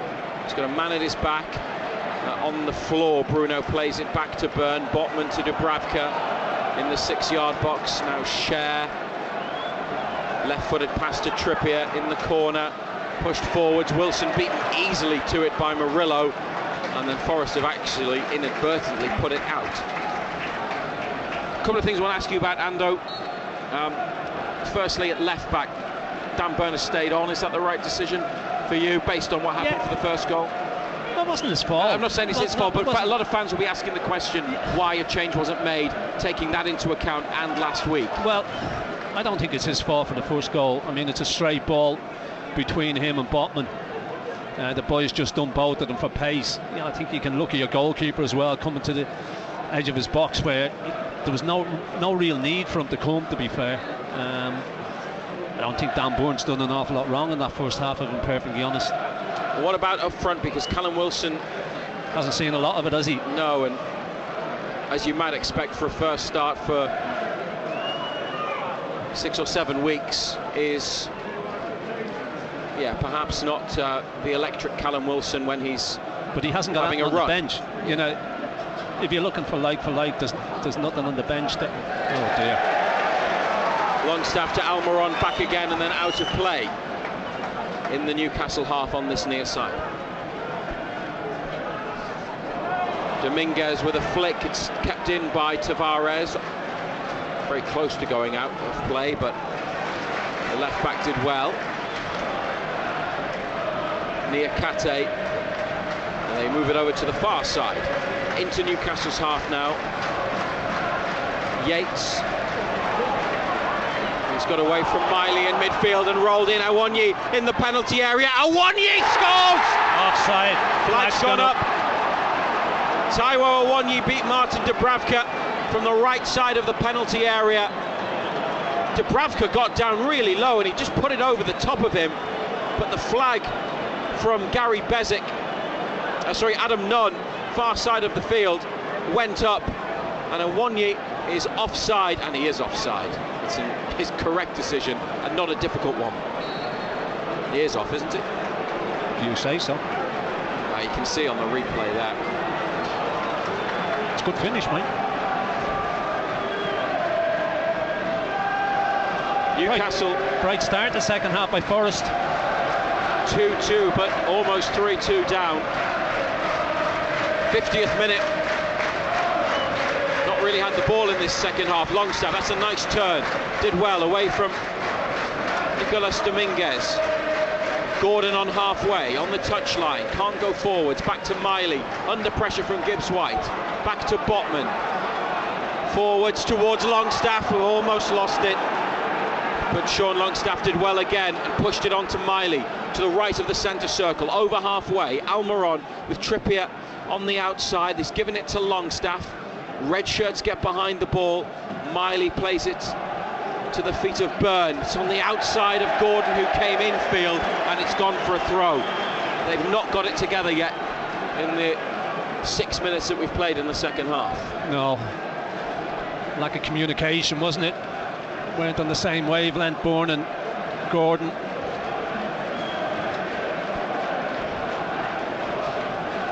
Livramento and Barnes are warming up on the touchline. Miley with a header in the middle of the park. Longstaff out to Gordon, helped on looking for Wilson. Tries to touch it on towards either Gordon or Almiron. Neither got there. And away towards Gibbs-White. What a take and a turn from Morgan Gibbs-White. Brilliant skill. Down the right wing to Elanga. Edge of the area. Good defending. Dan Byrne. Then Bruno in midfield. Try to find the feet of Wilson up top. It was blocked and it's come back to Bruno, and it's Botman across to Cher, and they build from the back again on this right side. Diagonal ball to Longstaff, 5 yards behind halfway. Trippier on one touchline, Gordon on the other. It's up to Wilson and he's rolled it out to Trippier. Wilson gets involved again from deep with Trippier. Longstaff to Trippier once more. When he set up the goal for Bruno, it was his 10th assist in the Premier League this season. First Newcastle player to set up 10 Premier League goals in the top flight since Laurent Robert in 2001-2002. Miley, good challenge to stop a Forest break through the middle. Niakate now to Williams. Inside and around Gordon. Bruno closing down. Niakate plays it against the Brazilian. And it's a throw.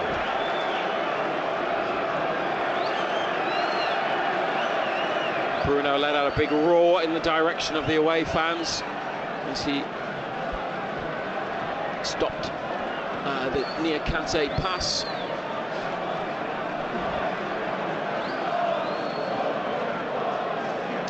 What What do you think the general theme of Eddie Howe and Jason Tyndall's half-time messages would have been, Ando?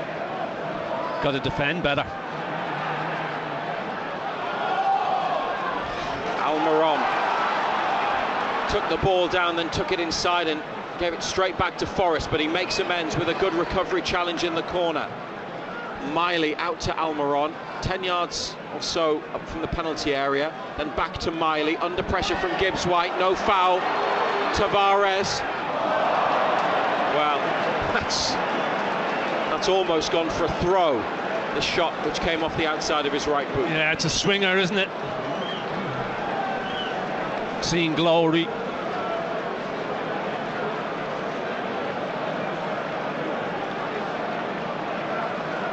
BBC Radio Newcastle, also live on the BBC Sounds app and NUFC TV. Yeah, I mean, you were saying, Razor, got to keep our concentration.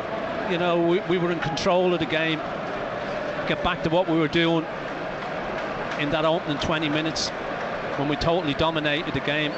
Get your confidence, get your belief back. Still very much in this game. 2-2. Bruno had them in front. Alanga equalised. Cher restored the lead. First half added on time. Hudson-Odoi, via a deflection off Miley, levelled the match again. We're now in the 55th minute. They've not had a chance in the second half. They've barely been in the Nottingham Forest half since the match restarted. Gordon in the middle of his own half of the field for Longstaff, up to Wilson, trying to chest it down. Oh, he's done superbly. Brilliant from Wilson. Longstaff plays in Trippier. Now they're on the attack. Gordon in the middle. Trippier's ball to the far post, just too high for Almiron. Kept in by Bruno. He's got 2 red shirts with him. Bruno outnumbered. Still doing his best, but Nottingham Forest come away with it and clear up to Awoniyi. Botman picks his pocket. Good defending. And Cher now for Trippier. It was a good break, but the ball was just too high for Almiron, not known for his heading. Got up, couldn't connect. Wilson did really well. Yeah, strong. He's good in those areas, backing into people. Graham Jones has joined Eddie Howe and Jason Tyndall in conversation in the technical area. They've got it on the left wing. Bruno to Gordon, back to Byrne. Good 35 yards out. Bruno has it taken off him by Alanga. Hudson-Odoi breaking for Forest down the near side. It's almost into the penalty area. Out wide to Tavares. Along the goal line, wins a corner with a cross turned behind by Trippier. Wanted too long, didn't he? Cross needed to go first time. He's had that touch. Gives Trippier the opportunity to get a cross, get a block in.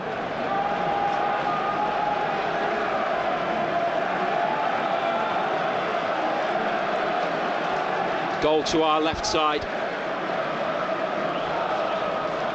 With 2 tiers of home fans in the Trent end watching as Gibbs-White, 2 arms in the air, next to a red and white advertising board, rolls the ball to Hudson-Odoi, gets it back again, and his cross hits either Bruno or Almiron, and it's another Nottingham Forest corner. It was one that didn't work. Harvey Barnes comes sprinting back to the bench. I think he's got to get Almiron off and get Barnes on. Barnes takes off his yellow bib, looks like he'll be introduced. 57 minutes and 2 apiece. The Gibbs-White corner into the 6-yard box. It's a good header away. I think it was Botman. Kept in on the far side, and alive Dominguez. Nico Williams has gone for the cross. Newcastle header from Longstaff. Now they're looking for Wilson through the middle. Callum Wilson trying to get clear. 3 defenders up there with Wilson, who says to the referee he was fouled, but he gets nothing. Not really a lot that he could do other than try to hold the ball up. Longstaff played him in straight through the middle, but there were bodies back, and now an offside flag catches Nottingham Forest. Morgan Gibbs-White pushing Dan Byrne, who pushed him back. In fact, it was Sven Botman, and then Dan Byrne is peacemaker. far side of the pitch. Yellow card shown to Gibbs White, I think. No, and Botman. And Botman. Yeah. If you shove me, I'm going to shove you back.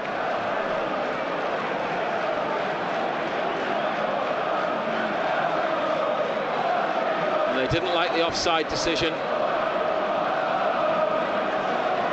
Botman had hands on Gibbs White, who picked the ball up. Botman went to get it back, pushed Gibbs White, he shoved him. Dan Burn then made sure that everything was broken up. Botman booked first, then Gibbs White yellow carded. And Harvey Barnes is going to come on in a moment. Ando 2-2. And after what he did last week, those Newcastle fans behind the goal will be really excited to see what he can give them tonight. And he's coming on, as you predicted, for Miguel Almiron, who's... It's passed the by tonight, hasn't it? Struggled. Yeah. Came back from illness, Almiron, in the match at Aston Villa a week and a half ago. Eddie Howe has made the change. The first of the night to introduce Harvey Barnes. It's part of the country he knows well. East Midlands. Oh, get on with it, referee. He's gone to the left wing and Anthony Gordon's come to the near right-hand side.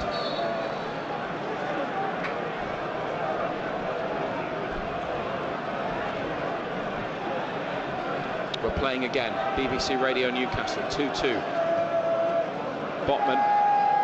Trippier's gone into the central midfield position again there, sort of beefing up the middle, overloading it when they've got the ball. When they don't have the ball, though, Forest find the space and find the gaps in midfield. So in possession, it seems to have worked. It did in the first half very well. Cher now in behind. Tavares is there, might see it behind for a corner. He's played it off Gordon. I see it behind for a goal kick, and he's won a goal kick. Yeah, good defending. Good awareness. Not the worst ball over the top. Short ball out from the back from Matt Sells. Murillo on, then Cher, Miley trying to help it forwards. Gibbs White linking up with Dominguez. Dinked ball in behind. Good covering, Dan Burn from left to right. It's out for a throw.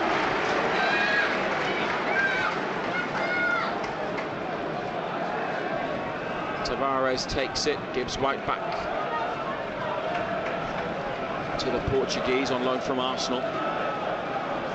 Murillo, Niakate, and now Murillo, furthest outfield player back, and he's given it to his goalkeeper. Sells, stumped that one through the middle. Awonyi's after it, Awonyi's in. Taiwo Awonyi around Dubravka, he's hit the deck. The referee says nothing, no penalty, and it's just going to be a goal kick, but VAR will have a look.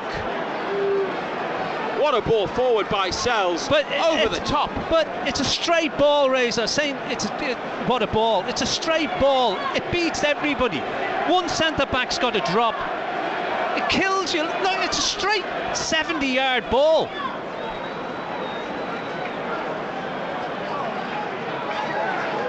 Nothing in that, is there? In terms of a foul, just take another look for us and confirm. No, not at all. No. Botman is with Awonyi. Didn't get it out of his feet, did he? Got stuck under his feet. Botman got a little toe on the ball. Dubravka's come out. Awonyi's kind of thrown his leg into the goalkeeper. The VAR graphics are, though, suggesting that they are having a look now. Tony Harrington, no. Surely not. No. This was the referee at Liverpool who gave 2 against Newcastle that they disputed, and they didn't get one that night. He also awarded them a penalty at Wolves earlier in the season, and they felt that, well, everyone felt afterwards it shouldn't have been. This, though, in the opinion of Anthony Taylor on the pitch, is not a foul. The assistant referee didn't get involved. Ball's getting away from Awonyi. Dubravka's come out. He's thrown his leg into the keeper, and it's no penalty, quite rightly. I've seen them given, though. Well, you have, but how can that be a penalty, though? Because they all throw their legs into goalkeepers, and don't say they don't, because they do. They do. Newcastle players will do it as well. Yeah, you'd be crying for a penalty then, wouldn't you? Yeah, so would you. It remains 2-2. Harvey Barnes, first touch of the ball on the left wing. Yeah, he's gone to the left, Gordon's come to the right. Tried to go around his man, challenge came in. Newcastle's got this near side now with Cher, and they've gone for the switch towards Barnes, but Williams with a header. It's not a good header either. Longstaff in a central position, 30 yards out. It's found Trippier.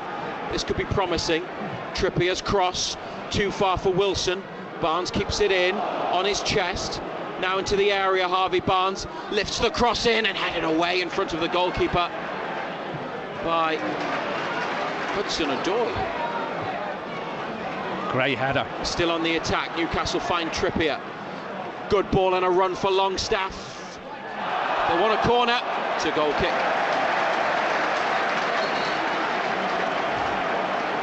Now Anthony Taylor's come sprinting over to the Newcastle bench, or is it the Wolves bench? He's got a yellow card, and it's for a member of the Wolves staff. And I'm not sure quite who it is, but it's the one that has been quite lippy all night. He's still talking to Darren Bond, the fourth official. It was to a... No, it's the... Forest, yeah. Yeah, Forest, yeah. I thought you said it was to one it who's looked like been lippy all... Yeah, it's the Forest coach who'd been in the ear of the fourth official all night. You've missed it. No, he has all night. I know, yeah. Yeah, so he's booked him. Yeah. Here's Gordon. Goes for goal from an angle outside the box. It's too high. I thought you were meaning Tyndall. Well, I thought he was coming to Jason Tyndall, but he had to run across them to get to Forest. Jason Tyndall and Eddie Howe have both had words with Darren Bond tonight. There you go, there's Tyndall again, look. Just having a look at the numbers board, because a change is about to be made. Divock Origi, the ex-Liverpool striker, is on loan from AC Milan. He's going to come on. He scored in the FA Cup the other night. Cher beats Gibbs White to the goal kick. Passes it to Bruno, and it's on to Lewis Miley. Harvey Barnes, left wing, 30 yards from the Forest goal. Barnes on the outside. Comes back with it. Miley. Burns made a run into the box. Lewis Miley gives it to Barnes again. A couple of challenges, and then given away. This is Bruno, edge of the area. Bruno! Lovely goal! Bruno intercepts, and Bruno finishes. And in front of the away fans, Newcastle hit the net.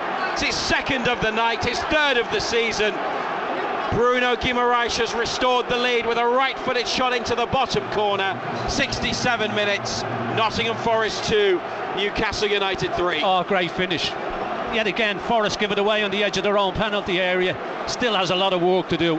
And he whips it into Sell's bottom left-hand corner. Keeper gets across, can't get anything on it. 3-2.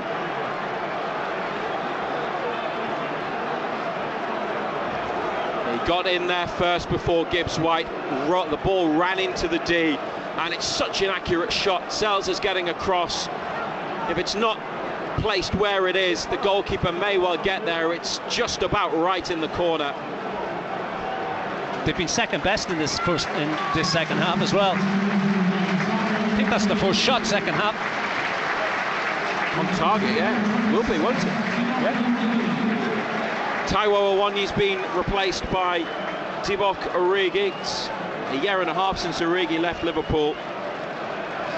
28 years of age. Plenty of experience scoring big goals in the Premier League. Nottingham Forest will need him if they're to try to come back into this, but Newcastle ahead for the third time tonight. Bruno with 2. Could he get the hat-trick? Longstaff couldn't last week. Cher couldn't at Villa. Maybe Bruno will be the man. They get a treble. Trippier with a risky header, and the ball's gone behind for a goal kick. It was played off Elanga by a combination of Botman and Byrne. Went behind. Dubravka to Share. Now, having twice had the lead, Ando, how do they hold on to this one? Oh, good ball. Share to Miley, left side of central midfield. Hold that thought, because they're Go and looking get to it make forward. it 4. That's what you do. Here's Harvey Barnes. Oh, it's behind Longstaff, edge of the area. Switch the play. Longstaff just ahead of the ball, and it's a Forest throw at left back. Yeah, you go and get a forward goal. That's what you do.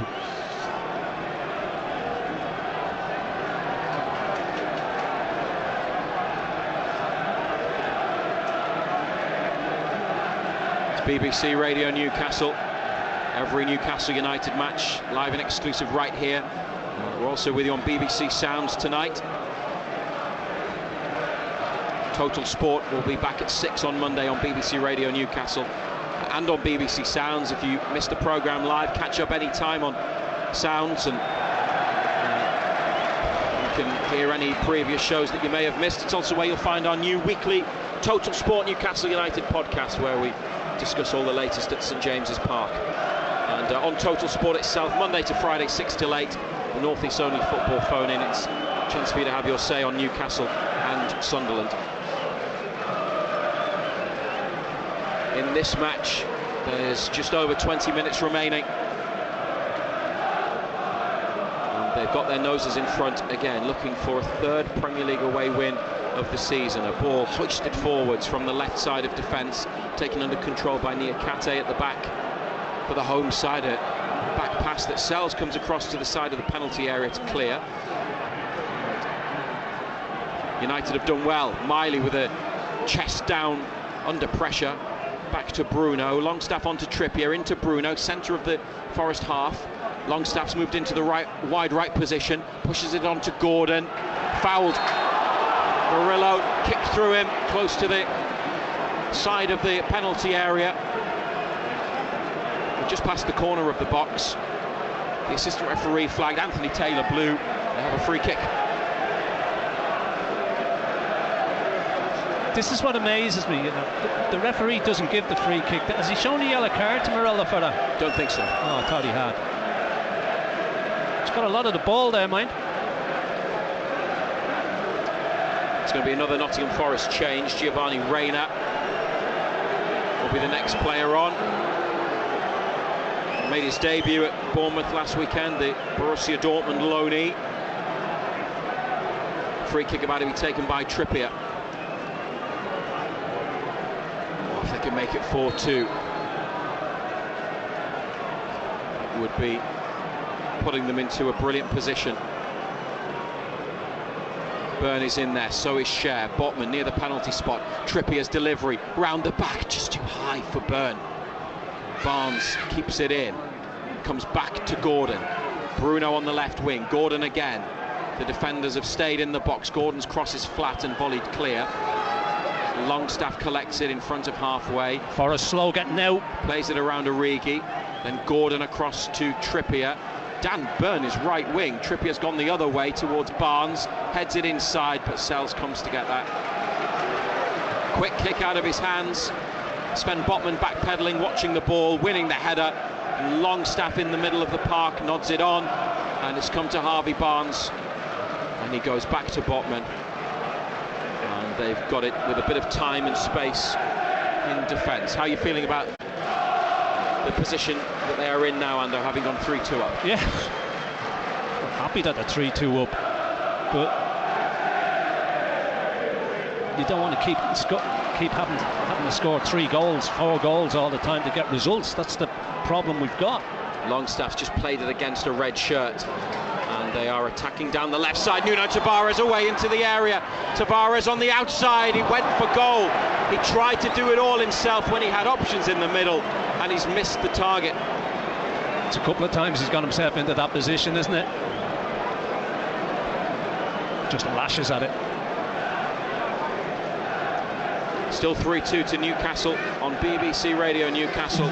Ryan Yates is coming off. He's given the captain's armband to Morgan Gibbs-White. And coming on is a player born in Sunderland, Giovanni Reina, when his dad, Claudio Reina, was a player at the Stadium of Light. Forest have got players on loan from 2 of the 3 Champions League opponents Newcastle faced this season. Origi from Milan, Reina from Dortmund, and he came on at St James's in the group stage in October. And he's on tonight. Oh, look at the room. Wilson, loads of space, down on his chest. Dominguez, good tackle, hooked the ball away from Wilson from the right side. And Forest have the ball again. Livramento sent to warm up as Hudson-Odoi away from a couple of blue shirts. Trippier to Longstaff, Bruno to Trippier, now share edge of the area. Challengers come in, and it's a Nottingham Forest throw. They were wanted too long, Cher. He wanted too long. Just clear your lines. He was wanting a free kick, wasn't he, from the tackle. They were hesitant though, Newcastle, and they'll hope this doesn't cost them. 74 minutes, 3-2 up. Niakate, the long throw from the centre-back into the box. Trippier leaps, heads away. Sent back in. It was a shot from Dominguez, not the most powerful one. And Gibbs-White back to Williams in his own half. Bruno is the furthest player forwards. And some groans from home fans as they go back to Sells. Over the top and out to the right. Byrne rises. Ball's been headed backwards by Byrne, but then he's made another challenge and then he's cleared it away from the corner. Dealt with that 3 pieces of defending pretty well, Dan Byrne. Murillo, clipped ball to the edge of the box. Byrne comes across. It's now down for Origi. Corner. The shot took a big deflection. Byrne met the ball into the area from Murillo. And then hit Botman.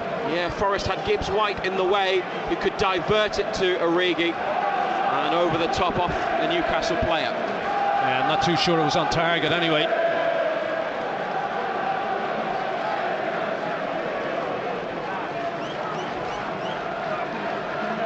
Corner's going to be taken on the far side. Newcastle lead by 3-2. Out-swinging corner.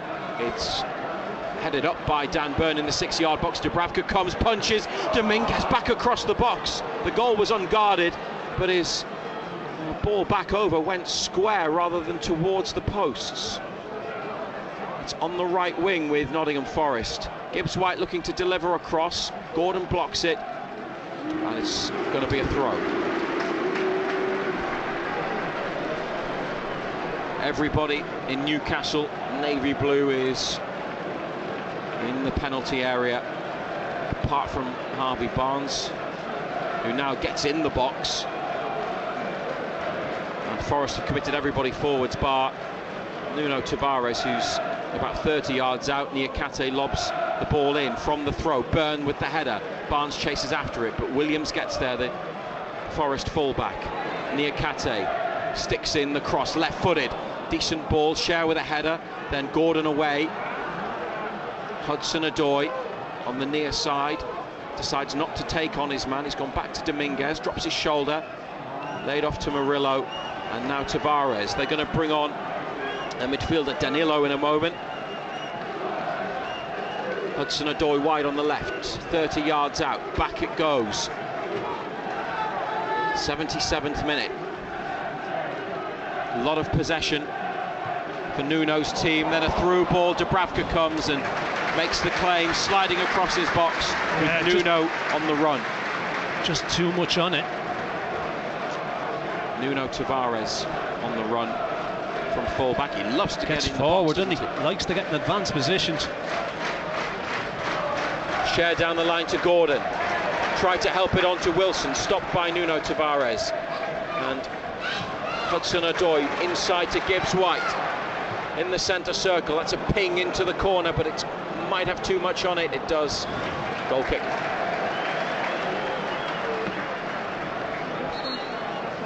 Forest have had 6 shots in the second half, but Newcastle have had the only one on target through Bruno and hit the bottom corner. And despite a slow start to the second half, I know they've had more of the ball again. Yeah, 2/3 of possession. Yeah. To try and help them. It doesn't feel like they've had more of the ball. But to try and help his team find a way back into the match, Nuno, who replaced Steve Cooper just before Christmas at the City Ground, has brought on Danilo for Nicolas Dominguez. And here's Giovanni Reina with a blocked shot, edge of the area. Hudson-Odoi takes it inside. Still Hudson-Odoi. Bruno stops him getting the shot off and forced him away from goal. Now he clips a cross in, which is headed back into the centre of the box. Burn away. They're having to defend, they're having to concentrate. Murillo, 21-year-old centre-back. Hudson-Odoi, right-footed curling cross. Botman away. Danilo to Gibbs-White, blocked by Miley, got out to him quickly. It's collected by Niakate, close to the halfway line. And Murillo lifted into the area. Dan Burn tries to clear, got something on it but not enough. Nico Williams taking on Burn just outside the area. Back to the dangerous Gibbs-White, drops his shoulder, plays it down the line. Williams sticks in a left-footed cross. Longstaff plants a header on the ball. Wilson tries to get there. Niakate nods down to Murillo. Can't get the ball back and they can't get out. Still lead 3-2 though. 10 minutes to play. Hudson-Odoi clipped by Gordon.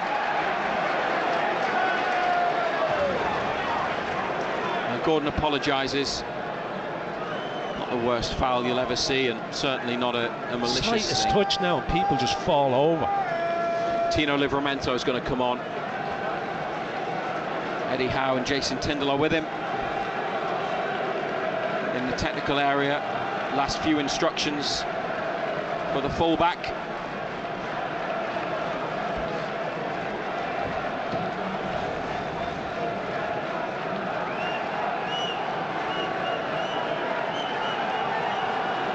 And here now is Gibbs-White with the free kick. It's a high ball to the far side of the penalty area, headed back across. Dan Burn away.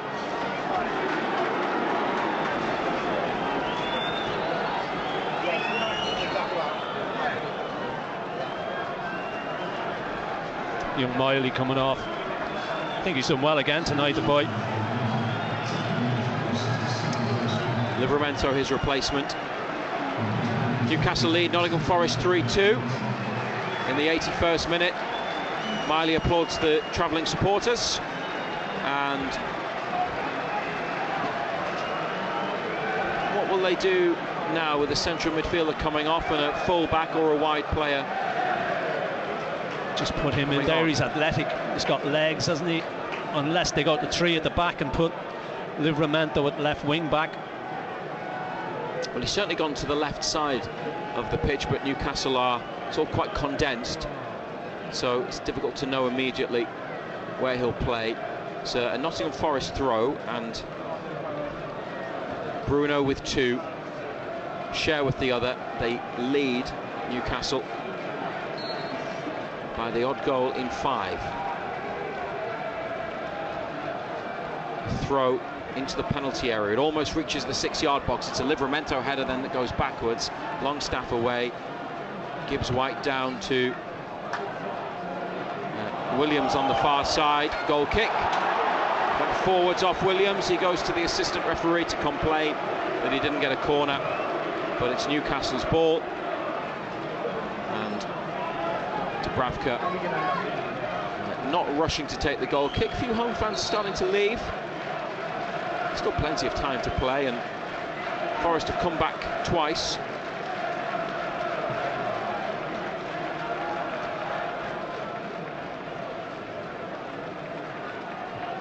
This is Sean Longstaff, just at the back of the centre circle from the play out from the goal kick. Trippier back down this right side to Share, closed down by Origi, hammers it away. Forwards by the Forest defence. Longstaff's got it in the middle of the park, and then on to Barnes. Livramento on the outside, brought into play the two substitutes. Barnes for Livramento, and they combine again in the final third. Nothing risky or flashy from Harvey Barnes, just a ball back, and Bruno to Botman. Now they go up the pitch towards Livramento. He can't hold it. Cleared by Nottingham Forest. And Bruno with Gordon making a run. The ball to find him on the right wing. It's a good pass by Bruno and a good run from Gordon. Takes it back. Could they get Bruno on for his hat-trick maybe? 3-2 up Newcastle on BBC Radio Newcastle. They've kept the ball well, haven't they, Ando, for the last 60 seconds or so? Yeah, Forest dropping deep. They're not squeezing. Livramento on the left side of Newcastle's formation. Is it a 5 at the back or is he in midfield? He's certainly playing wide at the moment, Livramento, looking for Barnes. Harvey Barnes just with a little drop of the shoulder, then a ball played back into the United half. Bruno from the centre circle over halfway to Gordon. Trippier could have it, gets it from Gordon. Back to Bruno, on to Gordon. Or Gordon with a heavy touch.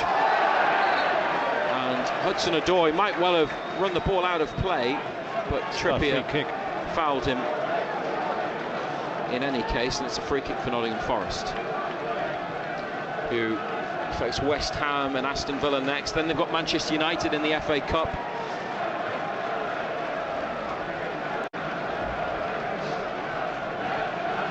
Two points above the relegation zone after defeats for Luton, who are 4th bottom, and Everton 3rd bottom. 85th minute, 3-2 to United.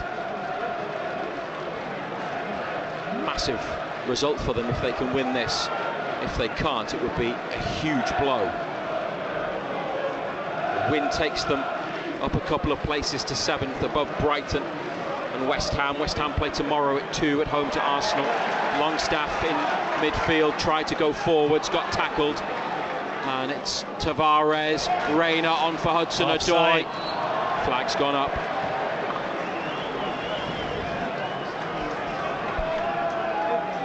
Well, they're not quite there,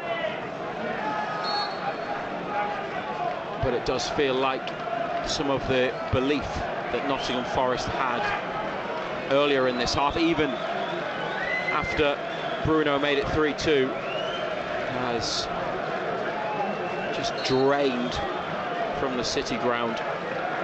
Yeah, you'd say Forest have been a better side second half, had more of the ball.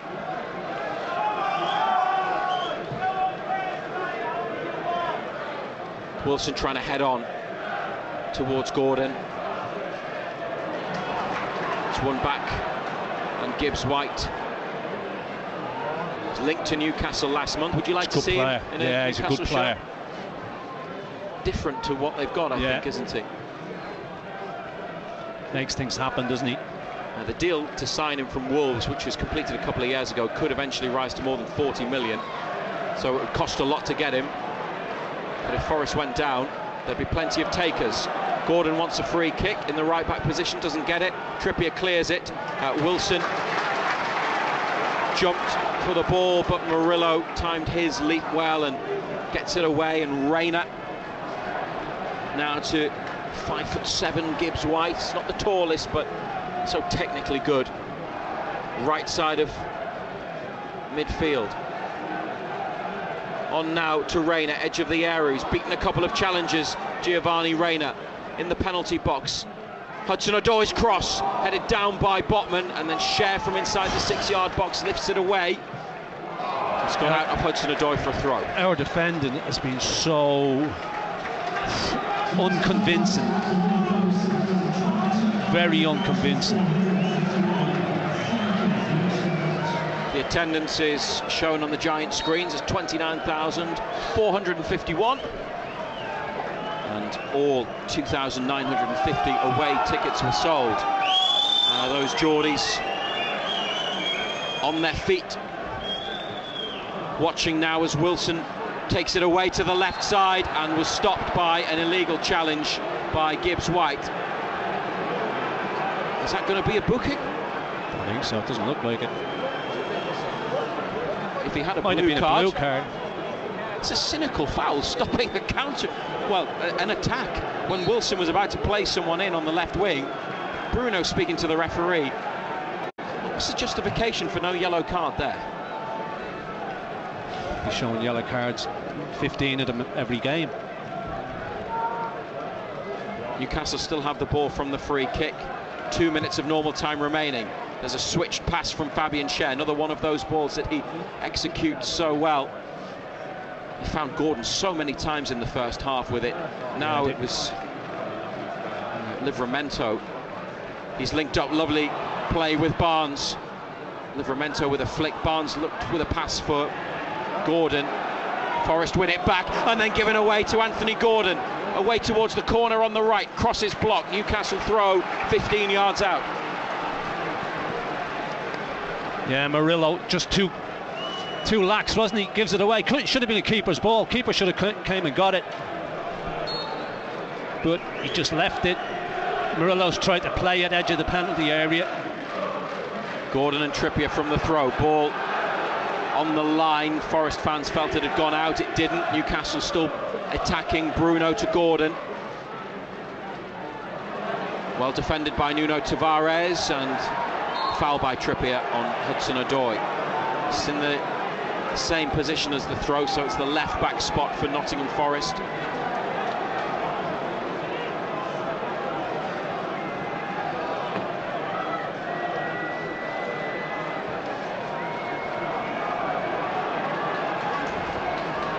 Danilo, the substitute, bringing it up to halfway. 30 seconds of normal time remaining. Matt Ritchie sent out to warm up by Eddie Howe. 3-2 to United, in front, leading on 3 separate occasions. This time they've not been pegged back by an equaliser, but there will be time added on to the end of the match. Challenge just outside the box. Home contingent want a free kick. They don't get it. Newcastle clear. Niakate with a header. There's going to be 6 minutes minimum additional time on BBC Radio Newcastle and BBC Sounds. Reina holds off Bruno. Ball over to the far side. Just kept in by centre-half Niakate, playing right wing. Murillo clipped into the box. Schär downward header. Gordon to Trippier, volleyed clear by Trippier. Wilson looking to take this under control. Nice touch on his chest. Gibbs-White then got the other side and won it back.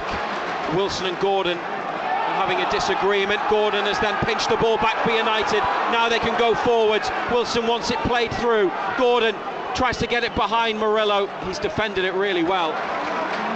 Had it reached its target, Callum Wilson would have been one-on-one with the keeper. Oh, what a good run here from Forest, from Elanga, and then the little pullback stopped inside the 6-yard box by Newcastle. They're going to need to make another change. Wilson and Gordon look dead on their feet. Here's Hudson-Odoi in additional time, back to Gibbs-White. It's got away from him, then he's gone for it with a right-footed curling shot just past Dubravka's left-hand post. He went for the top corner. It's wide of goal, and Emil Kraft is coming on for Anthony Gordon. Whoa. Talk about riding it.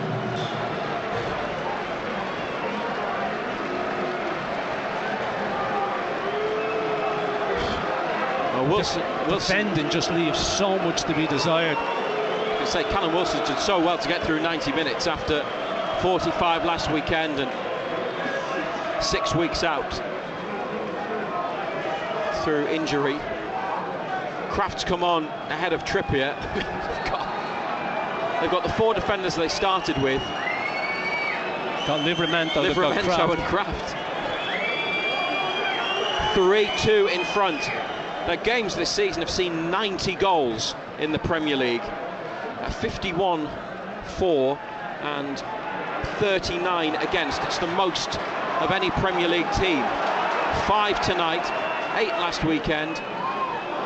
Bruno wins it back in midfield. Might have been a foul. Good advantage by the referee, and Callum Wilson get after it. Wilson trying to get into the area. Murillo comes across. More good defending, but then Wilson gets in between man and ball and wins a corner. Great battle. Bruno, top work in midfield, and well played, the referee letting the advantage go, and Newcastle get a corner kick in the 93rd minute. 3-2 up. Just keep it in the corner.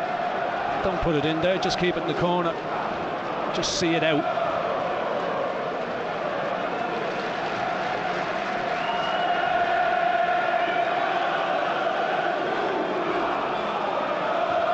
Trippier on his way over. Burns staying back, then turning around and going forwards under the instructions of Jason Tindall, who has a big role in the way Newcastle work their set pieces. Botman, Cher are hanging back. Forest have got everybody close to the penalty box or in it. Corner's been taken. It's on the far left side. Nottingham Forest throw. He's going to get a yellow card. There you go, kicking the ball away. It's Callum Wilson who is booked by Anthony Taylor. BBC Radio Newcastle will put our post-match reaction on X page, formerly Twitter, which is at BBC Newcastle. You also find it on BBC Sounds. Total Sport back on Monday at 6 with lots of reaction and the chance for you to phone in and have your say on BBC Radio Newcastle. So Nottingham Forest throw, 3-2 up in the 95th minute. There's going to be a couple more to be played, at least. We'll take some of your messages after the match on WhatsApp, 08000 321 333. Put BBC at the start, 08000 321 333. And will be sticking around for a little bit with Dom in the studio. So Nottingham Forest throw, balls into midfield. Kraft tried to pinch it. Gibbs White on down the left wing. Hudson-Odoi chops inside away from Trippier, turns, comes back out to the left, then back inside, then curls in a cross which Livramento watches and heads clear, and Barnes is onto it, and a ball down the far side to Bruno and on to Wilson, and Barnes making a run through the middle, and Wilson helping it on to Harvey Barnes. Gibbs White with him. Barnes takes it towards the corner. They've gone from one penalty box up to the other end. Newcastle, they've done well, and Harvey Barnes wins a throw. Yeah, well played. Well played.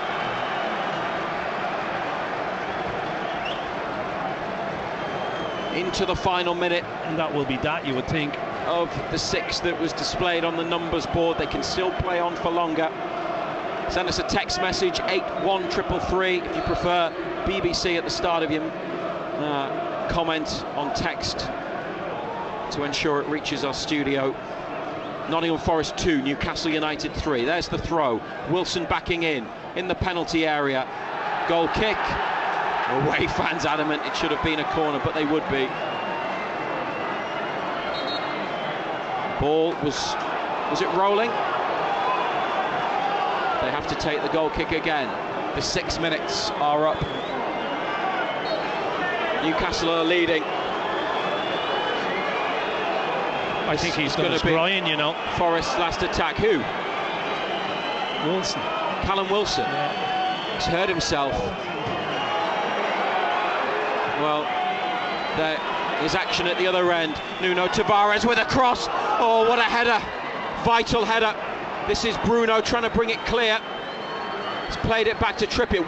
He's hurt his arm, look. Yeah. He's made a sling with his shirt for his arm. And he's still on there. They're not going to make a change.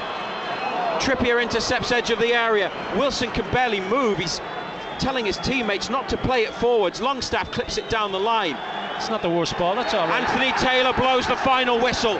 Massive result for Newcastle United, who got a huge victory here last season, and this one feels like it's of similar proportions. They've won by 3 goals to 2. Bruno with the winner. He got 2 tonight, Cher got the other, but they've sent 3 members of medical staff on to Callum Wilson, who made a sling with the front of his shirt right at the end. Don't know if that's wear on the arm or from the shoulder that problem is, but that doesn't look good at all for the striker just back from injury to finish the game.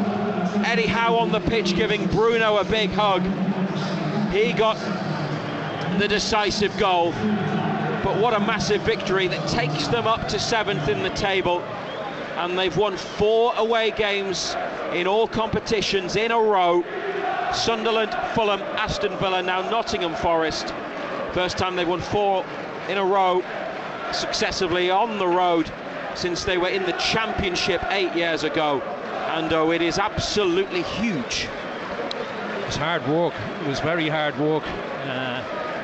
Some of the defending left an awful lot to be desired. You can't keep scoring 3 and 4 goals every week to win football matches, because along the way it's going to catch you up and you'll pay the penalty. You know, we were in cruise control, we were dominating the game, then all of a sudden they got back into it, the game switched. It was a real tough game. We had to dig in. As I say, some of the defending didn't look great at times, but as you say, it's 3 points. It's a massive 3 points. There's an awful lot of work to be done, that's for sure. They did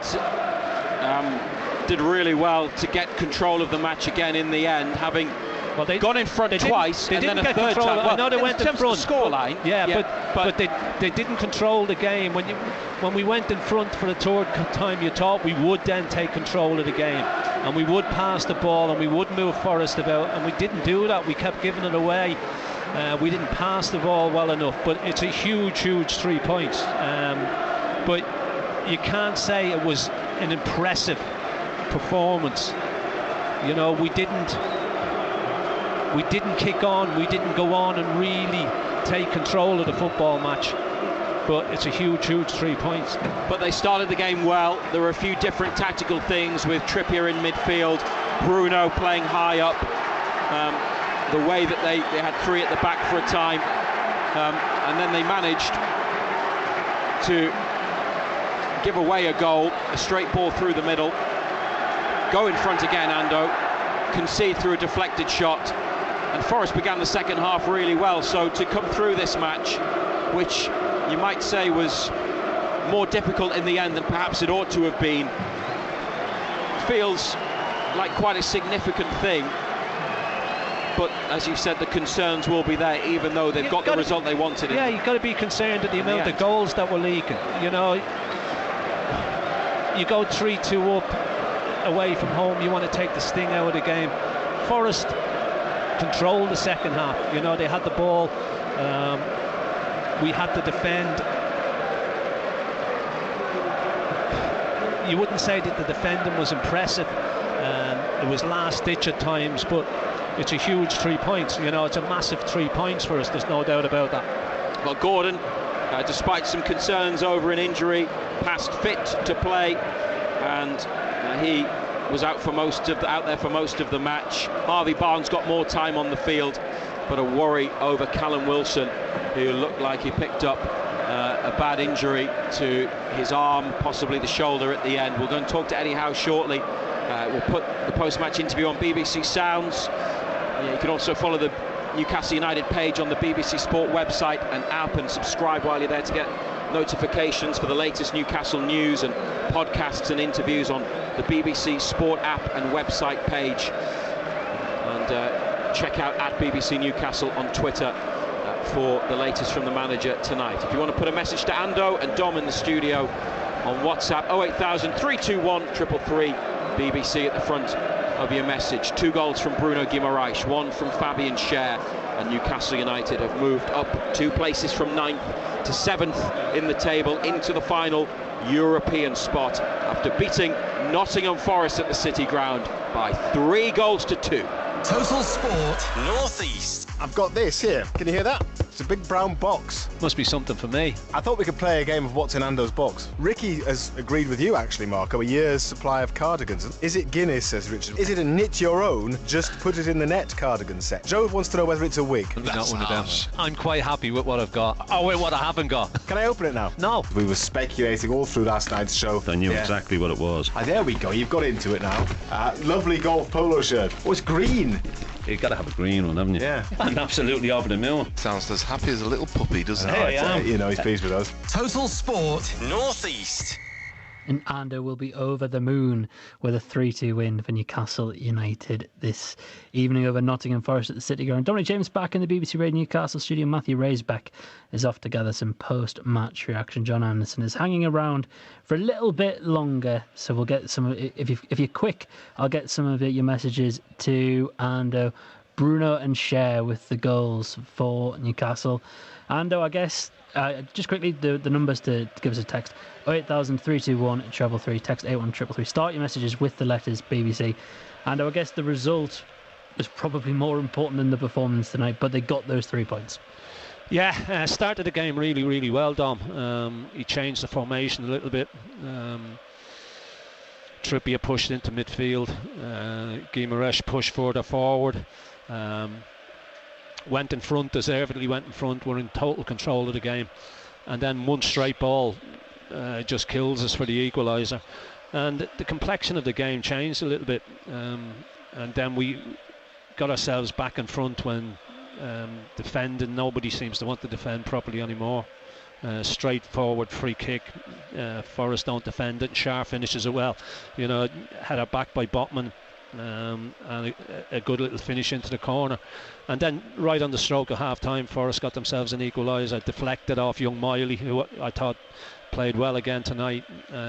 Just totally wrong-footed Dubravka. 2-2 game on. Forest started the second half really, really well. Controlled the ball, got plenty of ball into the box, but the third goal that Forest yet again give it away on the edge of their own penalty area, trying to play out, and it's a top finish by Guimaraes.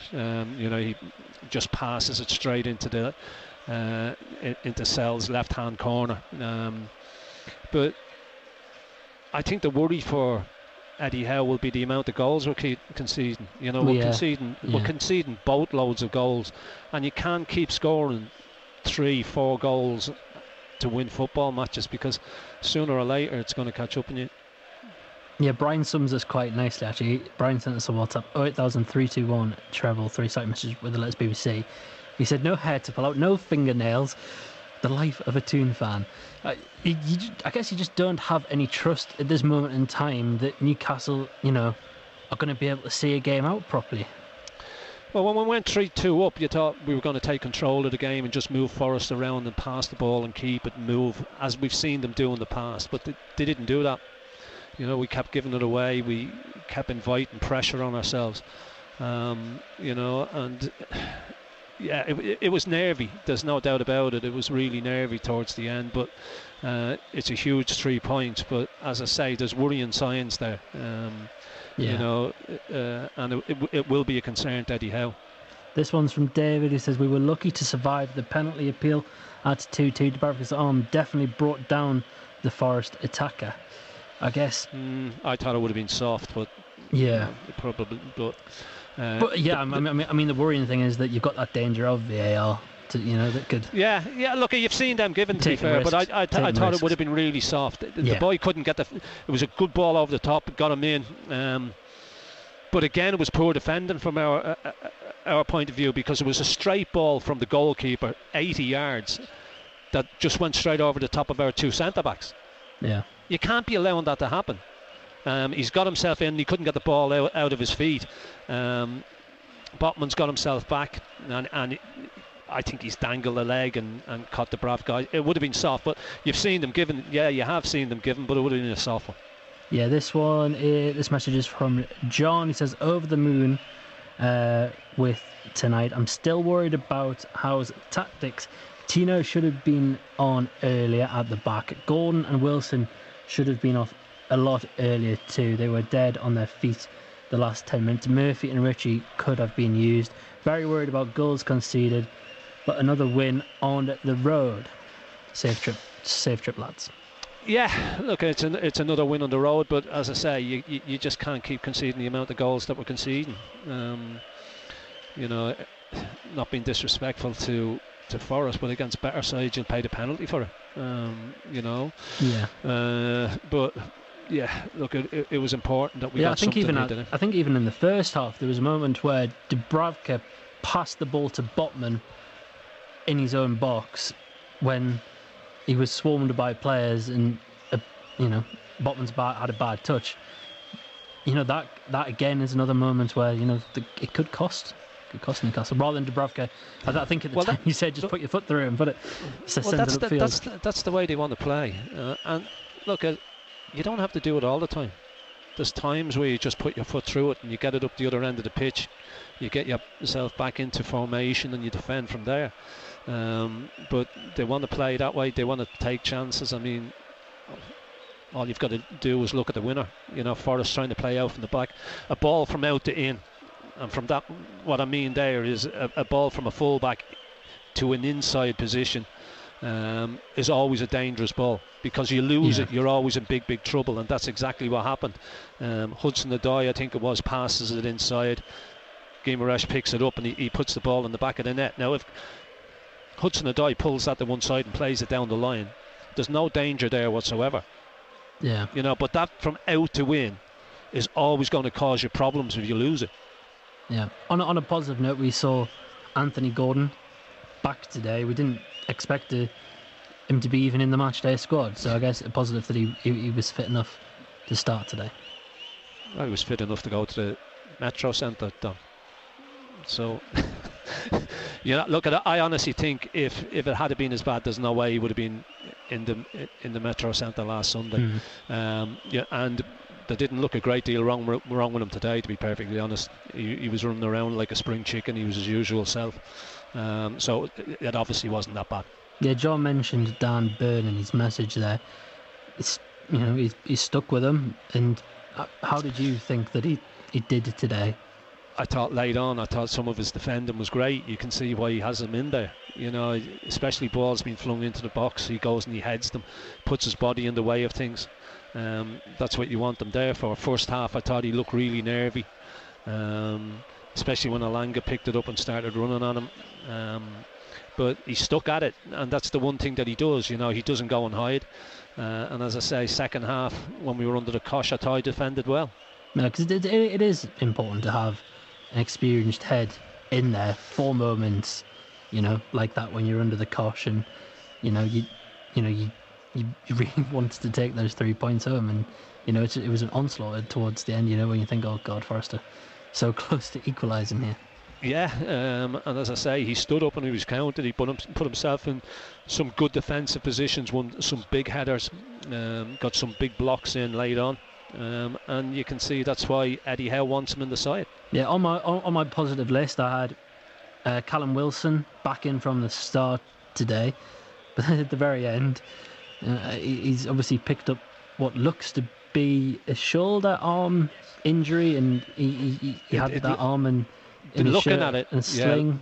Yeah, looking at it, it looks like it might be a dislocated shoulder. Not another one. The way that he was holding his arm and had his arm in tucked inside his shirt, and he went straight down the tunnel at the end with 3 or 4 of the staff. So it could well be a dislocated shoulder, but I mean that's just speculation. But that's the way it looked. So we'll just have to wait and see. We've had a few now this season. We've had Pope. We've had Murphy. Yeah. Strange how these injuries have I mean it didn't look anything either, I thought he had his arm down, and I thought he was feeling his groin, because I said to Razor, I said it looks like he's done his groin, and then he tucks his arm inside his shirt, so it could be, but we don't know. Look, we're just speculating. But let's finish on a positive then. Bruno, 2 really well taken goals today. Yeah, first one's great finish, great technique. Class. Yeah, great technique. I mean, it was a set piece that went wrong, really, because the ball back to Trippier from Almiron was so short that he's just got to get something on it, and he just gets it in there, and he just drifts around the back, Guimaraes, and it's a real good finish.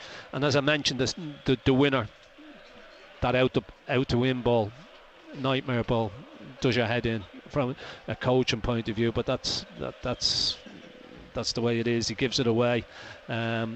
Still had work to do, and he finished it really, really well.